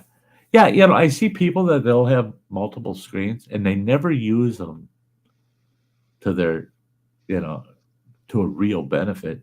What they'll do is they'll have TikTok running on this one, and they'll have Facebook running on this one, and they might have YouTube running on that one. So they're watching 3 things at a time. But all they're doing is entertaining themselves, really. That's all they're using it for. They don't want to take it far enough to say, hey, how can I apply that to editing or doing other things, multiple. I still crunch numbers a lot. And there's times I'll have 3 screens of spreadsheets up and I'm doing stuff on all 3, So, yeah, make the most use out of having multiple screens, access to them. Yeah.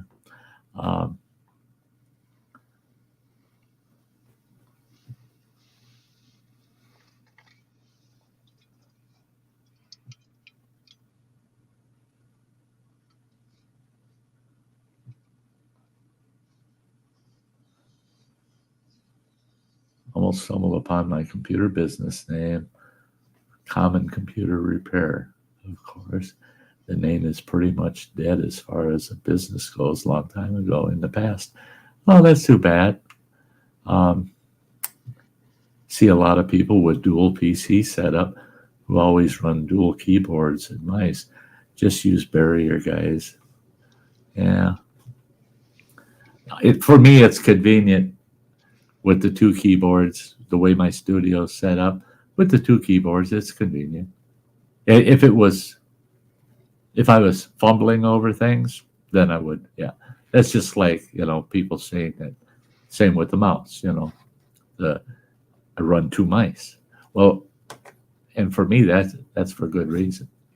Because having a dedicated mouse to these 2 versus the mouse to this one, I'm less apt to make bad clicks. You know what I mean? If you got a single mouse and you're managing all 3 components going on here, it's too easy to have a bad click. It just is, and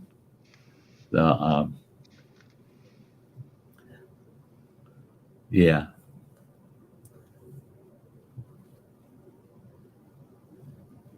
See, that's it, is hitting that hotkey. That's everything that we do requires at least 1 step, and I've done that with the simple Stream Deck, for managing my streams. I've ended streams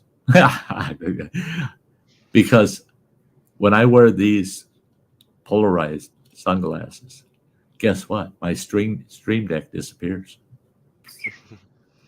The lighting in that Stream Deck is invisible when you're wearing polarized sunglasses. Now, I wear polarized sunglasses because the screen glare really affects me.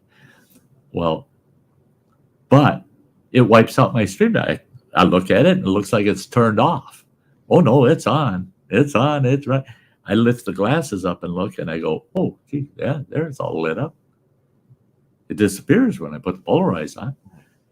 So I've had to memorize my Stream Deck just like a keyboard. You can type without looking at your keyboard. You got to be able to hotkey off of the Stream Deck without having to look at it. So I sat here one day on StreamYard just practicing like you would be learning your first time typing, And I sat here and practiced because I found I was just inadvertently hitting a bad hotkey once in a while, not realizing or forgetting to hit a hotkey when I should. And so, yeah, like I said, if I was stumbling at all over dual keyboard and dual mice, I would definitely use barrier. Yeah, makes sense. Yeah.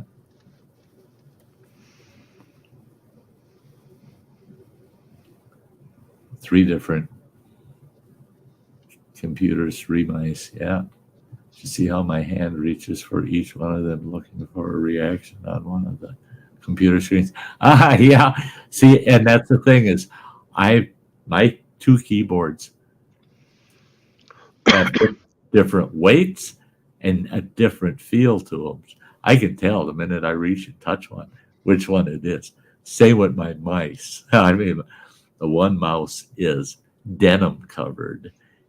Very obvious which mouse that is. The other one's smooth, shiny, and a tad bit smaller. I know which mouse is which. And yeah, I never have to look. And they're only 4 inches apart from each other. So they're not, I don't even have to move my arm. I'm just moving my hand, my wrist, to reach both of them. And the keyboards are right here, literally just right there. Boom, boom, boom, boom.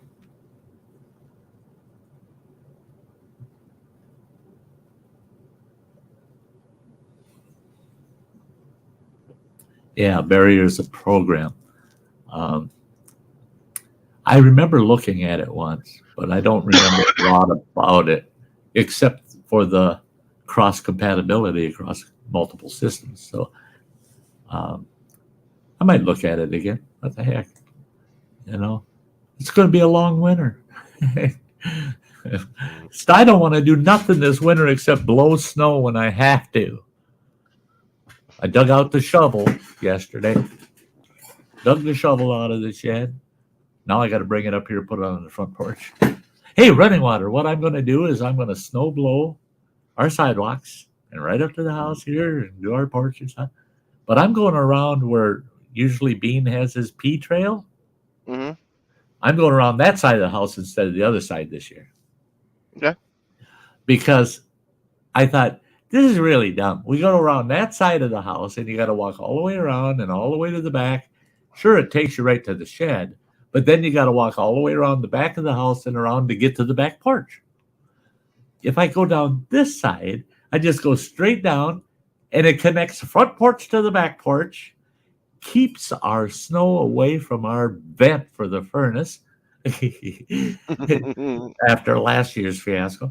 And when I get to the end of the porch, I just take a left and right to the shop, right to the shed, and straight out to do the back parking. I was looking at that when I was working out there yesterday and going, God, last winter, Sty, you were dumb. What the fuck do you do that for? Going all the way around that side of the house. No, just go down this side. You could go out the front door, 2 steps down, take a left, and you're right to the back porch. I mean, what the hell? Damn it. Yeah, well, I imagine the one that benefited the most from that other side was the meter gal come out there for the water and Oh, yeah. Well, she should come through the alley then, because you'll have access to it. Yeah, well, it's not our job to make her life easy. Not really. And usually that snow tends to be shallower on that side of the house. Anyway, yeah. Wind blows it down. You just have to get past the porch. And that's what I was thinking about too, is the other side where I'm going to snow blow this year. That's where the deep That's snow where it piles up, yeah. And I'd rather blow that towards the neighbors to get the hell away from us because of what happened with that heat vent last. That was bad when that frickin' snow was 2 feet above the vent for our furnace. And it plugged the vent, so our furnace wouldn't work. So I had to go out there in the middle of a frickin' snowstorm. The snow, I'm not lying to you guys, that snow was over my belt. It was over my waist. And I'm climbing through that shit, trudging through it. It was a bitch just to get that 25, 30 feet down the side of the house. And what happened? I get down there and I start shoveling. Finally got down to where the vent was. Got the vent cleared out. And I'm going, oh, thank God. And I turn around to go, and I fell in the frickin' snow. It was that damn deep. My feet got all stuck up in the snow, and I fell. And I thought, well, no big deal. Oh, fuck no. When that snow, literally, there was 3.5 to 4 feet of snow there. Try sticking your arm down through that shit to hit something solid to push yourself up. You can't push on nothing with your arms. You might as well be armless, you know. And I Yeah, it was. doesn't help that it's a fluffy snow. You know, Yeah, it's not doesn't pack. none of it hard packed at all. And I'm out there fighting to try to get out of that damn snow. And finally, I figured it out. The shovel, when I went down, I let go of the shovel and it slid towards the front of the house, about 10 feet away from me. Well, so bitch, I can't even use the shovel because I was going to stick the shovel down and use that. No, it's gone. It's down there. So all I could do, and that would have been a funny video because all I could do is roll around in the snow. I just kept rolling and rolling until I got a patch maybe about 5 feet around, kind of broke down enough where I could reach down and hit the ground, and the snow was about up to my armpit. And then I was able to get my feet underneath me to be able to just stand up. I couldn't get in a position, no matter what I did, I couldn't get in a position where I could lean forward enough to be able to stand up. Just use my legs and stand up. I couldn't get in that damn position just because of the conditions of that snow. And I thought, I'm going to lay out here. And now I dug myself down, and the snow's higher than I am. They're going to find me dead back here In the spring. In the spring. Look at the snow melted, and there's an old guy sitting back there. Yeah. He's just sitting back there. Lone Dog says today is Sunday and Halloween is tomorrow, but Halloween is winding up on a school day. So are we going to get trick-or-treaters tomorrow on a school night rather than tonight? Yeah, see, here in my town, trick-or-treating is officially tomorrow night. Mm-hmm. Is officially tomorrow night. Yeah, and we don't have any of that trick or trunk stuff that people are doing. They're doing that in Grand Island, and they're showing up all over the country. Trick or trunk because of COVID. They have a set location for people that want to hand out candy, and they park their cars and they hand out candy from their trunks. That the kids can come and get in line and get candy. So that kids aren't going to someone's house that might be compromised or have to worry about it. And all right, that is, yeah, that's just. I'm sorry, people. It's your generation, you guys. But I'm telling you what. I hate to go there, but a lot of your the future is stupid. A lot of your fellow generationers are fucking it all up. I mean, they're taking the fun out of life. I mean, we believe in peace and love and that. But then why do we always have to be so sad and down about every fucking thing? Because you're fucking it up. I mean, it's not fun anymore. What happened? Don't do this to the world. I mean, I miss my, when I say I miss my childhood, all the way from birth until about 18 years old. I miss that whole era. I mean, I miss it. I miss it so bad. There was so much more you could do. I mean, just so much more. I wish I had that era with our electronic advancements today. That era with these things, that way of life with these things, that would be awesome. That would have been just to die for awesome. But yeah, some of the stuff you see now, it's just like I was watching this news report video or whatever that was talking about some school. I don't know if it was Arizona or California, somewhere in the Southwest. The whole district, that costumes have to be vetted and approved, so that there's no offensive subject matter, no cultural appropriation, no that no one's offended. It's just like, no. Well, And, well, it's not. I'm sorry to anybody out there of color. I really am. I apologize. I don't want you to take this wrong. But this whole anti-white movement they've got going on now, Yeah. because it is. It's, let's be honest about it. There's an anti-white movement. What you're talking about, running water, I was thinking, well, maybe you're better off going trick or treating without a costume, but not if you're a white guy. No, that's too offensive. That could be inappropriate with what the song and dance they're giving us nowadays. I hate that separation shit. I hate that. I grew up in the 60s, guys, and I'll tell you what. Growing up as a kid, I had so many black friends of color, blacks, Native Americans, Asians. I had so many friends of all those colors. And guess what? None of them lived in my community. They didn't live there. They came there to go fishing or shopping, or they just like to hang out there. They like our city park, our town park. They felt welcome in our community of nothing but a bunch of white guys, a whole town of white guys. But yet, our population would almost double every weekend with the people of color that would come to our community. And guess what? We didn't have any problems. We didn't have anybody making derogatory statements about that color of person or that color of person. We didn't have riots. We didn't have crime, black crime on black crime. Yeah, yeah. We had none of that in the 60s in my community.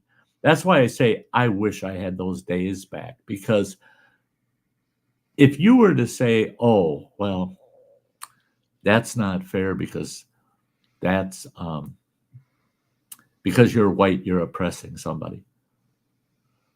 The people of color I knew back then as a kid would have got between me and whoever was saying that and told them, you know what? You need to fucking grow up and mind your own fucking business. You stay the hell out of the fact we don't care what color each of us are.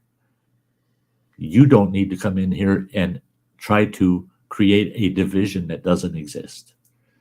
And I'm a firm believer that in the bigger, broader picture of things, the racism's not there. That division doesn't exist. It only exists because people are creating it. And it's a shame. It's a shame. They want to go back and talk about the 60s and the civil rights movements and all that. All right, there were parts in the country where, we had the big thing going on with the civil rights movement, but the majority of the country, not in these big civil or big civic centers of population, the rest of the country at large is like, we're all getting along. Man, they're all good. Why are they making her ride at the back of the bus? What the fuck? What's wrong with that? Let her ride wherever the hell she wants. A seat's a seat. But they're making a big uproar about it. Now it's all over the news and that's all we hear about. So we must all be that. Well, no, we're not. We're not. And people don't give other people enough credit. It's everybody wants to find a bad guy. Everybody wants to find a bad guy, and that's what it's turned into now. It's I don't know.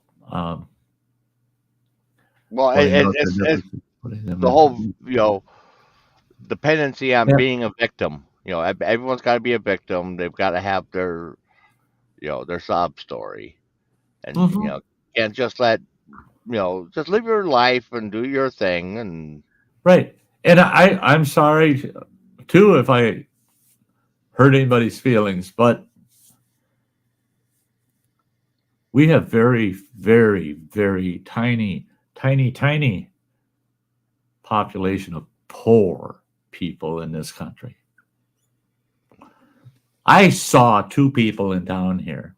They're homeless, and they were in an argument with this gal out on the street out front of this center down here that helps these homeless people, right? They're homeless.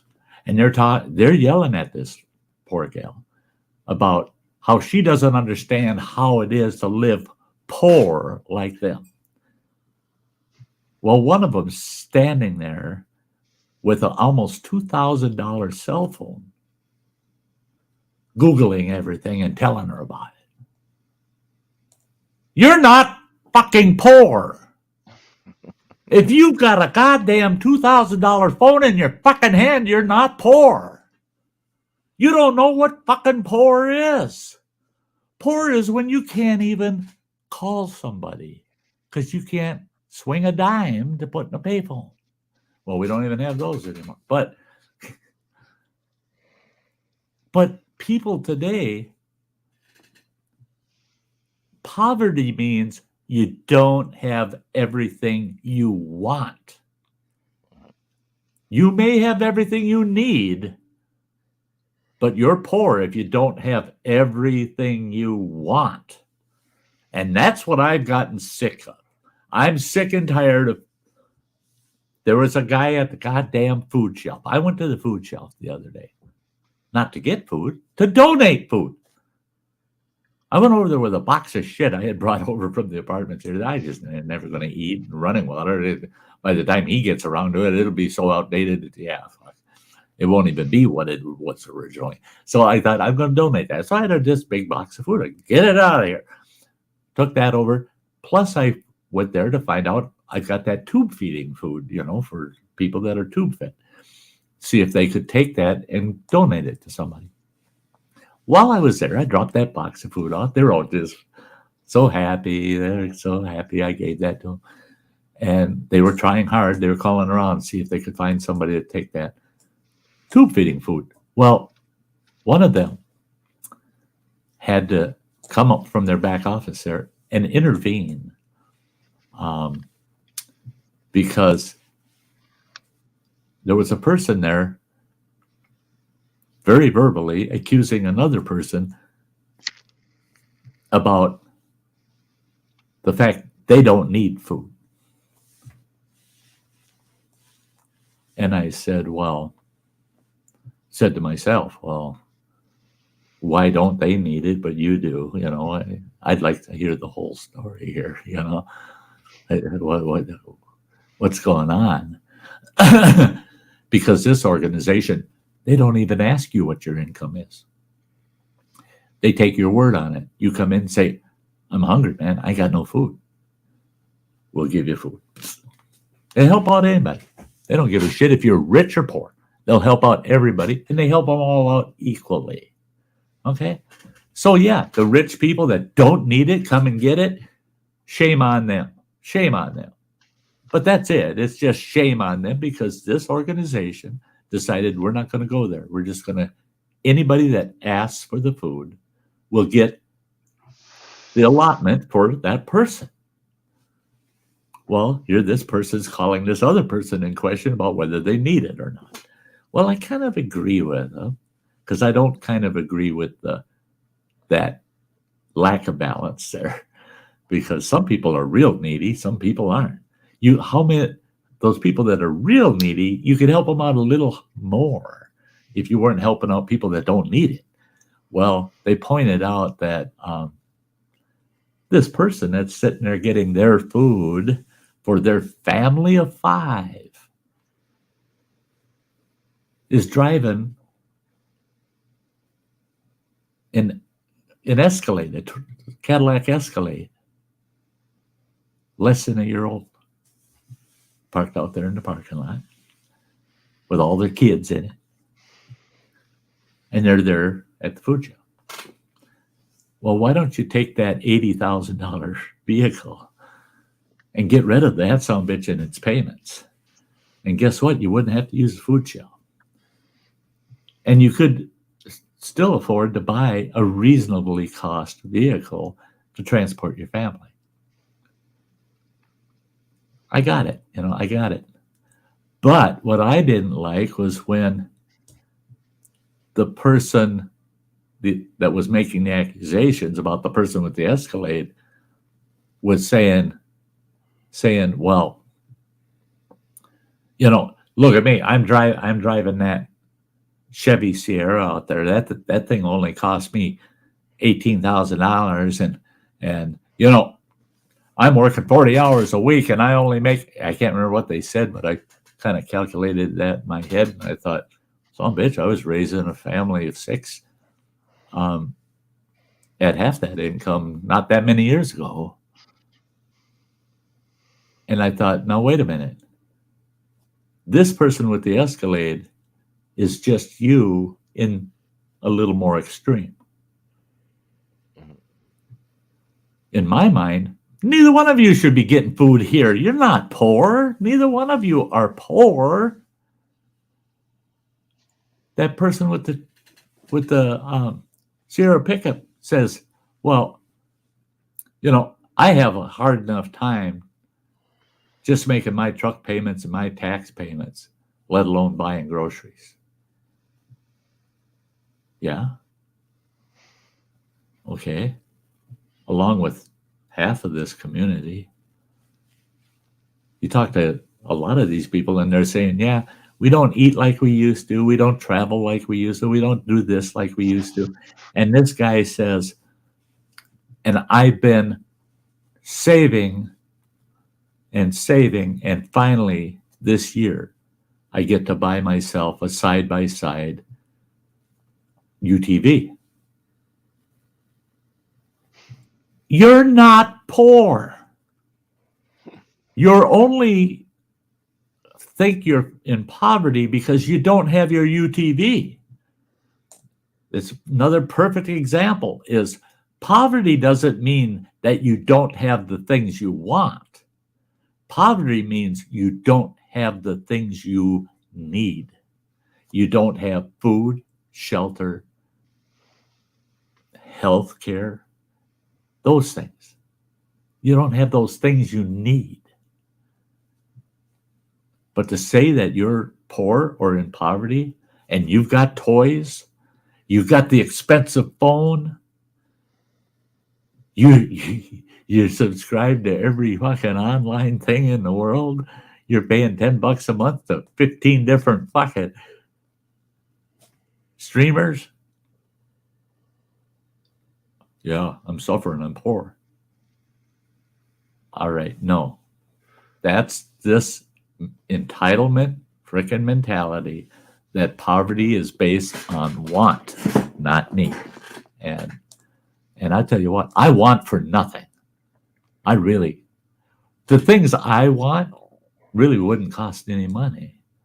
I want good friendships. I want to visit with people. I want to be able to go and do this or that. Yeah, I can do those things. They're not going to cost me extra money. Those are my wants. Oh, do I want a brand new truck? Oh, I'd like one.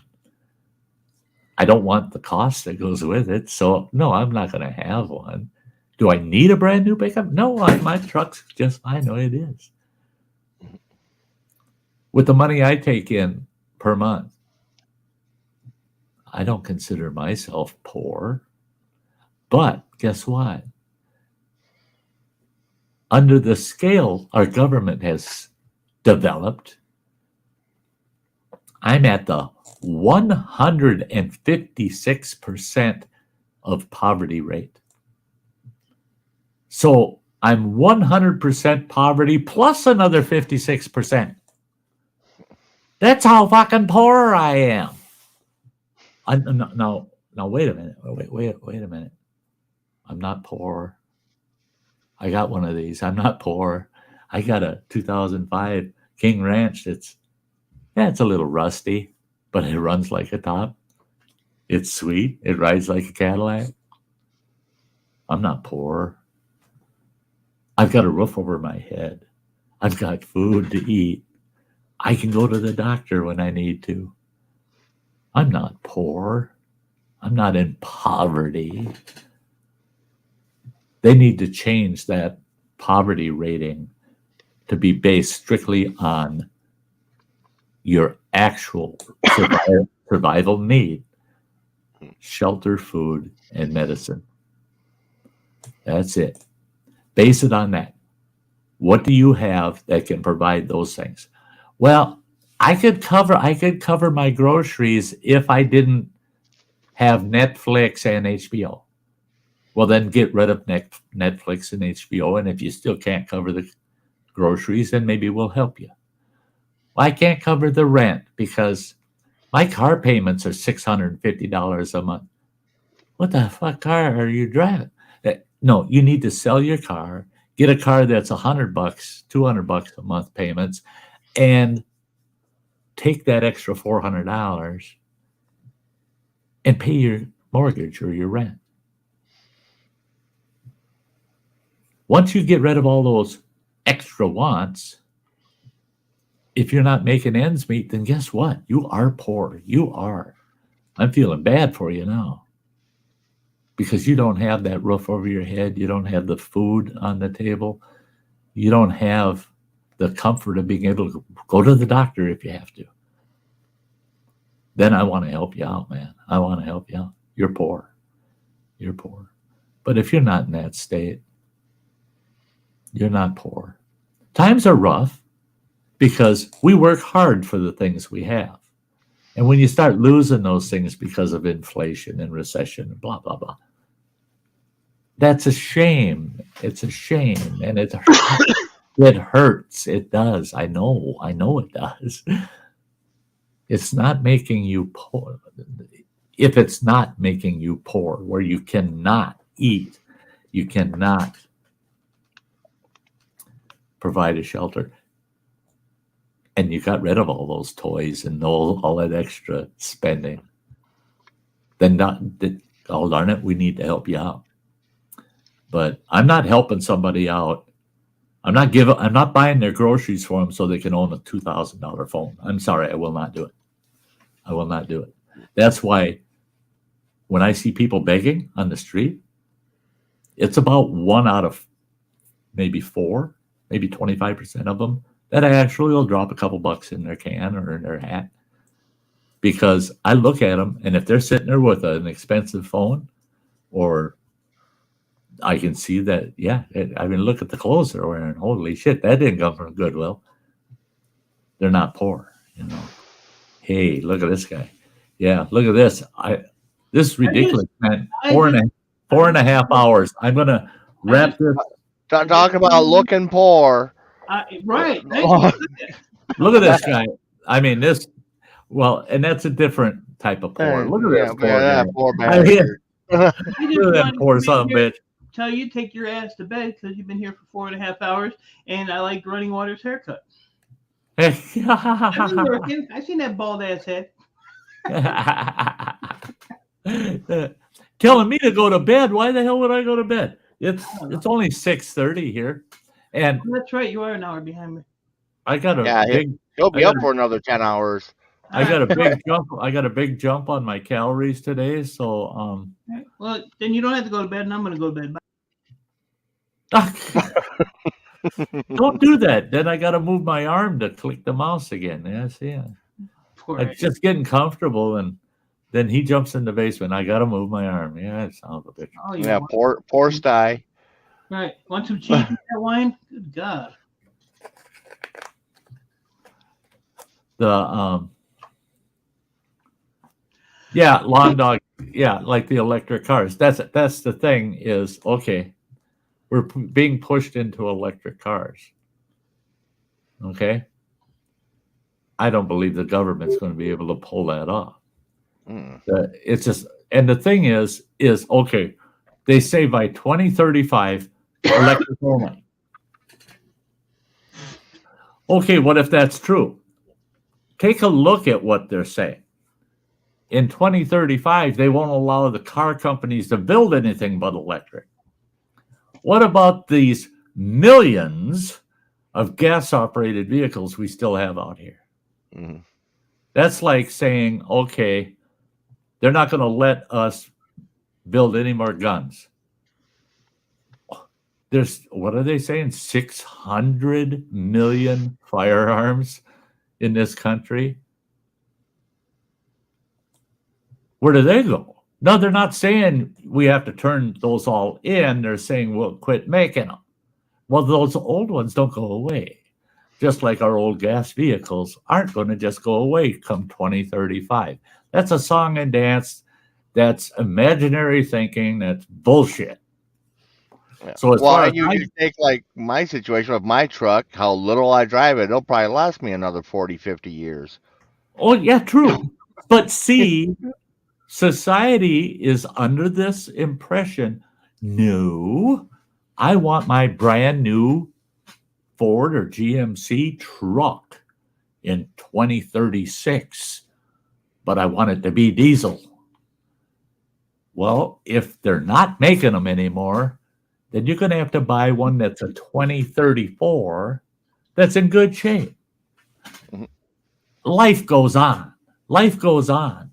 I don't give a shit what they think they're going to do. Life is going to go on. You watch. You watch, guys. I'll be dead and gone probably. But you Well, watch. and so will most of these people making these policies. They'll be die of old age before any of this comes in effect. Yeah. So they can promise all they want, decade or so down the road, when they've Hey, only got, JCC. 5 to 10 years left on their lifespan. I just understand Chevy's building a Silverado electric truck, $107,000. Yeah. Who can afford that? And then it's going to have a lower model for $60,000. That just any normal Joe can go buy one of those. And a replacement battery is like $20,000. Yeah. Well, see, and I love it when we get these electric cars that come up by us for like Apple Fest and stuff, and then find out there's nowhere to charge the darn thing for good 3-hour drive. Yeah. This whole electric car thing doesn't have me too worried. Take a look at the way the country's whole attitude of this issue has changed. That it's going to die along the road. It's just not. It ain't. This electric cars someday will probably occur. It ain't going to happen soon enough that any of us should be sweating our balls off over it. It's ridiculous. It's just you're getting so hyped up on this that you're not thinking reasonably. It's not going to affect you. I guarantee it. That part of it is not going to affect you. What we got to worry about are these fuel prices. How the hell are you going to heat your house? How the hell are you going to drive your vehicle? How in the hell are we going to run our diesel trucks down the highway to get our groceries? That's what we got to worry about. The electric car industry, I don't give a shit about it. I don't give a shit about it. Here's a good example. Now, this will freak you out. When they were developing, my uncle was an executive with Chrysler, by the way, and Uncle John, Donnie. Yeah. But when they first came out with the 318 V8, in their research and development, they were able to design and build and run a Chrysler 318 that got 42 miles to the gallon in a 6,000-pound family-sized car. Guess what happened to it? It got shelved. Gas was only 24 cents a gallon at the time. Who gives a shit if it gets 42 miles a gallon? No, we want muscle. We could give a shit about the gas prices. They shelved it and it went away. It's a thing of history. It's gone. It's past. They're not going to go back to it because it didn't have the emission controls and shit in it. This is a bare bones engine that was designed for fuel efficiency. Kaiser Frazer did the same thing in the late 1930s. They were building, Kaiser Frazer built cars that were, this is nuts. They had aluminum and stainless steel vehicles. And they ran large 4-cylinder gas engines in them that got over 30 miles a gallon for a sedan, big sedan. They failed. The company failed. It went belly up. Nobody wanted to buy them because nobody gave a shit about 32 miles a gallon, and they didn't give a shit about whether the car rusted out or not. They were so far ahead of their time that everybody said that's foolishness. It's just like the electric car. They were so far ahead of where we were going to eventually end up that it just died. It just died. These things die. And I think the electric car eventually will, they're not going to disappear, but this hype is going to die off. You watch, this hype is going to die off. It will die off. The big thing that won't die off is energy. We need more power plants. We need more refineries, and we need to open up our fuel reserves. Coal, natural gas, oil. Got to open it up, and I think that's coming. Well, I need to stop this whole narrative of nuclear being bad. Yeah, I mean, that's our best option for energy. Mm-hmm. Yeah, they're saying that 25 days and we'll be out of diesel. That's hype again. Pre-election hype. Mm-hmm. Quit panicking, people. And I have to believe the majority of the country isn't buying into the 25 days and we won't have heating oil or trucks won't run because we'll be out of fuel totally. Nobody's buying into it. And it's, even if it was true, nobody's buying into it because it's just pre-election. Mm-hmm. If they waited for 2 weeks after the election to bring it up, now people are going to talk about it. Mm-hmm. But because they bring it up 2 weeks before election, everybody's going, it's just fucking hype. Until this election's over, let's not talk about that shit, about any of it. Let's see where things are going to go. Yeah, And we're not seeing any shortages out here. We're seeing high prices, but you know, we're not turned away at all. And no one's running out of fuel. And we're getting used to these high prices, aren't we? The high prices have become common, and we don't accept it, but it's common. We know it's there. Will we ever get back to $3.29 a gallon or $2.39 a gallon? Holy shit. $2.39. We go back to January of 2020. $3.48 here. Right now? Mm-hmm. Yeah, 326 here, and then what's that? $4.95 for diesel here in Nebraska. Ohio, when diesel was $5.49. Mm-hmm. Yeah, ours is $3.57 here in Ashland. Yeah. Today, early today when I was in town. So, yeah, it cost me. I went to Ohio. I did a trip to Ohio, and it only cost me $80 for fuel round trip, and it's usually about 100, 120. That was pretty good. Yeah. But the U-Haul truck cost me more because I fucked up on the mileage. I didn't put enough mileage, so I had to pay for 61 extra miles. Yeah. Made me mad. Well, that's, I'm sitting at half a tank in my truck. And when I went to town 3 days ago, it was $3.76 a gallon. I'm going, yeah, it was $3.95 a gallon just a few days before that. I should probably swing in, top it off. And I said, piss on it. I'll give it a few days. I'll be back in town. Well, I went back to town the other day, and I'm going, oh, wow, $3.64. Now I should put some in. Well, then this morning when I went out, I'm going, oh, $3.50 something. Hey, now I should put some in. I didn't put any in today either. But I did buy some 2 gallons of gas for the chainsaw at $3.50. So I wasn't going to take any chances. I got to have my. When you got the gas for the chainsaw, was your truck at the pump when you pumped that gas in the can?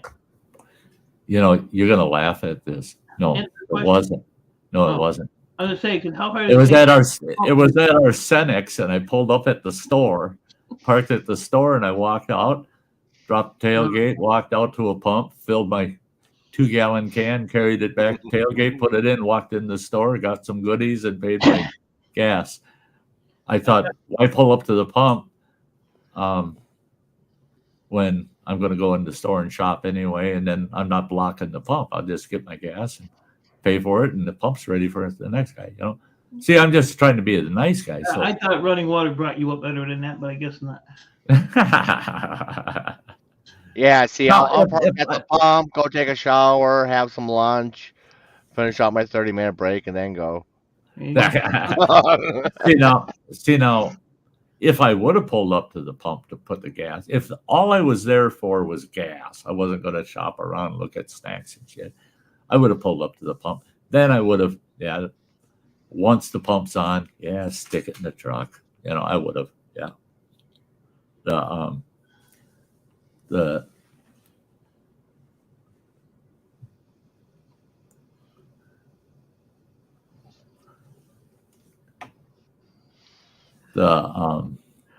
supply of diesel that's in the U.S. now. See, and that's the thing is, they're throwing that number out, but you're not seeing all the behind the scene calculations that go into fuel consumption,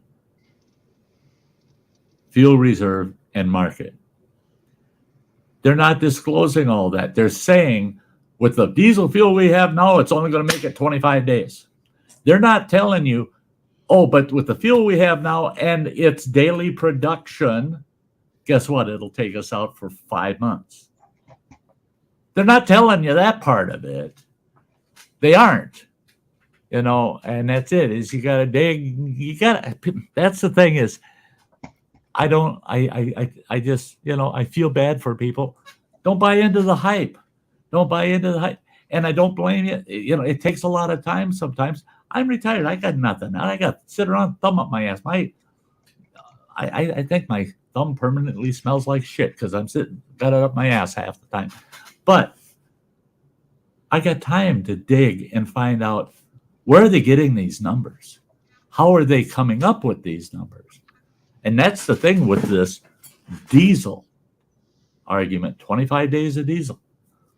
That's based on what we have available in the U.S. today. It's 25 days worth. It is not including daily production. That number does not include daily production. That's our reserves. That's what's in stock. They're not talking about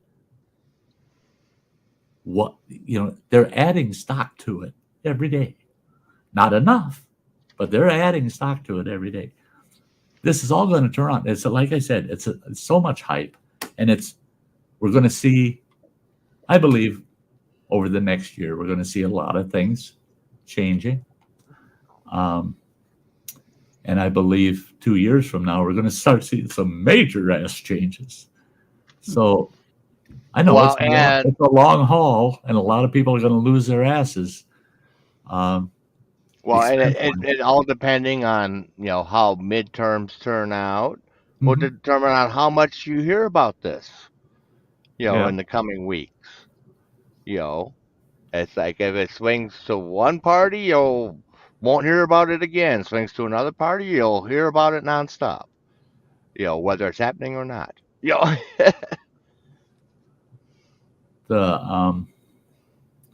You know, and I understand, and I hear what people are, you know, our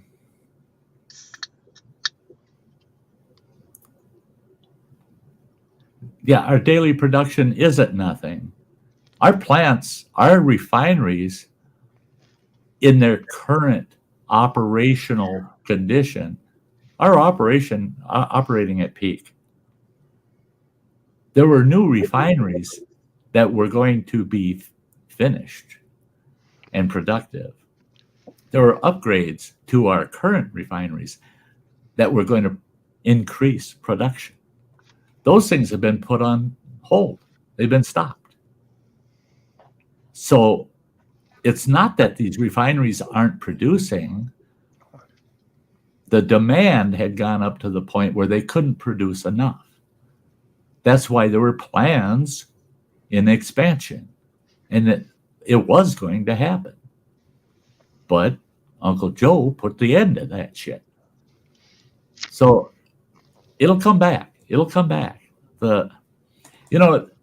It's not the end of the damn world, guys. It's not.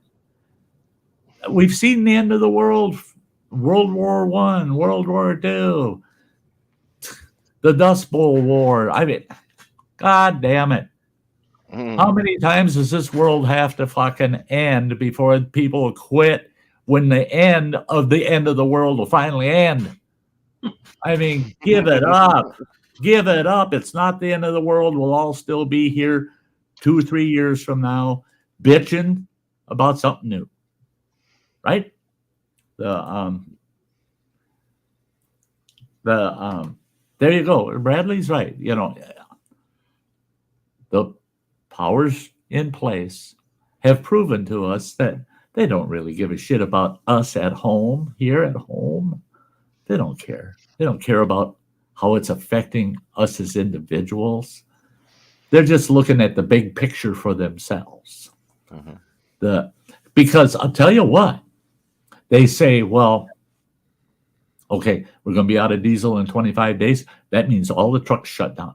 Guess what? That means you will not have any groceries within a week anywhere in this country.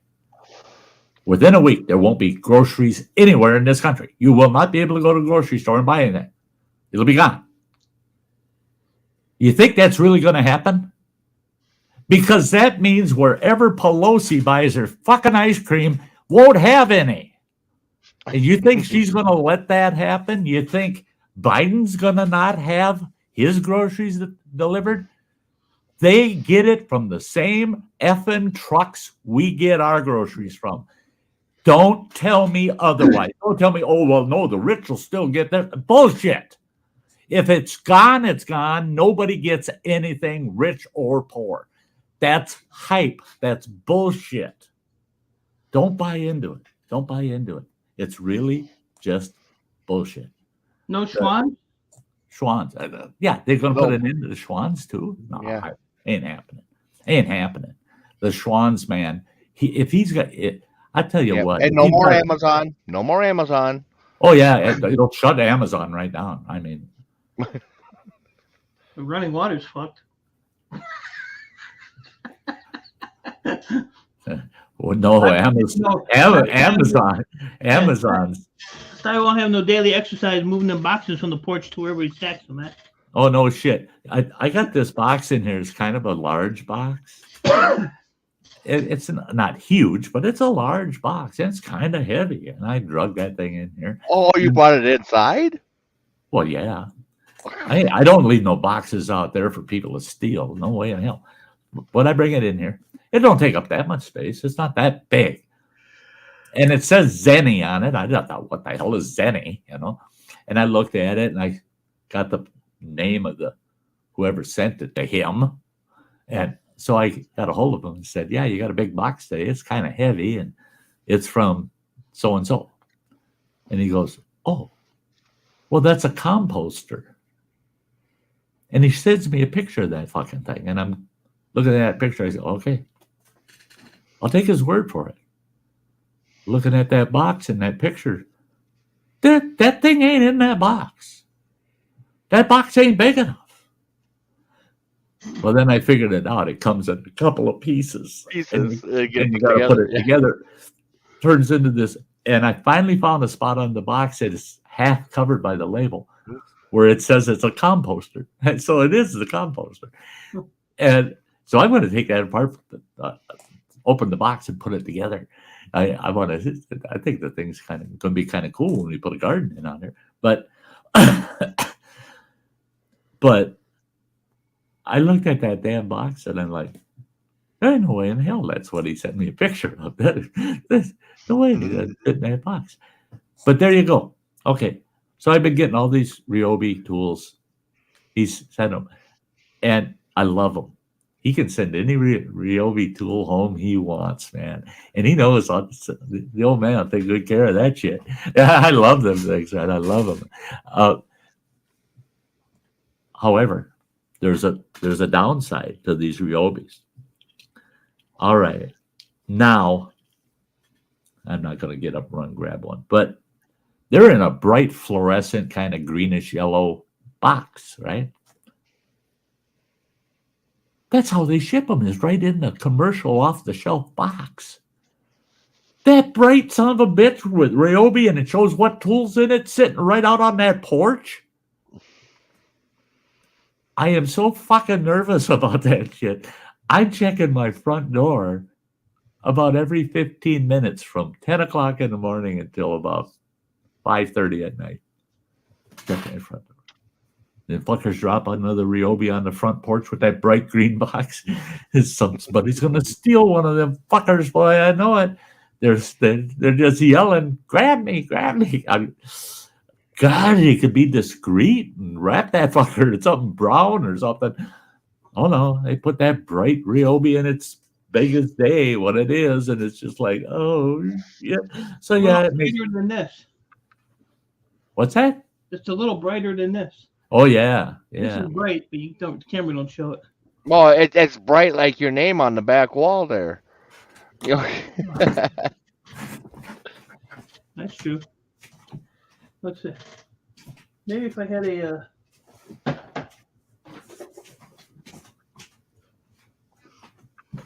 don't know, my sticker's not kind of... Let's see. Got to be something kind of like that green. Almost. Mm-hmm. Pretty close. Yeah.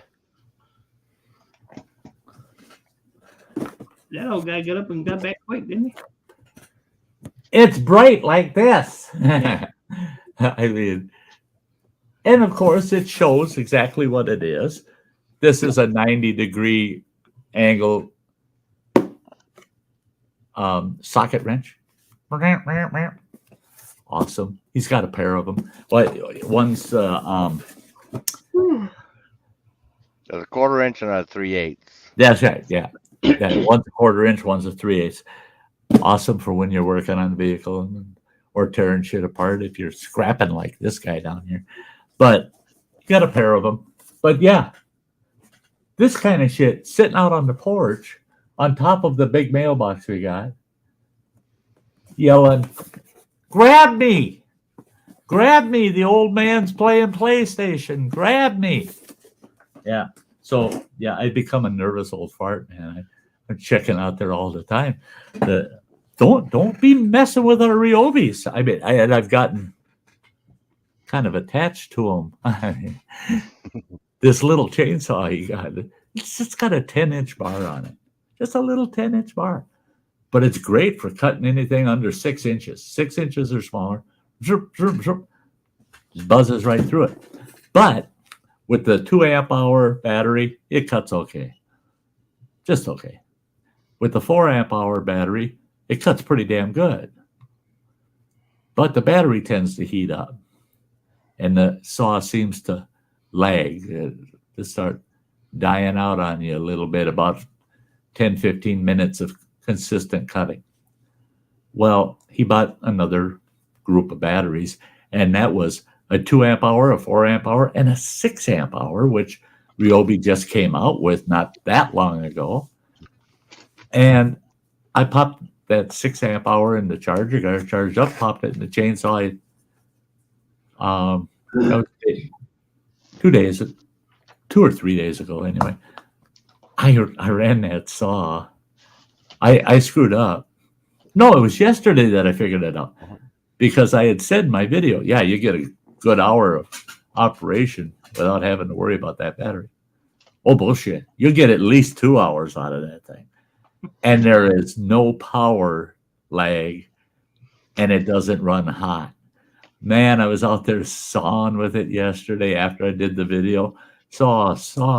I sawed for a half an hour, 45 minutes, constantly, just zing, zing, zing, constant, cutting through some good size stuff, 6-8 inch stuff. I come in, pop the battery out of it, popped it in the charger so it's topped off and fresh for me on Tuesday. And I looked, 1 bar. It's got what, 4 or 5 bars on it for the power level that's in it. It's only down 1 bar after running it for about 45 minutes. Constant 45 minutes. So I think you could run that thing constantly for a good 4 hours before the battery's down to where you start feeling some lag. Yeah, it's sweet. It's sweet. Those 6 amp hour batteries were the bigger tools. They go pretty good. And I'm impressed because they're 18 volt and they got as much power as they do.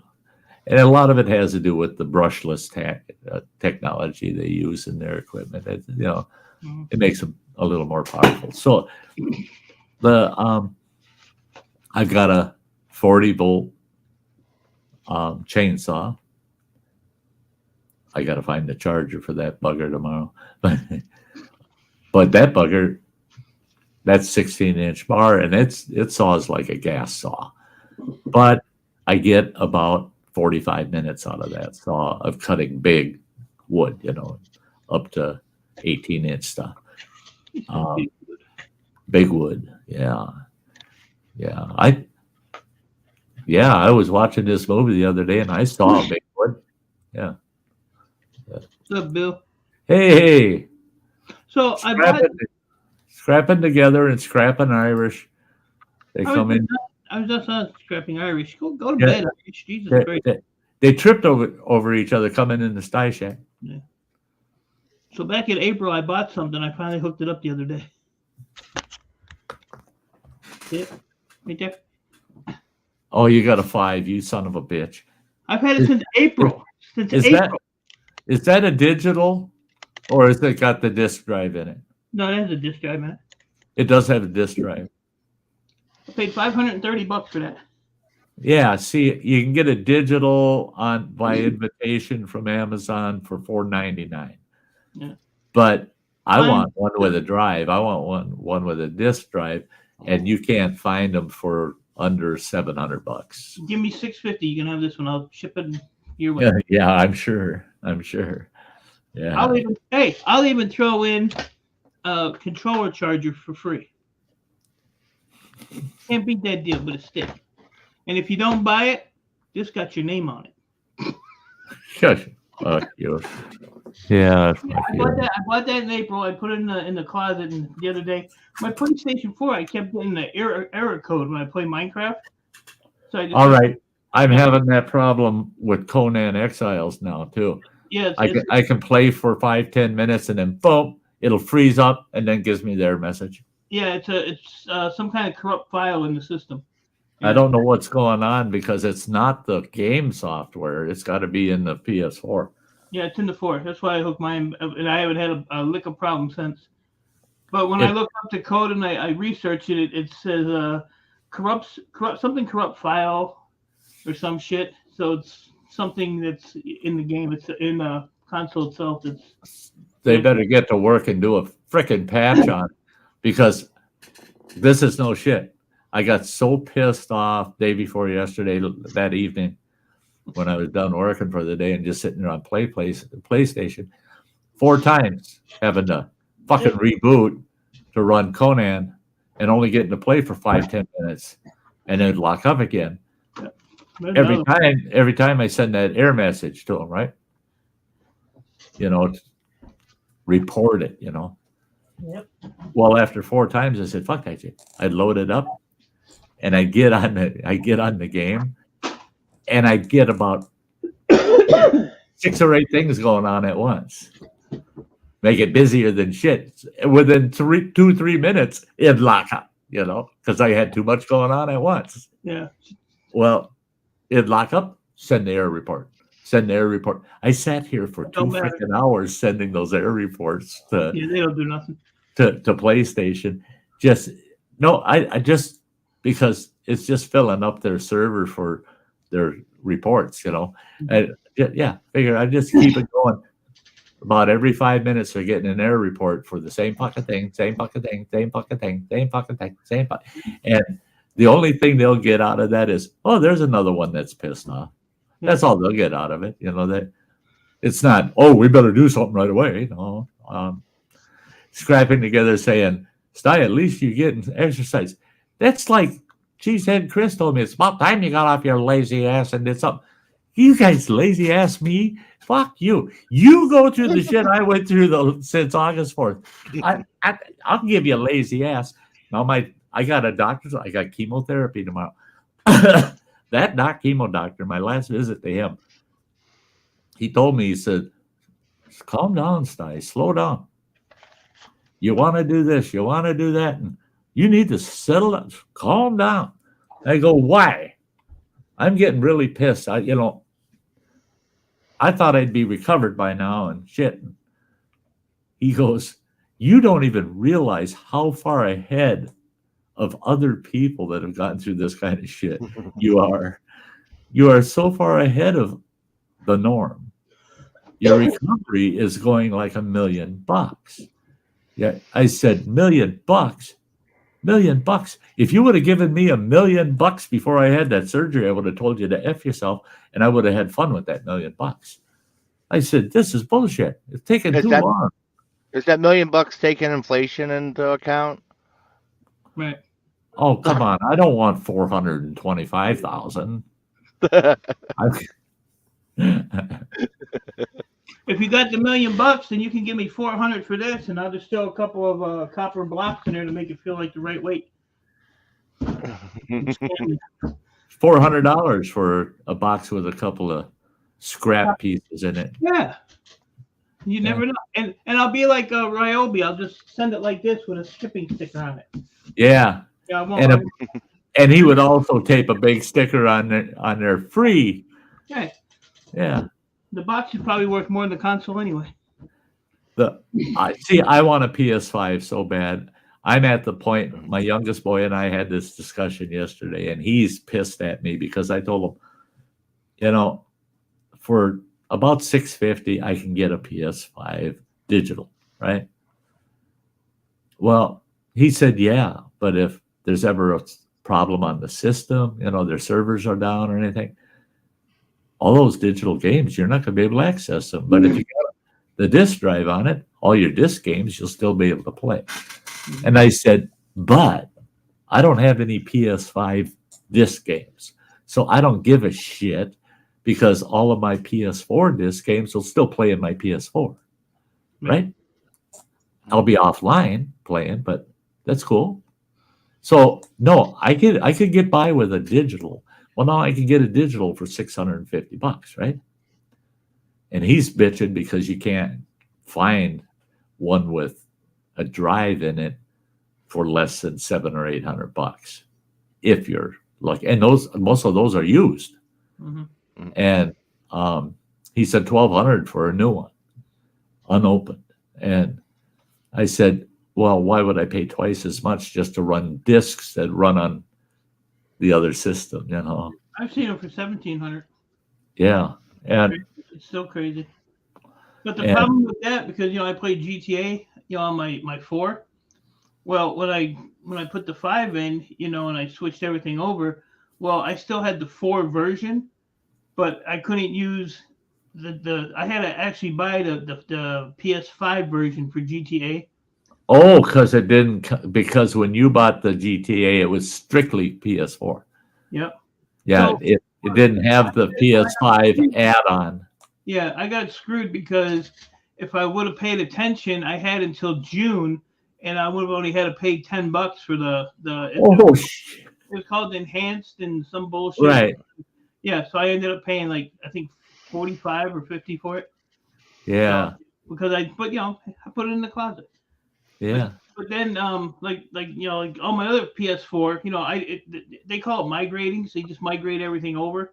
Right. But when I put when you migrate your GTA 5 from 4 to 5, you can't play with anybody with a 4 anymore. So So your friends have to have a 5 if they want to play GTA with you.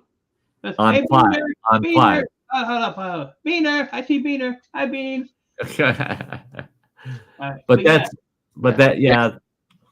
Those are some of the cross compatibility issues they've been getting bitched at about, Yeah, but it sucks.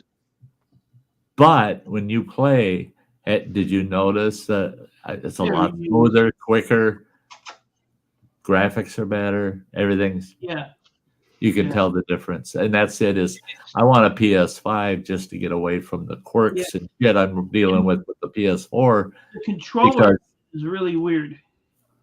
That's what I heard. Is that if you're like in GTA and like if you're playing, it's real easy. Yeah. So if you pull a gun up on GTA, it'll only go so far in, and then you have to push down on it to bring the gun up. And the same thing on the other side, you have to push all the way down on it to fire it. So you have like 2 different settings. I forget what they call it. It's what a dual action or some shit where it's got like 2 levels per button. Yeah, but it's like this button here. You push it so far, it'll raise the gun, but it tightens up. There's something inside there that tightens it up, and you have to like give it a hard push to get it to come up, and then the same with this one to fire it. It's really, and even like driving the car, it's the same way. It'll go, so far. So I had to get used to all that crap, but now it takes a little while to get used to.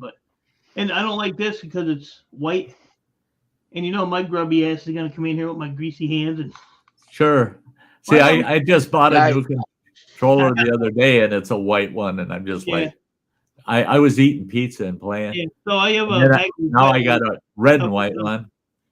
I had a red and white one, so I'll come to cleaning swabs. I had to wash the whole fucking thing because it was red and white. Racist controller. What? Racist controller. Oh yeah. It's got a little black on it, but my neighbor gave me the charging system because he didn't want it, and all it does is sits on there. That's it. It just charges. You can put 2 of them on there. So I've got one of those for the PS4 and PS3. I can just drop the controllers in it and it charges them. Yeah. And then he gave me his PS5 headset. Oh, cool. He didn't like it, so I ended up with that for free. I get all kinds of shit. But you're filling my box. Yeah. $400. You're filling my box. $400 and 2 1-pound ingots of copper. You can have this box. Yeah, you son of a bitch. Shipped out tomorrow. No, I don't need any more copper. My PayPal. My PayPal's in my link. You sent me a nice ingot of. 400. No, I don't need the copper. I need the PlayStation. I'll make you a deal because you're a friend. $450 for the copper. Yeah. I wish copper was worth the deal. Yeah, no shit. Cost you more to ship it than what you get from the copper. Yeah. Hey, Bradley. Yeah. Hey, had all the systems, PS1 to PS4. I've got 1, 2, 3, and 4. I got all 4 systems. The PS1, that's stored away. But I got my PS2, PS3. I brought down. I gotta get it hooked up. But I got my 2, 3, and 4 all in the entertainment center now. I want to get a 5. I don't know how I'm going to get a 5. $450. But I'm just going to get the damn box and some copper. The problem is every time I send Sty something, it costs me $1 million just to send it. It wasn't my fault you sent that heavy son bitchin' box for $50. I mean, God almighty, he sends this big ass box full of all kinds of shit. Everything he had around his workbench, he was throwing in there, man. There was some awesome items in there, but I rewatched that video about a week ago. Did you? Yeah, that was fun. I've rewatched it a couple times because that was a fun reveal. Just trying to get into some of that shit was a chore, but the way he taped it all up. But yeah, there was some pretty good shit in there. And he must have told me 50 times, "You realize how much that damn box cost me?" I said, that ain't my fault, man. You realize how much the electrical tape? The only thing that when I opened that box that wasn't in there that I was hoping was Earl. Because as he was packing that box, Earl jumped in the box. And he's sitting in the box, and Mike's putting shit in around Earl, packing it in around Earl. And it was like, yeah, you can send Earl. I'll take Earl. As far as cats go, I'm not a cat person, but I'm an Earl person. Earl's a person. I don't see Earl as a cat. He's a person. I could handle Earl. I tried to get him in there. I tried. Huh. Yeah, I haven't heard that anybody has been having trouble with freeze ups or overheating. Now the overheating, I take that back because I did see like a review type video where for $40 you could buy a base for it that's got a good power fan in it. It cools it, and they don't have any issues then with it. Well, and I think a lot of that also has to do on where you're placing it. The People location. putting it in cabinets or under their TV, and you got other stuff that's already creating heat as it is. Right. Not getting good circulation. Not enough circulation, airflow around it. And a lot of people are complaining about that is the fact that it's a vertical system and it doesn't lay on its side. It won't fit anywhere. And there's, like you said, running water. A lot of people are sticking it in a bookcase, and they got books on either side of the damn thing. Well, yeah, it's going to overheat.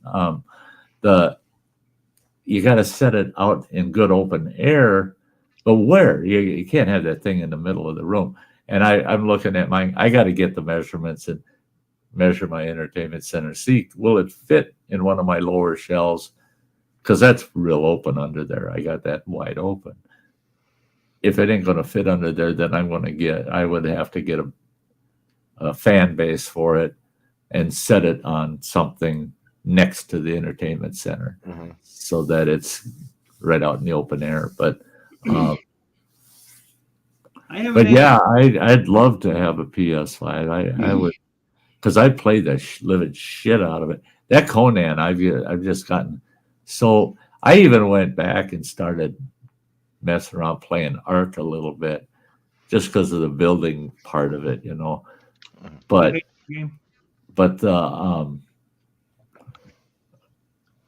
that Conan Exiles, I'm on my third. Well, no, actually, this is my fourth now. I've already deleted 3 worlds where I worked. I've got hundreds of hours into this son of a bitch already now. And my first 3 worlds, I built them all up, built these big goddamn forts and castles and shit. And I'd trigger purges so that they could attack them and see how well my slaves are going to defend my fort and shit. And then I go, well, but I want to build this. Well, because of the PS4 system, at a certain point, that world gets real laggy because you're getting way too much built in it. But I want to build something new, so I got no choice. You can't save multiple worlds.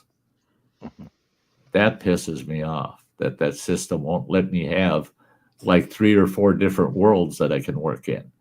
It's one world, period. You get 1 exile lands and 1 island of Sipta. That's all you get. So I have to delete a whole world that I worked all those hours on to be able to build this new thing I want to build. Well, I did try on the 3rd world I deleted. I thought, I'll just go and delete a couple of buildings, a couple of the big buildings. I'll just delete everything. And then I'll start over and build this thing. It remembers those buildings. That data still sits in there. It still lags and still gives you problems. Because it's like, no, you used up that server space already. Just because you deleted it doesn't mean it's not taking up space. So, and they said all those issues are eliminated with the PS5. Okay, you sons of bitches. You know what it's going to take for Sty to come up with enough money to buy one of them sons of bitches? $400 right now. Yeah, for some copper. can't afford that copper. These kind of deals, I ought to call a copper and say, hey, go check that guy out. He's a scammer, man. He's trying to sell me a PS5 and it's a box with copper in it. Yeah. That's it. I tell you what, if I felt iffy at all, what the flock is that?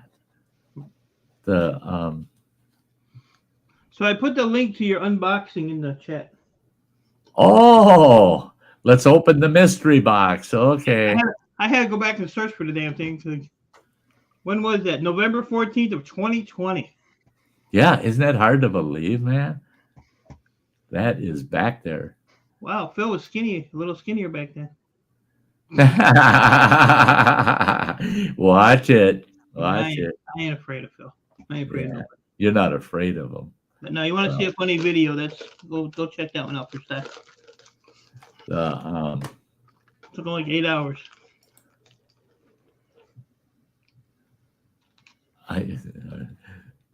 You went and got this shit all fucked up. I didn't do nothing. I can't believe this, guys. 5 hours and 15 minutes I've been on here chatting with people. You know why that's turning out, why this is turning out this way, all these hours of this shit, is because I have certain people come in at 2 o'clock and they hang out. And then that count goes way down. And then this new batch of people come in. And they hang out for an hour or so. And then a new batch comes in and they hang out for an hour or so. That's what drags this thing out. But right now, I see we're right down there. There ain't nobody viewing. I mean, we got people are they're cutting and running. I mean, so hate to do it, guys, but I think we're going to have to shut her down. You need to go eat anyway. Yeah, well, yeah, I'm ahead of the game on calories right now. I've already got 1,600 calories in me today, and I got to hit a minimum of 2,000 calories in a day. So that'll be easy to hit, but I prefer to exceed 2,300 calories per day because that's what they had me on with the tube feeding was 2,300 calories a day. So I figured that's my minimum. It should be my minimum. But yesterday I just fell shy. What was it? 40 calories shy of hitting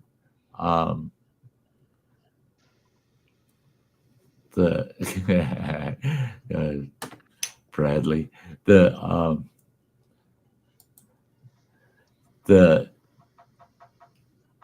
it's going on the channel right now. It's 5 o'clock in California, and it's prime time for you for content. Yeah.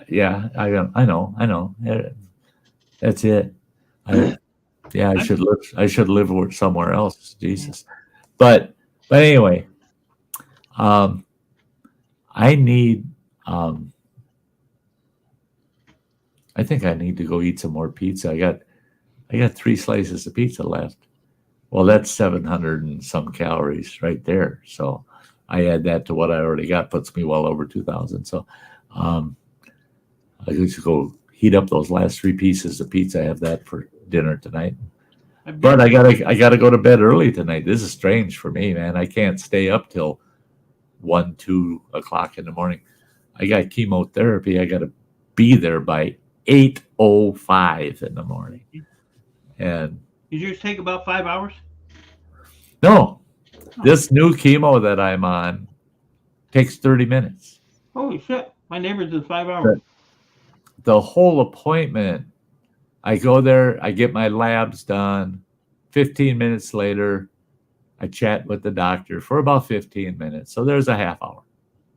Then I go to the infusion center, and with setup and tear down, and the half hour for the infusion, there's another hour attached to it. So it's an hour and a half beginning to end of the whole process. And that's 3 appointments squeezed into that hour and a half.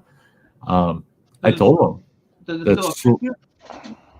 No, so far this chemo, I haven't felt the very first one, running water, remember that very first one, I had a sore throat after that chemo, especially the day after. It's just like I had swollen glands or something, sore throat. And I told the doctor that, and I had my second chemo then after that. And he said, if that happens again, I want you to give us a call. He said, because it could be affecting your glands, and that could be a side effect because it affects muscle, joint, fluid retention, things like that. So he said, we just want to keep an eye on it. And he said, but otherwise, no other symptoms. I said, no. Wow. Other than the sore throat, didn't notice nothing. Well, that last one I had, nothing. I mean, I didn't feel. In fact, when I got home, I wasn't home 20 minutes, and I'm out on the ride mower mowing the whole freaking lawn that day. Wow. I mowed the whole damn place, and at the end of the day, I'm going, I can't believe I did all that shit. I had chemo today. So I'm hoping, knocking on wood, that he said that if the second one went better than the first one, he says, I think you got a pretty easy ride for your year of dealing with that shit. And after this one, I go back 2 weeks later for another. And then after that one, it's only once a month. Nice. For 10 months. And so if I'm not feeling any side of it, and I guess it doesn't surprise me so much because this isn't like the extreme chemo you go through for the cancer treatment, to get rid of your cancer. Right. This one is kind of like a cleanup chemo. All it's doing is it's jacking up my immune system to attack certain types of cells. And what it does is my immune system now looks for those cancer cells and attacks them and kills them off. That's good. But what you got to watch for are some of those side effects, because if they start showing up, it means your immune system has gotten too active and it's disappointed that it can't find cancer cells to kill, so it starts attacking your organs. It wants to kill healthy tissue. So they want slightest symptom, boy, they want to know about it. They said, you don't wait till your next appointment, you call. Yeah. Because the chemo was making my neighbor real tired. That's what I was wondering if you got tired after when you first started. I mean, she was like a zombie for a while. Now she's a lot better, but it's like, good God. See that was my initial, that 6 weeks of chemo I went through initially to get rid, to actually target and treat the cancer, the big cancer, before they surgically removed it. All they wanted to do is try to reduce it in size before they did the surgery. Well, that chemo, the side effect list on that was a mile freaking long, all the shit it could do to you. Hair loss thing, that's why my beard got so damn thin. It's starting to come back a little. It's coming back, you can notice it. I think the side effect went the drippy water up there because he ain't got no hair. He ain't got no hair, yeah. But that chemo, the first few, what was it? It worked out 6 weeks. Oh, running water must have touched a button. But over that 6 weeks, the first 3, 4 chemos. Good night, Bradley. Night, Bradley. Those first few chemos went like $1 million. Didn't feel nothing. By the 4th one, then I was feeling the fatigue and feeling weak. Yeah, that's what she was. And otherwise, it wasn't. I didn't have any, other than the hair loss, losing my beard. But I didn't have the nausea or the constipation or the runs or anything like that. I just had that fatigue. And that actually got better towards the end of my chemo. But then the radiation, oh, that freaking near killed me. Hmm. That shit. The chemo, I wasn't worried about going through a form of chemo again. Going through that radiation scared the shit out of me. Yeah. I don't think she's on the radiation yet. I think it's still just the chemo. Good. Because the radiation is so hard on you. It's like they say, we call it internal sunburn. Yeah, they gave her like I think her thing was 2 years, but she's been doing good. I mean, she's been taking herself to her appointments and driving and all that shit again. So good. Well, that helps give her a positive attitude. She'll.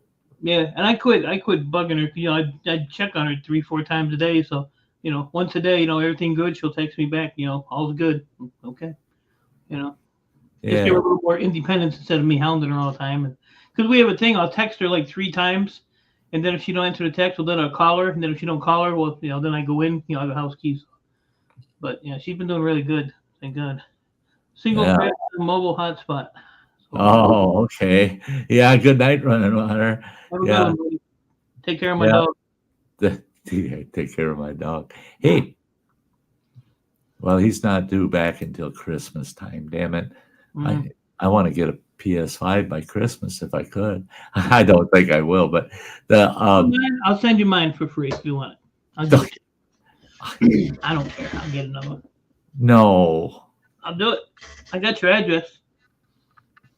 I'll tell you what. You come up with a price on it. You can send it to me, and I'll send you payments, man. Because I'll take a PS5. If I found a dead guy out here and he had a satchel with him, and I looked in it and he had a PS5, whoever would find him next would find him with a satchel without a PS5. Well, if you had a satchel with $600 in it, you'd still get a PS5. Well, that's it. A PS5 is a PS5. Right. No matter how you get it, right? And the only reason I want a PS5 so bad is I'm looking at this long winter where I'm just not going to be outside. I'm just not going to be out doing a lot of shit. And I'm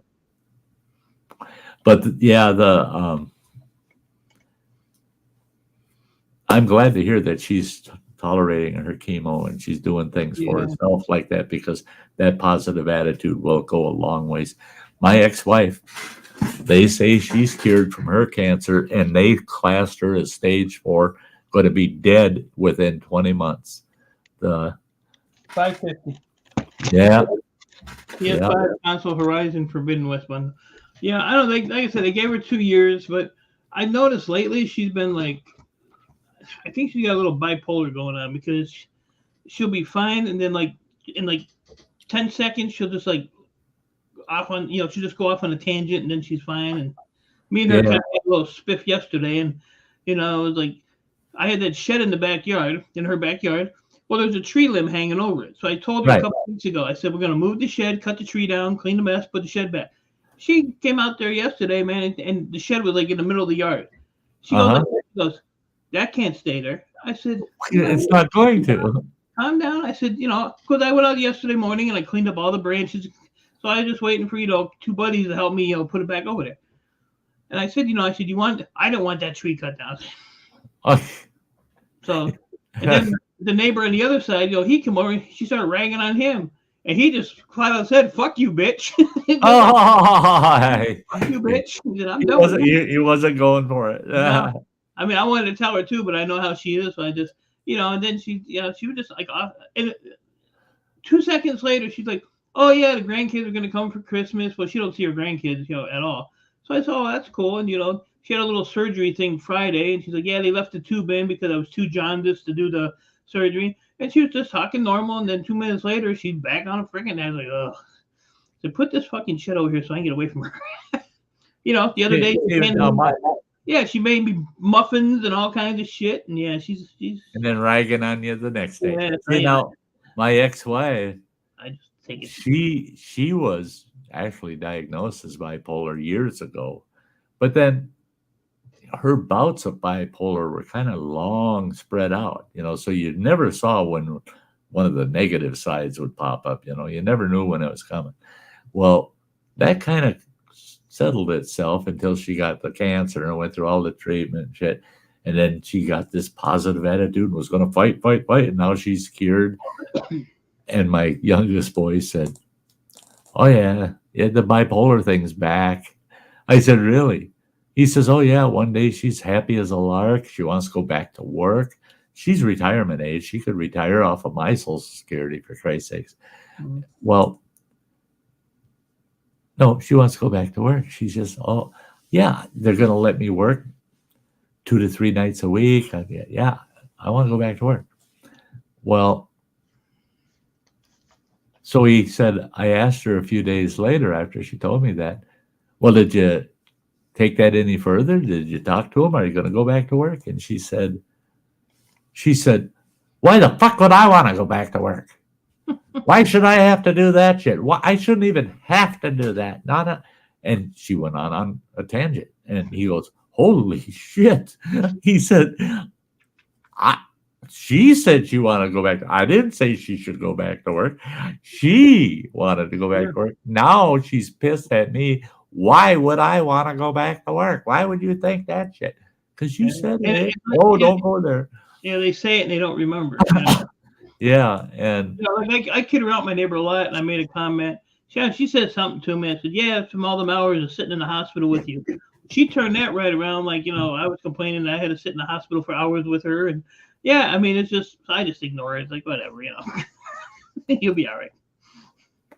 And I've gotten to that point. And I told her, I said, if I didn't want to do it, I would just tell you I don't want to do it. Right. But I mean, I've spent hours and hours, where I should be doing my, stuff. I mean, I got a lot of stuff that got put behind, but I'm not gonna do that to her. She ain't got nobody.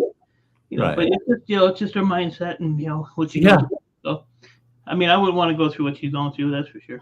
Right. So I just grin and bear it. That's it. Sometimes that's all you can do. It's like my poor daughter with her little one. I mean, that kid needs attention every single day. The disease that she's got is just nasty, and my daughter doing everything she can for that kid. So I tried calling her last night. Well, I sent her a message, said, "Hey, can you talk for a bit? Give me a jingle." All of a sudden, she sends me back this long text about, "It's been hell and little fun. I'm feeding her right now, and she's fighting that. And I got the 2 kids in the living room fighting, and I got that and that." And she's telling me how all these things that are making her day nasty. Mm-hmm. I just responded with, "Oh, I feel bad for you. Don't worry about it. Give me a call when you have a chance." She messaged me back and said, "Oh, I'll call you if I have a chance. Why even say that?" I'm sorry I even opened my fucking mouth. I mean, this was supposed to be a friendly contact that I just want to talk to you for a bit, girl. That's all. And yeah, I understand she's having a bad day, but oh my gosh, stop a minute and realize you don't have to make my day bad. Yeah. That's what, people when they're under stress, though, it's kind of, I've just learned to ignore it, And that's it. That's how I go, okay. It's not meant, it's just. Yeah, I just like, okay. I'll give her a couple of days, see if she calls. If she doesn't, then I'll message her back and say, "Hey, sweetie, give me a call when you get a chance." You have to let that shit run off like like her, I mean, my neighbor on the other side of me, man, he was just like, "Fuck you, I'm done with you, don't ask me for shit." And we're gonna take care of her all the time, And went in the house and I texted her a little while later and she never even answered me. So give her a couple days and I mean, I know she's fine because she just left in her car, a couple hours ago and came back. So sure, I'll let her sit for a few days and I'll sit and talk to her and explain, quit being a bitch and and that's the thing with if they're being bipolarish, it'll go away. Yeah. eventually it'll go away, and it'll be like that shit never happened, to Yeah, them. and the thing with her is, no matter what you say to her, she's like a sponge. She Uh-huh. soaks it in, and she don't forget anything you tell her. Well, And that's it. Is if she takes things, like offensive, or where they're not offensive at all. And she knows how I am, and she's like me. She'll throw it right back at me. uh Lately, and it's just whatever it is. I don't know. yeah. Isn't that what makes life colorful? I mean, Jesus Christ, the people of our world, I don't stress out over shit. It is what it is. No, right. Yeah, Well, I'm going to have to wrap this thing up. you need to go chill out for a while. It's a long The- time sitting there. Yeah, And my look, ass. my last live stream was May 3rd. Wow. That's the last time I live streamed. And you know what? It might be another couple of May 3rds before you see my ass live stream. I don't miss it. You come and visit though with me, and Yeah, I'm here. yes, I know, and I think it's great. It's great. It's real. It's great, and don't worry. Yeah, Sundays are rough because I have like 4 people that live stream. So like I got your thing, but I was outside in the garage working, Uh-huh. and then Scrapping Irish, I usually go on his on Yep. Sunday, and Amy Amore does her sports thing, so I go in there and harass her. So Irish got done, and I said, "Well, the old guy's still on, so I'm gonna run over there." So, Yeah. you're right. Surprise. Yeah, this old fucker. I was struggling to get through a 2-hour stream when I came back onto YouTube. Yeah, and once the weather starts getting colder, then people will be in the house more. Then it'll Yeah. When Viewership always goes up in the winter. because we've had good weather here. So Yeah, us too. I can't bitch about the weather, that's for sure. All right, well, Okay, guys out there in the chat, love y'all. take Y'all care, guys. take care. We'll all talk to you soon. Next Sunday for sure. Don't miss it. I'm not going to be starting around the campfire next week, so it'll be next Sunday. I'll see you next Sunday. This coming week, first week of November, I got to get this yard and shit done as much as I can before the Yeah, snow. how you gonna get all that water out of the yard? It's a lot of water. Water. You pointed at the yard. You said, "I got to get this yard." You went like that. All I see is water back there. Yeah. I got to fill in this pothole, and Right. yeah, that's a lot of work. Yeah. Hey, love you guys. You all take care. Thanks for watching. Take care. Sty loves you. God bless. We'll see you Sunday. Later. Thanks, Mike. Love you, buddy.